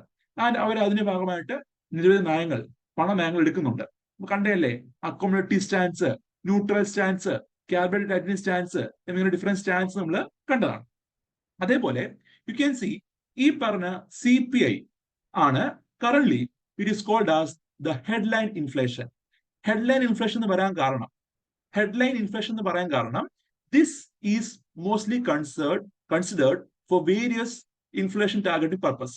അതുകൂടാതെ തന്നെ നമ്മുടെ പേപ്പറുകളിൽ ന്യൂസ് പേപ്പറുകളിൽ ഏറ്റവും കൂടുതൽ പ്രൊജക്ട് ചെയ്യപ്പെടുന്ന ഇൻഫ്ലേഷനും ഈ പറഞ്ഞ CPI ആണ്. ഇപ്പൊ നമ്മൾ കാണാറില്ലേ, ഇന്ത്യയിലെ പണപ്പെരുപ്പം വർദ്ധിച്ചു, ഇന്ത്യയിലെ ഈ പറഞ്ഞ പണപ്പെരുപ്പം ഓരോ സംസ്ഥാനത്തും വർദ്ധിച്ചു, അല്ലെങ്കിൽ ഈ പറഞ്ഞ വിലക്കയറ്റം രൂക്ഷമാകുന്നു എന്നൊക്കെ പറയാറില്ലേ. അങ്ങനെ പറയുന്ന വേളയിൽ നമ്മൾ കൺസിഡർ ചെയ്യുന്ന ഇൻഡെക്സ് ഏതാണ്, CPI കമ്പൈൻഡ് ആണെന്ന് കാണാൻ കഴിയും. Okay, and that is why it is called as the headline inflation. CPI combined വിളിക്കുന്ന പേരാണ് headline inflation. And the first one, CPI industrial worker. So ഇവിടെ നോക്കുമ്പോൾ CPI industrial worker, it is the index or it is the inflation measurement of the basket of commodities which is consumed by industrial workers. വ്യവസായിക തൊഴിലാളികൾ അവർ consume ചെയ്യുന്ന, അവർ purchase ചെയ്യുന്ന ഉൽപ്പന്നങ്ങളുടെ വിലയുണ്ടാവുന്ന വ്യത്യാസം, അതാണ് CPI industrial worker എന്ന് പറയുന്നത്. ആൻഡ് ഈ പറഞ്ഞ CPI ഇൻഡസ്ട്രിയൽ വർക്കർ ആണ് നമ്മുടെ കേന്ദ്ര ഗവൺമെന്റും സംസ്ഥാന ഗവൺമെന്റും ഉപയോഗിക്കുന്നത് DNS അലവൻസ് ഡിറ്റർമിൻ ചെയ്യാനും DNS അലവൻസ് അനൗൺസ് ചെയ്യുന്ന വേളയിലും ഗവൺമെന്റ് കൺസിഡർ ചെയ്യുന്നത് ഈ പറഞ്ഞ CPI ഇൻഡസ്ട്രിയൽ വർക്കർ ആണ്. അതായത് ഇൻഡസ്ട്രിയൽ വർക്കറിന്റെ കൺസ്യൂമർ ബാസ്ക്കറ്റിലെ ഉൽപ്പന്നങ്ങളുടെ വിലയിലെ change, that will be considered എന്ന് കാണാൻ കഴിയും. ആൻഡ് ഈ പറഞ്ഞ CPI ഇൻഡസ്ട്രിയൽ വർക്കറിന്റെ ബേസ് ഇയർ എന്ന് പറഞ്ഞാൽ 2016 അതുപോലെ ഇത് റിലീസ് ചെയ്യുന്നത്, it is released on the last working day of subsequent month ആണ്. അതായത് December 2023 എന്ന് റിലീസ് ചെയ്യും, January 31, 2024 ആയിരിക്കും റിലീസ് ചെയ്യുന്നത്. ഇൻ കേസ് അന്ന് ഹോളിഡേ ആണെങ്കിൽ ദ നെക്സ്റ്റ് ഡേ റിലീസ് ചെയ്യും എന്നാണ് പറയുന്നത്. ആൻഡ് ഈ പറഞ്ഞ CPI ഇൻഡസ്ട്രിയൽ വർക്കറിനകത്ത് you can see there are 7 industries are considered. 7 വ്യവസായ മേഖലയാണ് ഈ ഒരു ഇൻഡെക്സ് മെഷർ ചെയ്യാൻ വേണ്ടിയിട്ട് സർവേ ചെയ്യുന്നത്. Factories, mines, plantation, railway, public motor transport undertaking, electricity generating and distributing establishment, ports and docks എന്നിങ്ങനെ 7 മേഖലകൾ, 7 സെക്ടേഴ്സ് ഈ പറഞ്ഞ ഇൻഡെക്സ് മെഷർ ചെയ്യാൻ വേണ്ടി കൺസിഡർ ചെയ്യുന്നു. And also U can see ഈ ഒരു ഇൻഡെക്സ് മെഷർ ചെയ്യുന്ന ഭാഗമായിട്ട് നമ്മുടെ labour bureau will be conducting surveys in about 88 industrially important centres. നമ്മുടെ കേരളമൊക്കെ വരുന്നുണ്ട്. കേരളത്തിനകത്ത് കോഴിക്കോട്, കൊച്ചി അതൊക്കെ ഈ പറഞ്ഞ സർവേ മെഷർമെന്റിനകത്ത് വരുന്നുണ്ട്. മൊത്തം 317 മാർക്കറ്റ് ഇന്ത്യ ഒട്ടുക്ക് വ്യാപിച്ചേക്കുന്ന 317 മാർക്കറ്റിലെ റീറ്റെയിൽ പ്രൈസ് എന്ത് ചെയ്യുന്നു, കൺസിഡർ ചെയ്യുന്നു. So in order to measure this CPI industrial worker, ഇന്ത്യയിലെ 317 മാർക്കറ്റുകളിലുള്ള retail price over 88 important industrially important centres. 317 market in 88 in cities or 88 important industrial centers അവിടെ നിന്ന് എന്ത് ചെയ്യുന്നു, മെഷർ ചെയ്യുന്നു. അത് പ്രകാരമാണെന്ത് ഈ പറഞ്ഞ CPI ഇൻഡസ്ട്രിയൽ വർക്കർ റിലീസ് ചെയ്യുന്നത്. And the different groups or different category of items നോക്കുകയാണെങ്കിൽ നമ്മുടെ CPI ഇൻഡസ്ട്രിയൽ വർക്കറിനുള്ള ഐറ്റത്തിനെ പ്രധാനമായിട്ടും 5 ആയിട്ട് കാറ്റഗറൈസ് ചെയ്യുന്നുണ്ട്. Food and beverages, then paan, supari, tobacco, intoxicants, fuel and light, then housing, clothing and footwear, miscellaneous. അഞ്ചല്ല 6 വരുന്നുണ്ട്. ഇതിന്റെ സബ്പാർട്ടായിട്ട് പറയുന്നത് 6 വരുന്നുണ്ട്. So food, beverages, then pan masala, pan, shupari, tobacco, then fuel, light, housing, clothing, miscellaneous. എന്നിങ്ങനെ 6 category നമുക്ക് കാണാൻ കഴിയും. And ഈ പറഞ്ഞ കാറ്റഗറിയിൽ ഏറ്റവും കൂടുതൽ വെയിറ്റേജ് വരുന്നത് എന്തിനാ? ഫുഡിനാണ്. കാരണം നമ്മളെ റീറ്റെയിൽ ലെവലിൽ ആൾക്കാർ പൈസ പ്രധാനമായിട്ടും മുടക്കുന്നത്, പ്രധാനമായിട്ടും പൈസ എന്തിനാ വേണ്ടിയാണ് ഉപയോഗിക്കുന്നത്? ഫുഡായിട്ട് മേടിക്കാൻ വേണ്ടിയാണ്. അതുകൊണ്ട് തന്നെ the most weightage of these groups, ഈ പറഞ്ഞ 6 ഗ്രൂപ്പിൽ ഏറ്റവും കൂടുതൽ വെയിറ്റേജ് കൊടുത്തേക്കുന്നത് ഫുഡ് ആൻഡ് ബിവറേജ് എന്നതിന് കാണാൻ കഴിയും. ഓക്കെ, അതുപോലെ the total number of items, നമ്മുടെ CPI ഇൻഡസ്ട്രിയൽ വർക്കുകളിലെ ടോട്ടൽ നമ്പർ ഓഫ് ഐറ്റംസ് പറഞ്ഞാൽ 463 ആണ്. ഇത് അത്ര ഇമ്പോർട്ടന്റ് അല്ല. CP ഇൻഡസ്ട്രിയൽ വർക്കുകളൊന്നും അത്ര ഇമ്പോർട്ടന്റ് അല്ല. കാരണം റിലീസ് ചെയ്യുന്നുണ്ട്, പക്ഷെ നമ്മൾ എന്താ അധികം ചർച്ച ചെയ്യപ്പെടാത്ത കാര്യമാണ്. പേപ്പറിലൊക്കെ വളരെ വിരളമായിട്ടാണ് ഇതിന്റെ ഡേറ്റ ഒക്കെ പബ്ലിഷ് ചെയ്യുന്നത്. പൊതുവെ വരാറില്ല. CP ഇൻഡസ്ട്രിയൽ വർക്കുകളൊന്നും പൊതുവെ വരാറില്ല. വെബ്സൈറ്റിൽ പോയി നോക്കിയാലേ ഇതിന്റെയൊക്കെ ഡേറ്റ കാണാൻ കഴിയുള്ളൂ. And next is CPI agricultural labour. And ഇത് മെഷർ ചെയ്യുന്നത് എന്താണ്? നമ്മുടെ കാർഷിക മേഖല തൊഴിലാളികൾ അവർ കൺസ്യൂം ചെയ്യുന്ന ഉൽപ്പന്നങ്ങൾ, ആ ഉൽപ്പന്നങ്ങളുടെ വിലയുണ്ടാവുന്ന price changes, that is CPI agricultural labour. And ഇത് റിലീസ് ചെയ്യുന്നത് ലേബർ ബ്യൂറോ ആണ്. And it is released on 20th day of the succeeding month ആണ്. സോ ഡിസംബറിലെ ഡേറ്റ് ആണെങ്കിൽ ജനുവരി 20 റിലീസ് ചെയ്യുന്നത്. അന്ന് അവധിയാണെങ്കിൽ തൊട്ടടുത്ത ദിവസം റിലീസ് ചെയ്യും. And that is CPI agricultural labour. No need to dig deep. ഈ പറഞ്ഞ ഇൻഡെക്സ് അത്ര ഇമ്പോർട്ടന്റ് അല്ല.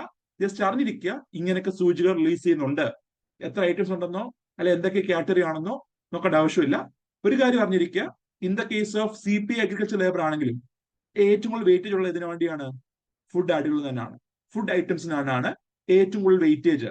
ഏറ്റവും കൂടുതൽ ബാസ്കറ്റിൽ ഐറ്റംസ് വരുന്നതും ഫുഡ് ഐറ്റംസ് ആണ്. Then CPI rural labour. ഇത് പറയുന്നത് എന്താ? ഗ്രാമീണ മേഖല തൊഴിലാളികളാണ് പറയുന്നത്. So it mainly measures the price changes of commodities which is consumed by rural labor. ഗ്രാമീണ മേഖല തൊഴിലാളികൾ അവർ കൺസ്യൂം ചെയ്യുന്ന ബാസ്കറ്റ്, ആ ബാസ്കറ്റിലെ ബാസ്കറ്റ് കമ്മോഡിറ്റീസിന്റെ price change, that is measured in the CPI rural labour. ഇതിന്റെ ബേസ് ഇയറും 1986-87 ആണ്. So the base year for measuring CPI rural labour is 1986-87.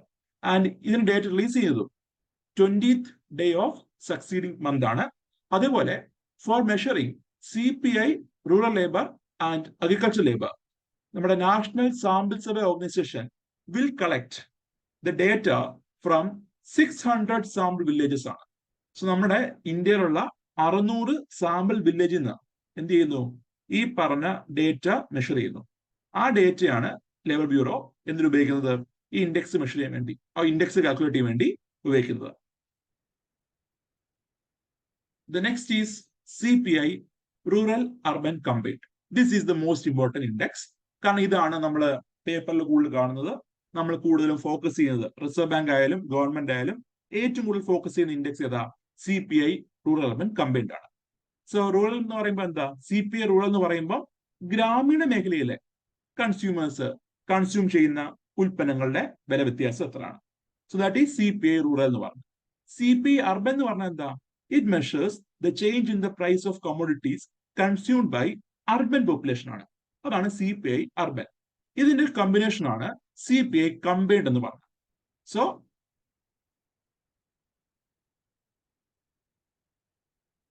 So CPI rural എന്ന് പറഞ്ഞാൽ it measures the change in the price of commodity basket. കേൾക്കുന്നില്ല. ഇപ്പൊ കേൾക്കുന്നുണ്ടോ? ഒടുവിലാണോ ഇപ്പോ? Hello, am I audible now? Sir ഇടയ്ക്ക് കട്ടായി. ഇപ്പൊ ഉണ്ടോ? ഇപ്പൊ കേൾക്കാവോ? സാർ ഇടയ്ക്ക് കേൾക്കുന്നില്ലായിരുന്നു. അല്ല, ഇപ്പൊ കേൾക്കുന്നുണ്ട്. ഇപ്പൊ സാർ ഇടയ്ക്കിടയ്ക്ക് എവിടെ കട്ടാവുന്നുണ്ട്. കേട്ടു? ഇത് കേട്ടായിരുന്നോ? CPI സാറേ റൂറൽ ലേബർ സ്റ്റാർട്ടിങ് പറഞ്ഞു. എന്തോ റൂറൽ ലേബേഴ്സ് കേട്ടു, ഓക്കെ, കമ്പൈൻഡ് സ്റ്റാർട്ടിങ് തൊട്ട് കേട്ടില്ല. കേൾക്കുന്നില്ല. Okay, I will repeat once again. ഇത് ഞാൻ ഒന്നുകൂടെ പറയാം. So CPI rural urban combined. So the next index ആണ് CPI rural urban combined. CPI rural എന്ന് പറഞ്ഞു കഴിഞ്ഞാൽ it measures the change in the price of commodities which is consumed by the consumers in the rural area. ഗ്രാമീണ മേഖലയിലെ ഒരു consumer അയാൾ consume ചെയ്യുന്ന, അയാൾ ഉപയോഗിക്കുന്ന, അയാൾ പർച്ചേസ് ചെയ്യുന്ന ബാസ്കറ്റ് ഓഫ് കമ്മോഡിറ്റീസിന്റെ വില വ്യത്യാസം. ദാറ്റ് ഈസ് CPI റൂറൽ എന്ന് പറഞ്ഞാൽ. ദെൻ CPI അർബൻ എന്ന് പറഞ്ഞാൽ എന്താ? It measures the change in the price of commodities consumed by the urban population. അതാണ് CPI urban. And CPI combined ഇതിന്റെ കോമ്പിനേഷൻ ആണ്. CPI റൂറലിന്റെയും CPI അർബന്റെയും കമ്പൈൻ ചെയ്തുള്ള ഒരു ഇൻഡെക്സ് ആണ് CPI combined.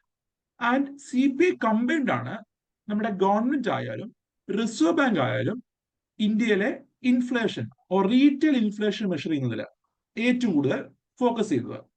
And also CPI rural urban combined ഇത് release ചെയ്യുന്ന ആരാണ്?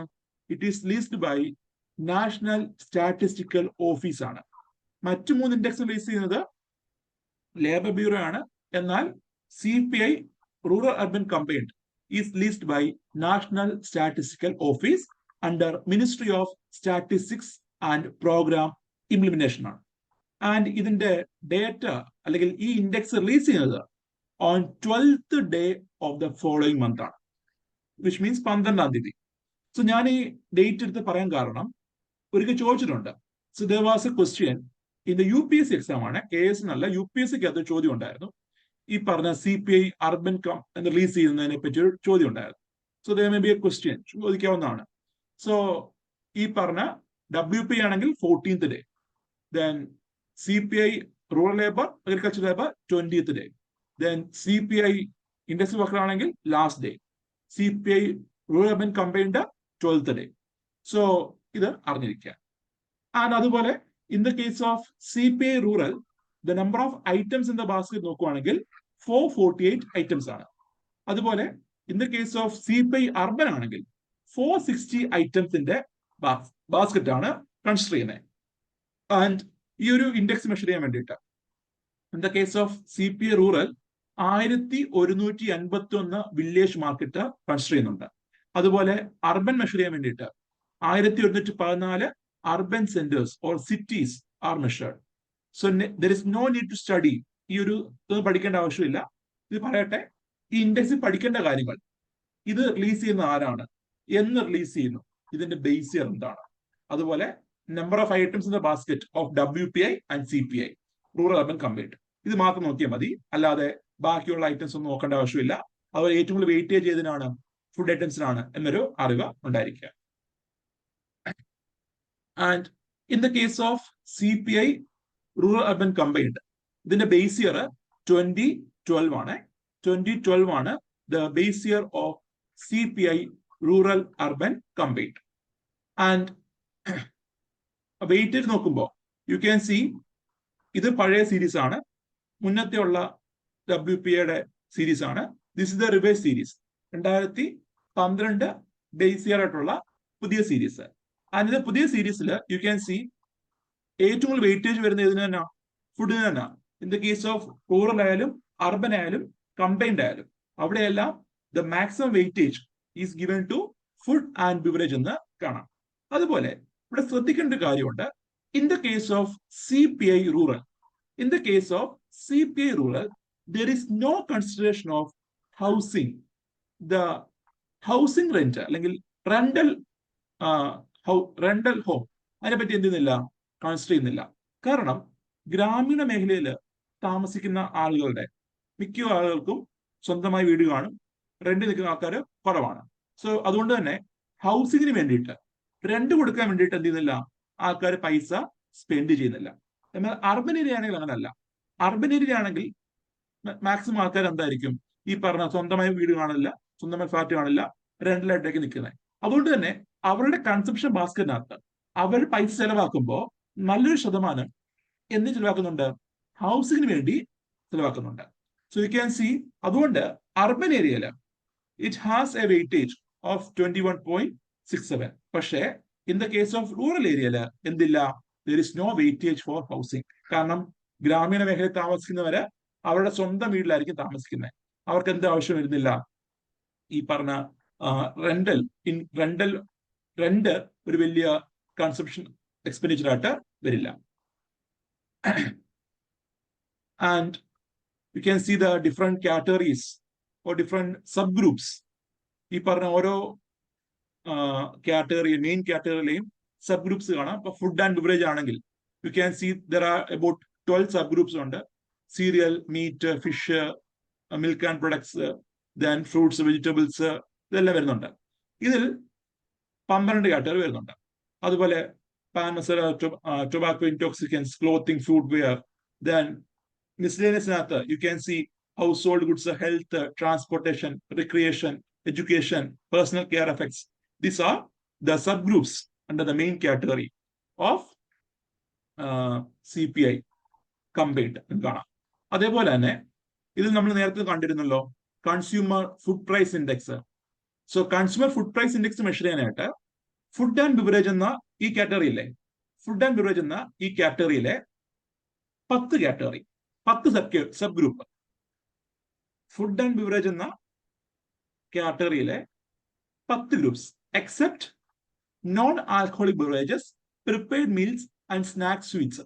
ഈ 2 ഒഴിച്ച് 11, 12 ഒഴിച്ച് ബാക്കി 10 ഇതിന്റെ പ്രൈസ് ലെവൽ ആയിരിക്കും കൺസ്യൂമർ ഫുഡ് പ്രൈസ് ഇൻഡെക്സിൽ മെഷർ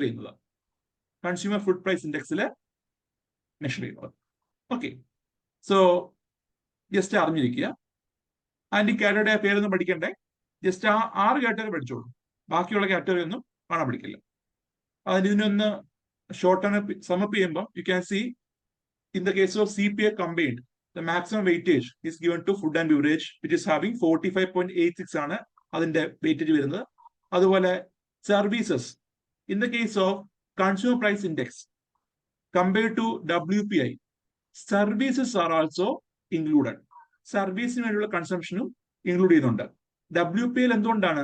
സർവീസ് ബൾക്കായിട്ട് വിൽക്കാത്തതുകൊണ്ട് തന്നെ സർവീസസ് കനോട്ട് ബി മെഷേർഡ്. എന്നാൽ CPI എന്താ? Services can be measured.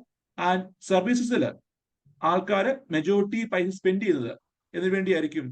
Transport, communication ആണ്, അതുപോലെ health, education, recreation. This is the weightage given to different services. So maximum weightage വരുന്നത് ട്രാൻസ്പോർട്ട് ആണ്, അത് കഴിഞ്ഞ് health, education, then recreation. Then ഹൗസിങ്ങിന് നമ്മൾ കണ്ടു, housing inflation is not considered in CPI rural എന്ന് പറഞ്ഞു. അതുപോലെ ഫ്യൂവൽ ആൻഡ് ലൈറ്റ് ഓരോ വെയിറ്റേജ് നിങ്ങൾക്ക് കാണാം. മിസ്ലേനിയസ്, പേഴ്സണൽ കെയർ, അതിൽ 3.89 weightage. So that is about the CPI combined.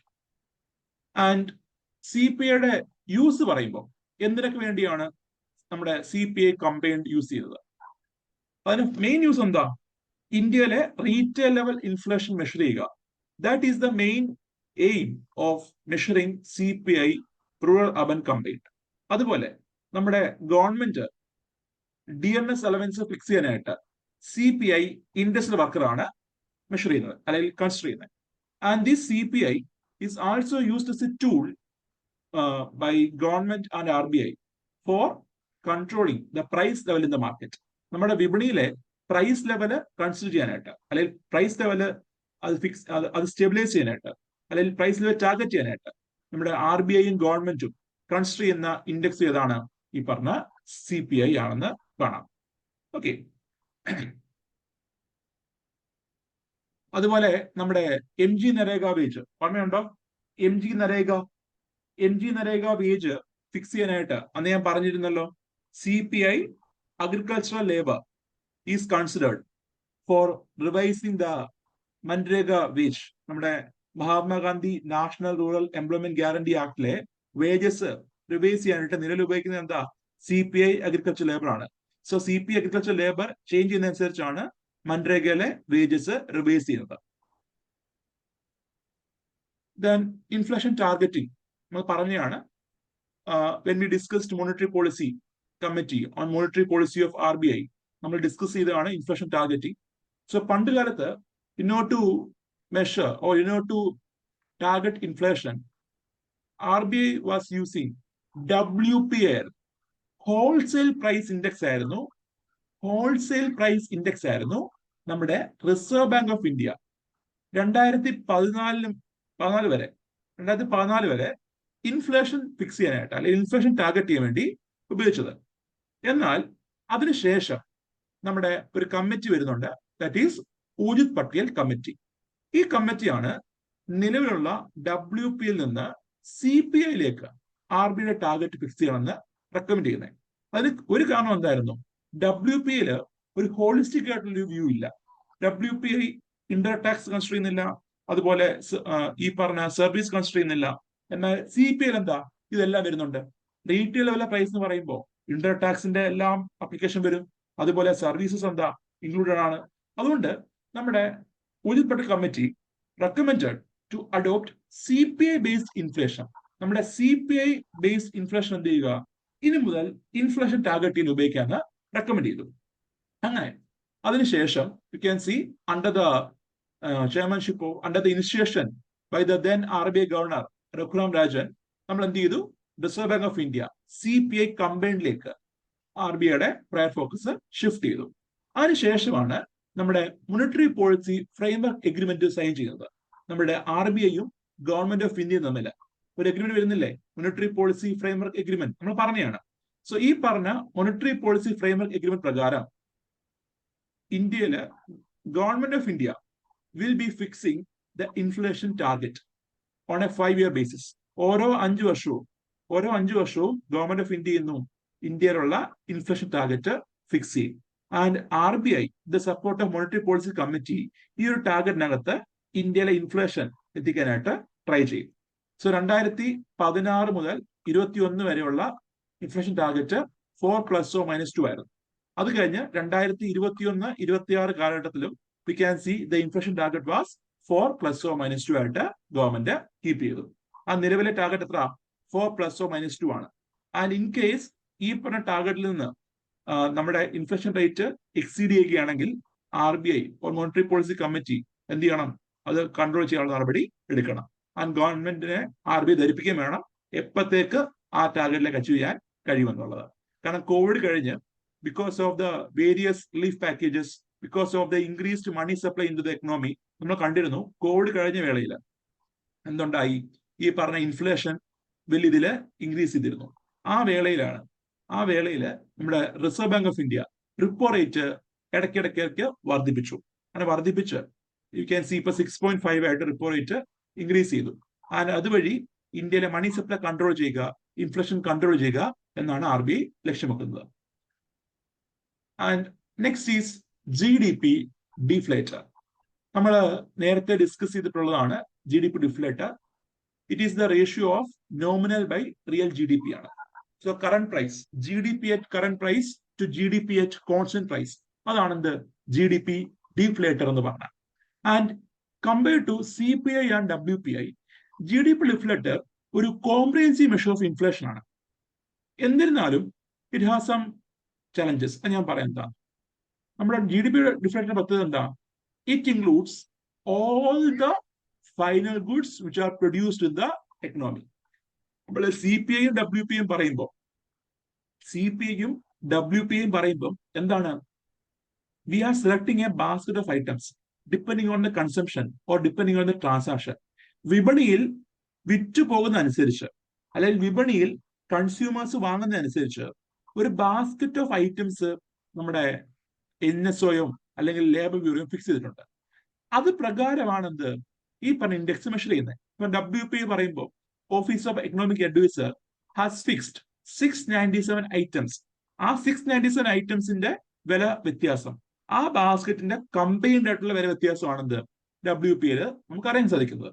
എന്നാൽ GDP deflator എന്ന് പറയുമ്പോൾ എന്താ, ഇങ്ങനെ ഒരു ബാസ്കറ്റ് ഓഫ് ഐറ്റംസ് ഇല്ല. മറിച്ച് ഇന്ത്യയിൽ ഒരു സാമ്പത്തിക വർഷം നിർമ്മിക്കുന്ന ഫൈനൽ ഗുഡ്സിന്റെ എല്ലാ വില എന്ത് ചെയ്യുന്നുണ്ട്? കൺസിഡർ ചെയ്യുന്നുണ്ട്. സോ എല്ലാ ഫൈനൽ ഗുഡ്സിന്റെ വില എന്ത് ചെയ്യുന്നുണ്ട്? കൺസിഡർ ചെയ്യുന്നുണ്ട്. That is the speciality of G D P deflator. എന്നാൽ ഒരു ലിമിറ്റേഷൻ ഉണ്ട് ജി ഡി പി ഡിഫ്ലേറ്ററിന്. അതായത് സപ്പോസ് ഞാൻ എൻ്റെ പൈസ സ്പെൻഡ് ചെയ്യുമ്പോൾ മെജോറിറ്റി ഞാൻ സ്പെൻഡ് ചെയ്യുന്നത് സപ്പോസ് ഫോർ പർച്ചേസിങ് അമേരിക്കയിൽ നിന്നുള്ള ആപ്പിൾ ആണെന്ന് വിചാരിക്കുക. അമേരിക്കയിൽ നിന്ന് ഇറക്കുമതി ചെയ്യുന്ന ആപ്പിൾ കൺസ്യൂം ചെയ്യാൻ വേണ്ടിയാണ് ഞാൻ മെജോറിറ്റി ഓഫ് പൈസയും സ്പെൻഡ് ചെയ്ത് വിചാരിക്കുക. പക്ഷെ കുഴപ്പം എന്താണ്, ഈ പറഞ്ഞ ഇമ്പോർട്ട് ഐറ്റം ആയതുകൊണ്ട് തന്നെ ജി ഡി പി ഡിഫ്ലേറ്ററിനകത്ത് അത് കൺസിഡർ ചെയ്യുന്നില്ല. എന്നാൽ if I am consuming, if I am spending my money to consume an imported item, ഞാൻ എൻ്റെ പൈസ ഒരു ഇമ്പോർട്ട് ഐറ്റം കൺസ്യൂം ചെയ്യാൻ വേണ്ടി ഉപയോഗിക്കുന്നുണ്ടെങ്കിൽ, എൻ്റെ പൈസ ഞാൻ ചെലവാക്കുകയാണെങ്കിൽ CPI എന്ത് ചെയ്യും, ആ ഒരു ഇൻഡെക്സിനകത്ത് അത് ഉൾപ്പെടുത്തും. ഈ പറഞ്ഞ ഇമ്പോർട്ടഡ് ആപ്പിളിന്റെ വില ഉൾപ്പെടുത്തും. കാരണം എന്താ, എന്റെ കൺസംഷൻ ബാസ്ക്കറ്റിലെ ഒരു മേജർ ഐറ്റം ആണെന്ത്, ഈ പറഞ്ഞ ആപ്പിൾ. എന്നാൽ G D P deflator measure ചെയ്യുന്നത് എന്ത് മാത്രമാണ്, ഇന്ത്യയിൽ നിർമ്മിക്കപ്പെടുന്ന ഉൽപ്പന്നം മാത്രമേ ഉള്ളൂ. സോ ഇമ്പോർട്ട് ഐറ്റത്തിന്റെ വാല്യൂ, ഇമ്പോർട്ട് ചെയ്ത ഐറ്റത്തിന്റെ വാല്യൂ എന്ത് കൺസിഡർ ചെയ്യുന്നില്ല, നമ്മുടെ G D P deflator consider ചെയ്യുന്നില്ല. While CPI will consider if this item has some relevance. ഈ ഒരു ഇമ്പോർട്ട് ചെയ്ത ഐറ്റത്തിന് ഒരു റെലവൻസ് ഉണ്ടെങ്കിൽ, ആ ഐറ്റത്തിന് ഒരു കൺസംഷൻ ബാസ്ക്കറ്റിൽ ഒരു കൃത്യമായ റെലവൻസ് ഉണ്ടെങ്കിൽ, ഒരു ഇമ്പോർട്ടൻ്റ് ആയിട്ടുള്ള ഒരു കൺസംഷൻ ഐറ്റം ആണെങ്കിൽ എന്ത് ചെയ്യും, CPI ബാസ്ക്കറ്റിനകത്ത് അല്ലെ WP ബാസ്ക്കറ്റിനകത്ത് അത് ഉൾപ്പെടുത്തും. That is the speciality of this GDP deflator.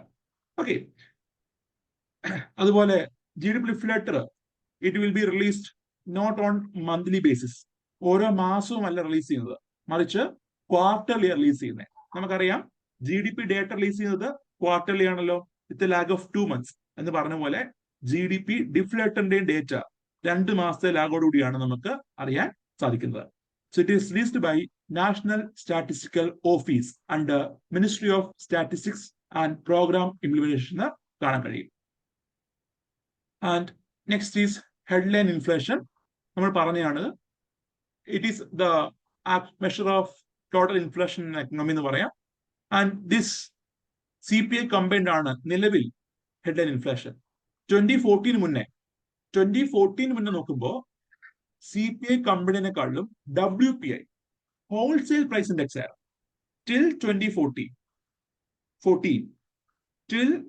2014 WPI ആയിരുന്നു എന്ത്, ഹെഡ്ലൈൻ ഇൻഫ്ലേഷൻ. എന്നാൽ അതിനുശേഷം 2014 ശേഷം യു ക്യാൻ സി CPI കമ്പൈൻഡിലേക്ക് ഫോക്കസ് ഷിഫ്റ്റ് ചെയ്തു. സോ ഇപ്പൊ നോക്കുമ്പോൾ CPI കമ്പൈൻഡ് ആണ് നമ്മുടെ ഹെഡ്ലൈൻ ഇൻഫ്ലേഷൻ. അതേപോലെ in the case of headline inflation or CPI combined, നമ്മുടെ ഫ്യൂവൽ ആൻഡ് ഫുഡ് ഐറ്റം ഈ പ്ലേസ് എൻ ഇമ്പോർട്ടന്റ് റോൾ. നമ്മുടെ ഹെഡ്ലൈൻ ഇൻഫ്ലേഷനിലെ ചേഞ്ച് അല്ലെങ്കിൽ ഹെഡ്ലൈൻ ഇൻഫ്ലേഷൻ റേറ്റ് ചേഞ്ച് ചെയ്യാൻ കഴിയുന്ന ഒരു ഫാക്ടർ ആണെന്ത്, the change in the price of food and fuel. ഈ ഫുഡിന്റെയും ഫ്യൂവലിന്റെയും പ്രൈസ് നോക്കുമ്പോൾ it is volatile in nature ആണ്. ഭക്ഷണ ഉൽപ്പന്നങ്ങളുടെയും അതുപോലെ ഫ്യൂവൽ ഐറ്റത്തിന്റെയും വില നോക്കുമ്പോൾ, അതിന്റെ പ്രൈസ് നോക്കുമ്പോൾ you can see this is volatile in nature. Volatile എന്ന് പറയുമ്പോൾ എന്താ, പൈസ എപ്പോഴും മാറിക്കൊണ്ടേയിരിക്കും. The price is fluctuating day by day. അതുകൊണ്ട് ഈ പറഞ്ഞ ഫുഡിന്റെയും ഫ്യൂവലിന്റെയും പ്രൈസ് വലുത് കുറയുകയാണെങ്കിൽ ഹെഡ്ലൈൻ ഇൻഫ്ലേഷൻ എന്ത് ചെയ്യാം, കുറയാം. Okay, then next is core inflation. Core inflation എന്ന് പറയുമ്പോൾ വോളറ്റൈൽ ആയിട്ടുള്ള, ഇങ്ങനെ കോൺസ്റ്റന്റ്ലി ഫ്ലക്ച്വേറ്റിംഗ് ആയിട്ടുള്ള ഫുഡിന്റെയും ഫ്യൂവലിന്റെയും പ്രൈസ് എക്സ്ക്ലൂഡ് ചെയ്യുക, അതിനുശേഷമുള്ള ഐറ്റത്തിന്റെ പ്രൈസ് കൺസിഡർ ചെയ്യുക. That is core inflation. So core inflation എന്ന് പറഞ്ഞാൽ എന്താ, headline inflation minus food and fuel and power category. നമ്മൾ നേരത്തെ കണ്ട ലിസ്റ്റ് ഇല്ലേ, നേരത്തെ കണ്ട ഈ ലിസ്റ്റിനകത്ത് നിന്ന് എന്ത് കളയും, ഫുഡ് എന്ന ഈ കമ്പണന്റ് റിമൂവ് ചെയ്യും. ഫുഡ് എന്ന കമ്പണന്റിന്റെ ഇൻഫ്ലേഷൻ ലെവല് റിമൂവ് ചെയ്യും. അതുപോലെ ഫ്യൂൽ ആൻഡ് ലൈറ്റ് എന്ന ഈ കമ്പണന്റ് റിമൂവ് ചെയ്യും. സോ ഹെഡ്ലൈൻ ഇൻഫ്ലേഷൻ എന്ന് പറയുമ്പോൾ it is equal to CPI combined ആണ്. ആൻഡ് ഈ പറഞ്ഞ CPI കമ്പൈൻഡിന്റെ ബാസ്ക്കറ്റിൽ നിന്ന് ഫുഡ് അതുപോലെ ഫ്യൂൽ ആൻഡ് ലൈറ്റ് ഈ 2 കമ്പണന്റ് എന്ത് ചെയ്യുന്നു, റിമൂവ് ചെയ്യുന്നു. അതായിരിക്കും കോർ ഇൻഫ്ലേഷൻ.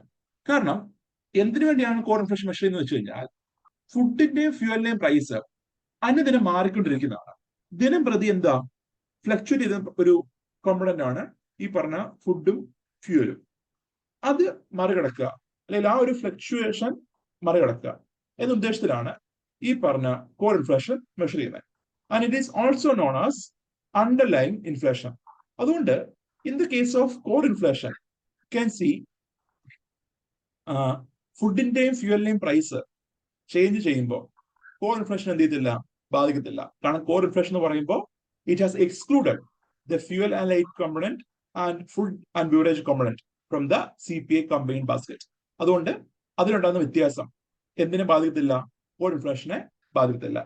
സോ ആക്ച്വലി ഈ പറഞ്ഞ ഫുഡും ഫ്യൂവലും ഒഴിച്ച്, ഫ്ലക്ച്വേറ്റിംഗ് അല്ലാത്ത ഒഴിച്ച്, what is the core inflation, അതാണ് what is the underlying inflation, അതാണ് കോർ ഇൻഫ്ലേഷൻ എന്ന് പറഞ്ഞത്. And now we can see some practice questions.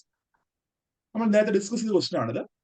A rise in the general level of prices may be caused by, ഏതൊക്കെ കാരണങ്ങൾ കൊണ്ടാണ് ഉൽപ്പന്നങ്ങളുടെ വില വർദ്ധിക്കാവുന്ന ചാൻസ് ഉള്ളത്. And increase in the money supply. ഓർമ്മയുണ്ടല്ലോ, നമ്മൾ അന്ന് ഡിമാൻഡ് സപ്ലൈ കർവൊക്കെ വെച്ച് കാണിച്ചതാണ്. ഡൗട്ട് വന്ന സമയത്ത് ഡിമാൻഡ് സപ്ലൈ കർവൊക്കെ വരച്ച് ഞാൻ കാണിച്ചതാണ്. അതുപോലെ തന്നെ നമ്മള് എക്സാമ്പിൾ പറഞ്ഞിട്ടുണ്ടായിരുന്നല്ലോ ഈ എയർപോർട്ട് എയർ ഇന്ത്യയിൽ ട്രാവൽ ചെയ്യുന്ന വെച്ചിട്ട്. So a rise in the general level of prices, ഒരു ഉൽപ്പന്നങ്ങളുടെ ജനറൽ ലെവൽ ഓഫ് പ്രൈസസ് എപ്പോഴൊക്കെ ഹൈക്ക് ചെയ്യാം. ഒന്ന്, an increase in money supply, പണത്തിന്റെ ലഭ്യത അല്ലെങ്കിൽ പണത്തിന്റെ അളവ് വർദ്ധിക്കുകയാണെങ്കിൽ ഉണ്ടാവാലോ. അതുപോലെ a decrease in aggregate level of output, output അല്ലെങ്കിൽ സപ്ലൈ എന്ത് ചെയ്യുന്നു, കുറയുന്നു. അപ്പോൾ ഡിമാൻഡ് സപ്ലൈ മിസ്മാച്ച് വരും. Too much money chasing too few goods എന്ന രീതിയിലേക്ക് അവിടെ ഉണ്ടാവാം. സോ അതും കാരണമാകും. അതുപോലെ an increase in effective demand, നമ്മൾ പറഞ്ഞ എക്സാമ്പിൾ ഓർമ്മയില്ലേ, ഈ പറഞ്ഞ പൈസ എല്ലാവരുടെ അക്കൗണ്ടിൽ വന്നപ്പോൾ ഡിമാൻഡ് വർദ്ധിച്ചു, പെട്ടെന്ന് സപ്ലൈ എന്തായിരുന്നു, സെയിം ആയിരുന്നു. എന്ത് പറ്റി, പ്രൈസ് ഹൈക്ക് ഉണ്ടായി. So all these factors are responsible for rise in general level of prices of goods എന്ന് നമ്മൾ ഡിസ്കസ് ചെയ്തതാണ്, അതുകൊണ്ടാണ് പെട്ടെന്ന് പോയത്. അടുത്ത ചോദ്യം, economic growth is usually coupled with, economic ഗ്രോത്തിനൊപ്പം എന്തുണ്ടാവും,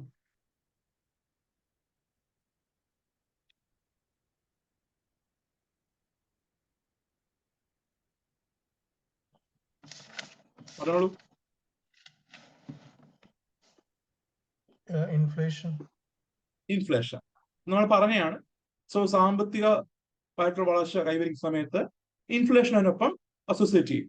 so B is the right answer. അതുപോലെ ഒരു mild level of inflation is necessary for a country to grow എന്ന് നമ്മൾ പറഞ്ഞിരുന്നു. So that is B is the right answer.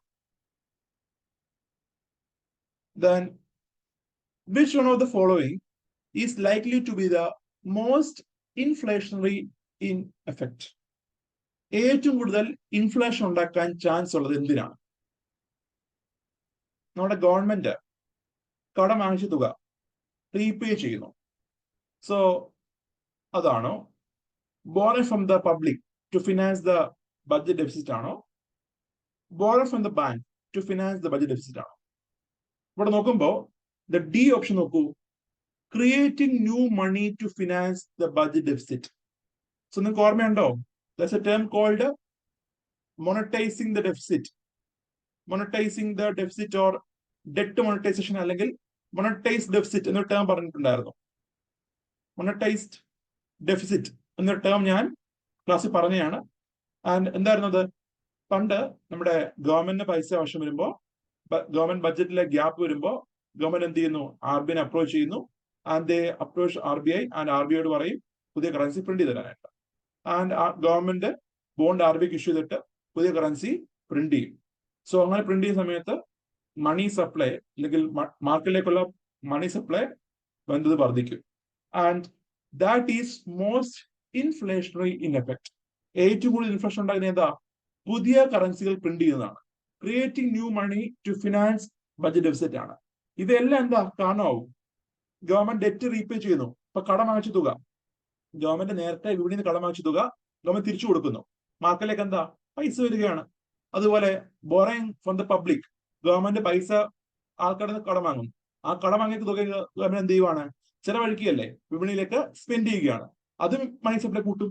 അതുപോലെ borrow from bank to finance the budget deficit, അതും എന്താ ഈ എല്ലാ സാഹചര്യത്തിലും 1, 2 and 3 and 4 ഈ എല്ലാ സാഹചര്യത്തിലും we can see there will be money supply, there will be increased money supply into the economy. മാർക്കറ്റിലേക്ക് അല്ലെ വിപണിയിലേക്ക് പൈസ സപ്ലൈ ചെയ്യുന്നതായിട്ട് കാണാൻ കഴിയും. മാർക്കറ്റിലേക്ക് എന്താ പൈസ പമ്പ് ചെയ്യപ്പെടുന്നുണ്ടെന്ന് കാണാൻ കഴിയും. പക്ഷേ ഏറ്റവും കൂടുതൽ ഉണ്ടാക്കുന്ന ഇമ്പാക്ട് ഏതിനാ? Creating new money to finance budget deficit ആണ്. Then which of the following is the appropriate description of deflation? എന്താണ് deflation എന്ന് പറഞ്ഞാൽ എന്താ? It is the persistent fall in the general price level of goods and services. നമ്മുടെ ഗുഡ്സിന്റെയും സർവീസസിന്റെയും വിലയിൽ ഉണ്ടാവുന്ന persistent fall, continuous ആയിട്ടുള്ള fall, that is deflation. നമ്മൾ പറഞ്ഞ പണശോഷണം. So it is a persistent fall in the general level of price of goods and services. A rapid increase in the rate of inflation is sometimes attributed to base effect. What is base effect? So base effect എന്ന് പറഞ്ഞു കഴിഞ്ഞാൽ നമ്മൾ നേരത്തെ പഠിച്ചതാണ്. When we discussed national income accounting, നമ്മൾ base എഫക്റ്റിന് വേണ്ടി ഒരു സമയം സ്പെൻഡ് ചെയ്തിട്ടുണ്ടായിരുന്നു. 2020-21 കാലത്ത് നമ്മൾ കണ്ടു കോവിഡ് ഇയർ ആണ്. ആ സമയത്ത് ഫസ്റ്റ് ക്വാർട്ടറിൽ ഇന്ത്യയുടെ GDP ഗ്രോത്ത് -24.4 ആയിട്ട് കുറഞ്ഞു, അല്ലെ, ഇടിഞ്ഞിരുന്നു. നമ്മൾ തൊട്ടടുത്ത വർഷം 2021-22 ഫസ്റ്റ് ക്വാർട്ടറിൽ വി ഹാവ് റേസ്ഡ് ഒരു 21% അബോവ് ഗ്രോത്ത് ഇന്ത്യ റെക്കോർഡ് ചെയ്തു. റെക്കോർഡ് ചെയ്യുന്ന കാരണം എന്തായിരുന്നു? നമ്മൾ കൺസിഡർ ചെയ്യുന്ന റെഫർ ചെയ്യുന്ന ബേസ് അതെന്ത് ചെയ്തു? ചേഞ്ച് ചെയ്തു. ആദ്യ കേസിൽ 2019 100 ആയിരുന്നു GDP, 2020 then 2021. So 2019 100 ആയിരുന്നു GDP, 2020 24.4% ഡിക്ലൈൻ എന്ന് പറയുമ്പോൾ 75.6 ആയിട്ട് എന്ത് ചെയ്തു? GDP വാല്യൂ കുറഞ്ഞു, നെഗറ്റീവ് ആണ് വന്നത്.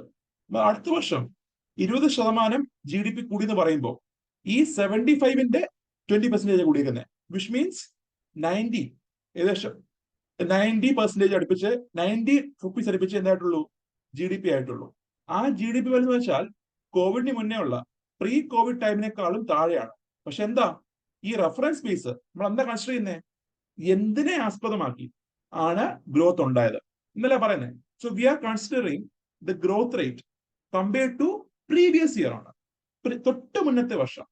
സോ സബ്സിക്വന്റ് അല്ലെങ്കിൽ കോൺസിക്യൂട്ടീവ് ആയിട്ടുള്ള ഇയേഴ്സ് ആണെന്ത്, അല്ലെങ്കിൽ കോൺസിക്യൂട്ടീവ് ആയിട്ടുള്ള ഇയേഴ്സ് ആണെന്ത് ചെയ്യുന്നത് നമ്മൾ ഗ്രോത്ത് റേറ്റ് മെഷർ ചെയ്യാൻ വേണ്ടി കൺസിഡർ ചെയ്യുന്നത്. ഓർമ്മയില്ലേ? The same quarters of 2 consecutive years are considered for measuring inflation എന്ന് പറഞ്ഞത്. സോ ഇവിടെ എന്താണ് കോൺസിക്യൂട്ടീവ് ആയിട്ടുള്ള 2 ഇയേഴ്സിലെ സെയിം ക്വാർട്ടേഴ്സ് ആണ് കൺസിഡർ ചെയ്യുന്നത്. ആൻഡ് ഈ ഇയറിൽ, ഈ ക്വാർട്ടറിൽ GDP വാല്യൂ ഷ്രിങ്ക് ചെയ്തപ്പോൾ തൊട്ടടുത്ത വർഷം ചെറിയൊരു ഗ്രോത്ത് ഉണ്ടായെങ്കിലും, ചെറിയൊരു വർധനയാണെങ്കിലും എന്ത് കാണിക്കും? അത് വലിയ വളർച്ചയായിട്ട് കാണിക്കും. അതേപോലെ ഇൻഫ്ലേഷൻ ആണെങ്കിലും it is measured year on year ബേസിസിലാണ്. ഇന്നലെ പറഞ്ഞല്ലേ ഞാൻ, ഇയർ ഓൺ ഇയർ ബേസിസിലാണ്. അതായത് ജനുവരി 2024 പണപ്പെരുപ്പ നിരക്ക് നമ്മൾ കൺസിഡർ ചെയ്യുന്ന എന്തുമായിട്ടാണ്? തൊട്ട് മുന്നത്തെ വർഷം 2023 ജനുവരിയിൽ എന്താണോ പ്രൈസ് ലെവൽ, ആ പ്രൈസ് ലെവൽ അനുസരിച്ച് എന്തുമാത്രം മാറ്റം ഉണ്ടെന്നാണ് കൺസിഡർ ചെയ്യുന്നത്. സോ ഈ പറഞ്ഞ ബേസ് എഫക്ട് എന്ന് പറഞ്ഞാൽ എന്താ? It is the impact of price level of the previous year on the calculation of inflation rate. So previous ഇയറിലുള്ള പ്രൈസ് ലെവൽ എന്ത് ചെയ്യുന്നുണ്ട്? ഇൻഫ്ലേഷൻ കാൽക്കുലേഷനിൽ ഇമ്പാക്ട് ചുമത്തുന്നുണ്ട്. അതാണ് ഈ പറഞ്ഞ base effect. It is the impact of the price level of previous year on the calculation of inflation rate. So answer is C. Then which of the following measures should be taken when an economy is going through inflationary pressures? ഇൻഫ്ലേഷനിൽ കടന്നു പോകുമ്പോൾ എന്തൊക്കെ measures നമ്മുടെ എക്കണോമിയിൽ എടുക്കാം? Direct tax should be increased. ഇന്നലെ നമ്മൾ പറഞ്ഞാണല്ലോ, income tax increase ചെയ്യുമ്പോൾ ആളുകളുടെ purchasing power അല്ലെങ്കിൽ ആളുകളുടെ ഡിസ്പോസിബിൾ ഇൻകം കുറയുന്നു. So money supply in the economy കുറയുന്നു. സോ ഈ പറഞ്ഞ ഇൻഫ്ലേഷൻ കൺട്രോൾ ചെയ്യാൻ വേണ്ടി ഡയറക്ട് ടാക്സ് എന്ത് ചെയ്യാം? നമുക്ക് ഇൻക്രീസ് ചെയ്യാം. Interest rate should be reduced. നമ്മുടെ വിപണിയിലുള്ള ഇൻട്രസ്റ്റ് റേറ്റ് കുറയ്ക്കുകയാണെങ്കിൽ more people will be encourage to take borrow loans. Loan എടുക്കാൻ കൂടുതൽ പേര് തയ്യാറാവും. അങ്ങനെ വരുമ്പോൾ എന്താ? മണി സപ്ലൈ വർദ്ധിക്കും. അത് നല്ലതാണോ? അപ്പോൾ ഇൻട്രസ്റ്റ് റേറ്റ് കുറയ്ക്കുന്നത് ഉചിതമായ നടപടിയല്ല in the case of inflation. അതുപോലെ public spending should be increased. അതുകൊണ്ടോ? ഇല്ല. ഗവൺമെന്റ് സ്പെൻഡ് ചെയ്യുകയാണെങ്കിൽ more money is getting pumped into the economy. അതും നല്ലതല്ല. കാരണം ഓൾറെഡി ഇൻഫ്ലേഷൻ ഉണ്ട്. ആ ഇൻഫ്ലേഷനെ കുറിച്ചിട്ട് വേഴ്സൺ ചെയ്യും. So only one is the right option, or it is the only measure which can be taken when an economy is facing inflationary pressure. Then 7. With reference to India, consider the following statements. Wholesale price index in India is available on a monthly basis. Monthly basisലാണ് WPI available ആവുന്നത്. ശരിയാണല്ലോ? പറഞ്ഞേ ഉള്ളൂ. എല്ലാ മാസവും 14th ഡേയിൽ എന്ത് ചെയ്യുന്നു? WPI release ചെയ്യുന്നു.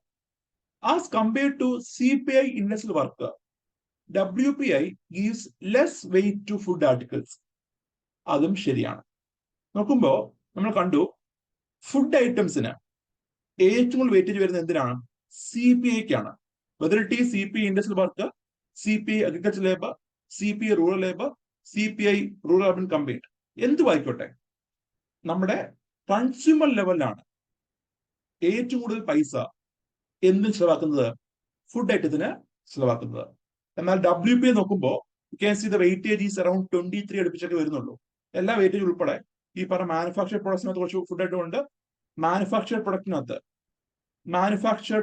കുറച്ച് ഫുഡ് ഐറ്റം ഉണ്ട്, പ്രൈമറി ആയിട്ടുള്ളതിനകത്ത് കുറച്ച് ഫുഡ് ഐറ്റം ഉണ്ട്. അതെല്ലാം കമ്പയർ ചെയ്താലും ഏകദേശം 23 അടുപ്പിച്ച് മാത്രമേ വെയിറ്റേജ് വരുന്നുള്ളൂ. എന്നാൽ CPIയിലോ ഏകദേശം 40% അടുപ്പിച്ച്, ഓൾമോസ്റ്റ് 40% വെയിറ്റേജ് എല്ലാ CPIയിലും ഉണ്ട്. അപ്രോക്സിമേറ്റ്ലി 40% വെയിറ്റേജ് എല്ലാ CPIയിലും നമുക്ക് കാണാൻ കഴിയും. സോ ചോദ്യം എന്താണ്? As compared to CPI indexed work, WPI gives less weight to food article. Food ആർട്ടിക്കിൾസിന് WPIയുടെ വെയിറ്റേജ് കുറവാണ്. So both 1 and 2 are correct.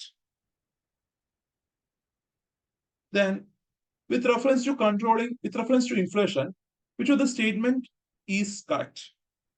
ഇതിൽ തന്ന സ്റ്റേറ്റ്മെന്റ് ഏതാ ശരി എന്ന് വെച്ചിരിക്കുന്നത്? Controlling inflation is the responsibility of government of India only. അല്ലല്ലോ. ഗവൺമെന്റ് ഓഫ് ഇന്ത്യയുടെ റെസ്പോൺസിബിലിറ്റി മാത്രമല്ല ഇൻഫ്ലേഷൻ കൺട്രോൾ എന്ന് പറഞ്ഞാൽ. Reserve bank of India has no role in controlling inflation. Of course not. Reserve bank of ഇന്ത്യക്ക് role ഉണ്ട്. Decreased money circulation helps in controlling inflation. ശരിയാണ്. നമ്മുടെ വിപണിയിൽ മണി സർക്കുലേഷൻ കുറയുകയാണെങ്കിൽ ഇൻഫ്ലേഷൻ എന്താ? കൺട്രോളബിൾ ആവും. സോ തേർഡ് ശരിയാണ്. Then increased money circulation, of course not. Money supply കൂടുമ്പോൾ ഇൻഫ്ലേഷൻ പിന്നെയും കൂടും. കാരണം എന്താ? ആളുകളുടെ കയ്യിലുള്ള പൈസ കൂടും, പർച്ചേസിംഗ് പവർ കൂടും, ഡിമാൻഡ് ഫോർ ഗുഡ്സ് പിന്നെയും കൂടും, ഡിമാൻഡ് സപ്ലൈ ഗ്യാപ്പ് ഉണ്ടാവുന്നു, inflation ഉടലെടുക്കുന്നു. So C is the right answer. Then, which of the following brings out CPI industrial worker? CPI industrial worker release ചെയ്യുന്ന ആരാണ്? ഏതാണ്? It is Labor Bureau. Then, the weightage of food in CPI is higher than WPI. CPIയിലുള്ള ഫുഡിന്റെ weightage ആണ് WPIക്കാളും കൂടുതൽ. First statement ശരിയാണ്. WPI does not capture change in price of services which CPI does. ശരിയാണല്ലോ. സർവീസിലെ change WPI consider ചെയ്യുന്നില്ല, എന്നാൽ CPI consider ചെയ്യുന്നുണ്ട്. Reserve bank of India has now adopted WPI as the key measure. അല്ലല്ലോ.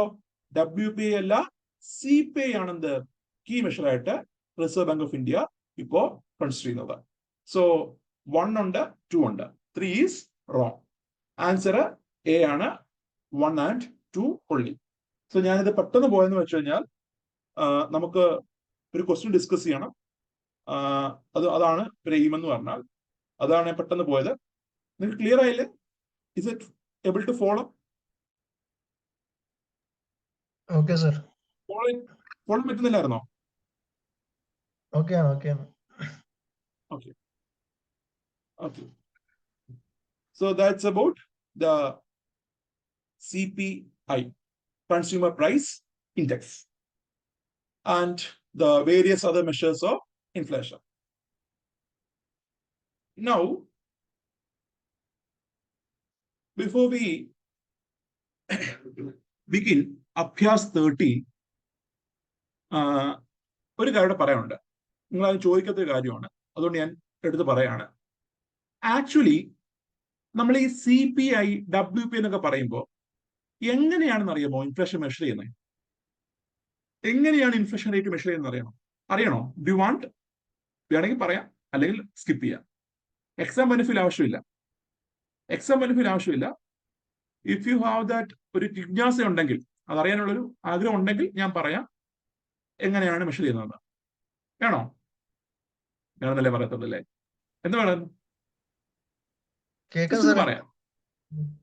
അതല്ല, ഞാൻ ചോദിച്ചു കേട്ടില്ലേ, ഈ ടോപ്പിക് പറയണോന്ന് ചോദിച്ചാ ഇൻഫ്ലേഷൻ എങ്ങനെ മെഷർ ചെയ്ത് പറയണോ? കേട്ടുപോവാ. ഓക്കെ. ഇപ്പൊ ഞാൻ പറഞ്ഞ എന്താണ്? CPI, WPI, ഇതൊക്കെ എന്താ? ഇൻഡെക്സ് ആണ്, ഇൻഡെക്സ് വാല്യൂ ആണ്. പക്ഷെ നിങ്ങൾ പേപ്പർ വായിക്കുമ്പോൾ കാണുന്നത് എന്താ? ഈ പറഞ്ഞ റീറ്റെയിൽ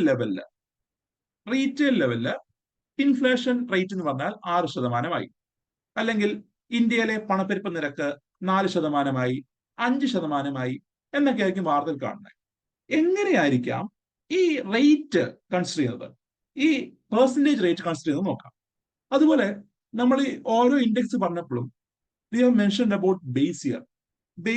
ഇതാണ് ബേസ് ഇയർ എന്ന് പറഞ്ഞില്ലേ? ആ ബേസ് ഇയറിന്റെ റിലവൻസ് എന്താണ് അതുകൊണ്ട് പറയുക. So let us assume WP എടുക്കാം, കാരണം അതാണ് simple. WPI, wholesale price index. So wholesale price ഇൻഡെക്സിന്റെ ബേസ് ഇയർ ആയിട്ട് പറഞ്ഞത് 2011-12 ആണ്. 2011-12 ആണ് WPIയുടെ ബേസ് ഇയർ ആയിട്ട് ഞാൻ പറഞ്ഞത്. ആൻഡ് അസ്യൂം ചെയ്യുക 2023-24 ഫിനാൻഷ്യൽ ഇയർ എടുക്കുക. 2023-24 ഫിനാൻഷ്യൽ ഇയർ കൺസിഡർ ചെയ്യുന്നു. അതുപോലെ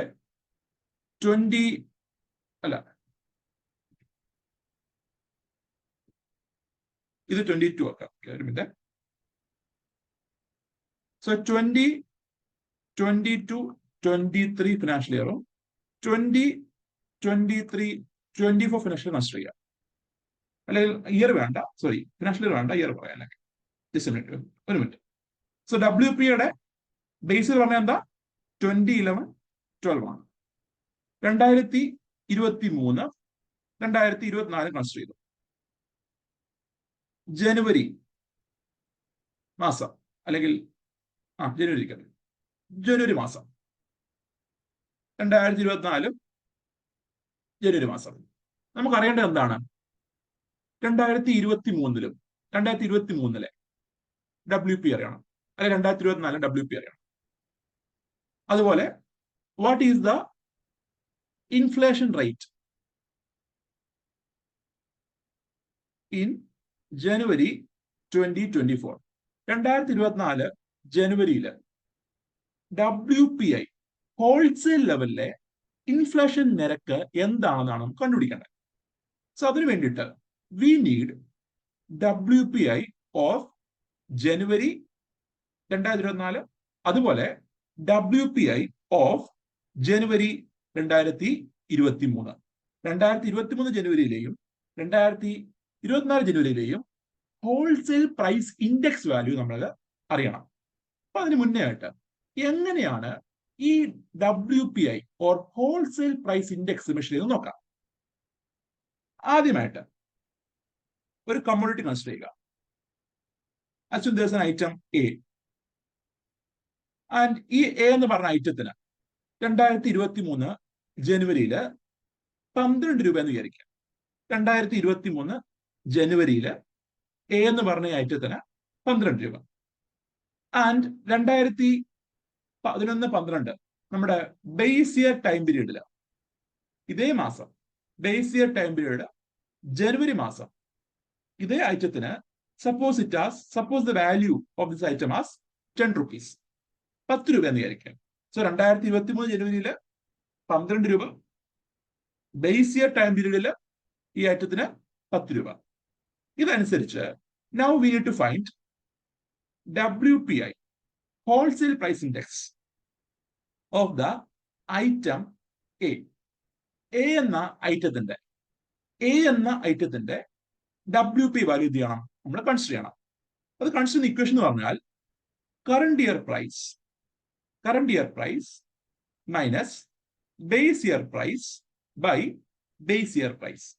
നോക്കുമ്പോ ബേസ് ഇയറിനെ ആസ്പദമാക്കിയാണ് എന്ത് WPI value of item A consider ചെയ്യുന്നത്, മെഷർ ചെയ്യുന്നത്. സോ എ എന്ന് പറഞ്ഞ ഐറ്റത്തിന്റെ WPI വാല്യൂ മെഷർ ചെയ്യുന്നത് എങ്ങനെയാണ്? നിലവിലെ വർഷം ആ ഉൽപ്പന്നത്തിന്റെ വില മൈനസ് ബേസ് ഇയറിലെ ആ ഉൽപ്പന്നത്തിന്റെ വില ഡിവൈഡ് ബൈ ബേസ് ഇയറിലെ ആ ഉൽപ്പന്നത്തിന്റെ പൈസ, വിച്ച് മീൻസ് എത്ര വരും? ഇൻറ്റു 100, വിച്ച് മീൻസ് ഇപ്പൊ എത്ര വില? 12 രൂപ. ബേസ് ഇയറില് 10 രൂപ ബൈ 10 രൂപ ഇൻറ്റു 100. ഇതാണ് എന്ത് WPI for the item A. നമുക്ക് എത്ര വരും വാല്യൂ? വാല്യൂ വിൽ ബി 20 എന്ന് വരും. 2/10 ഇൻറ്റു 100, 20 എന്ന് വരും. ഇതാണ് WPI ഫോർ ഐറ്റം എ എന്ന് പറഞ്ഞാൽ. എന്നാൽ in the case of base year നമ്മൾ അസ്യൂം ചെയ്യുകയാണ് ഇവിടെയുള്ള എല്ലാ ഐറ്റത്തിനും WPI of all items in the base year is assumed as 100. മനസ്സിലായോ? ബേസ് ഇയറിലുള്ള എല്ലാ ഉൽപ്പന്നങ്ങളുടെയും WPI വാല്യൂ എന്താണ്? 100 ആണെന്ന് നമ്മൾ അസ്യൂം ചെയ്യും. സോ ബേസ് ഇയറിലെ WPI വാല്യൂ 100 ആണെങ്കിൽ WPI of item A in 23 എന്ന് പറയുമ്പോൾ ഇറ്റ് വിൽ ബി 100 പ്ലസ് 20 ആയിരിക്കും. ബേസിൽ എത്ര? 100 എന്നല്ലേ പറഞ്ഞേ? ആ 100-നെക്കാളിലും എത്ര കൂടി എന്നാ പറഞ്ഞത്? സോ എത്ര കൂടി? 20 കൂടി. So WPI for item A എന്ന് പറഞ്ഞാൽ 100 പ്ലസ് 20, വിച്ച് മീൻസ് 120 ആയിരിക്കും എന്ത് എ എന്ന് പറഞ്ഞ ഐറ്റത്തിന്റെ WPI വാല്യൂ. ഇതേപോലെ WPI of B, C, D, E എന്നിങ്ങനെ 697 ഐറ്റത്തിന്റെയും എന്ത് ചെയ്യണം? നമ്മൾ മെഷർ ചെയ്യണം. സോ എല്ലാ ഉൽപ്പന്നത്തിന്റെയും 697 ഐറ്റത്തിന്റെയും WPI value based on the base year നമ്മൾ എന്ത് ചെയ്യുന്നു? മെഷർ ചെയ്യുന്നു. അതിനുശേഷം after measuring WPI of each of these item based on the base year we need to measure the weighted average. എന്ത് ചെയ്യണം? വെയ്റ്റഡ് ആവറേജ് മെഷർ ചെയ്യണം. And ആ weighted average ആയിരിക്കും WPI ഫോർ ജനുവരി 2023 എന്ന് പറഞ്ഞാൽ. ഫോർ എക്സാമ്പിൾ, ഇപ്പം നമുക്ക് എന്തൊക്കെയുണ്ട്? WPI ഓഫ് എ ഉണ്ട്, ദെൻ WPI ഓഫ് ബി ഉണ്ട്, ദെൻ WPI ഓഫ് സി ഉണ്ട്, എന്നിങ്ങനെ 697 ഐറ്റത്തിന്റെയും WPI ഉണ്ട്. പക്ഷെ നോക്കുമ്പോ നമ്മൾ പറഞ്ഞല്ലോ ഈ 697 ഐറ്റത്തിനെ നമ്മൾ ഗ്രൂപ്പ് ആക്കിയിട്ടുണ്ട്. Primary articles, fuel and power, manufacture products എന്ന് ഗ്രൂപ്പ് ആക്കിയിട്ടുണ്ട്.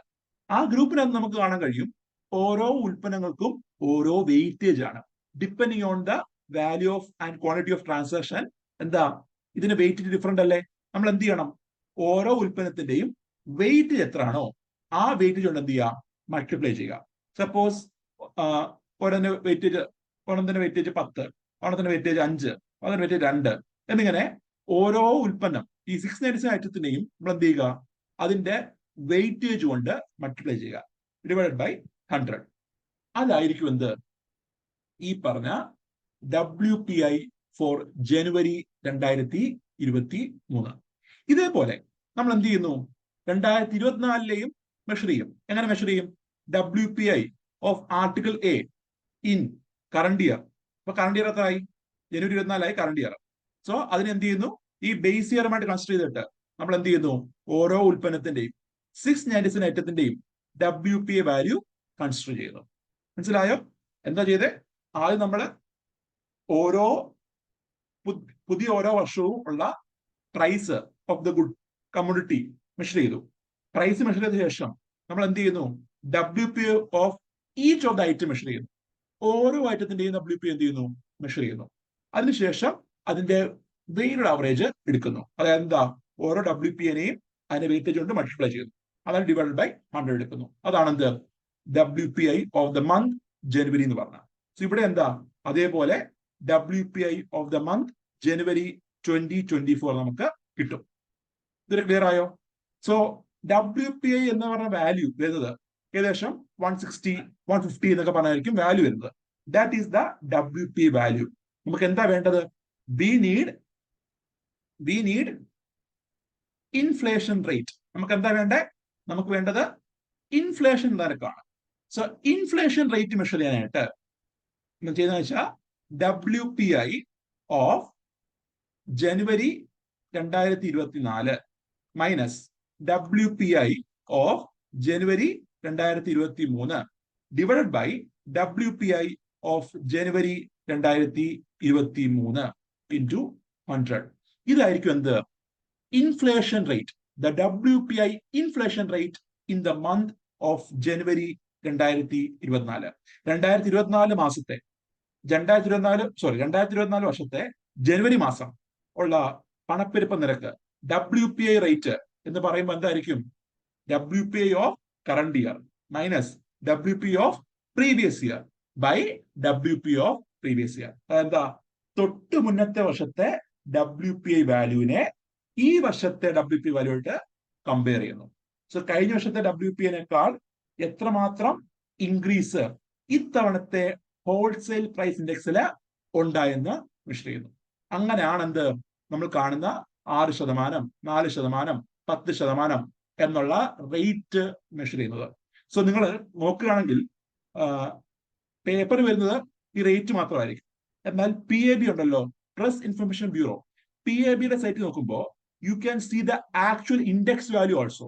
ഈ ഇൻഡെക്സ് വാല്യൂ കാണാൻ കഴിയും. WPI ഈ ഓരോ മാസത്തെയും WPIയുടെ ഇൻഡെക്സ് വാല്യൂ നമുക്ക് എന്ത് ചെയ്യാം? കാണാൻ കഴിയും. സോ ഇത് അറിഞ്ഞിരിക്കാന്നേ ഉള്ളൂ. എക്സാം പോയിന്റ് ഓഫ് വ്യൂ എന്താ? കാൽക്കുലേഷൻ ചോദിക്കത്തൊന്നുമില്ല.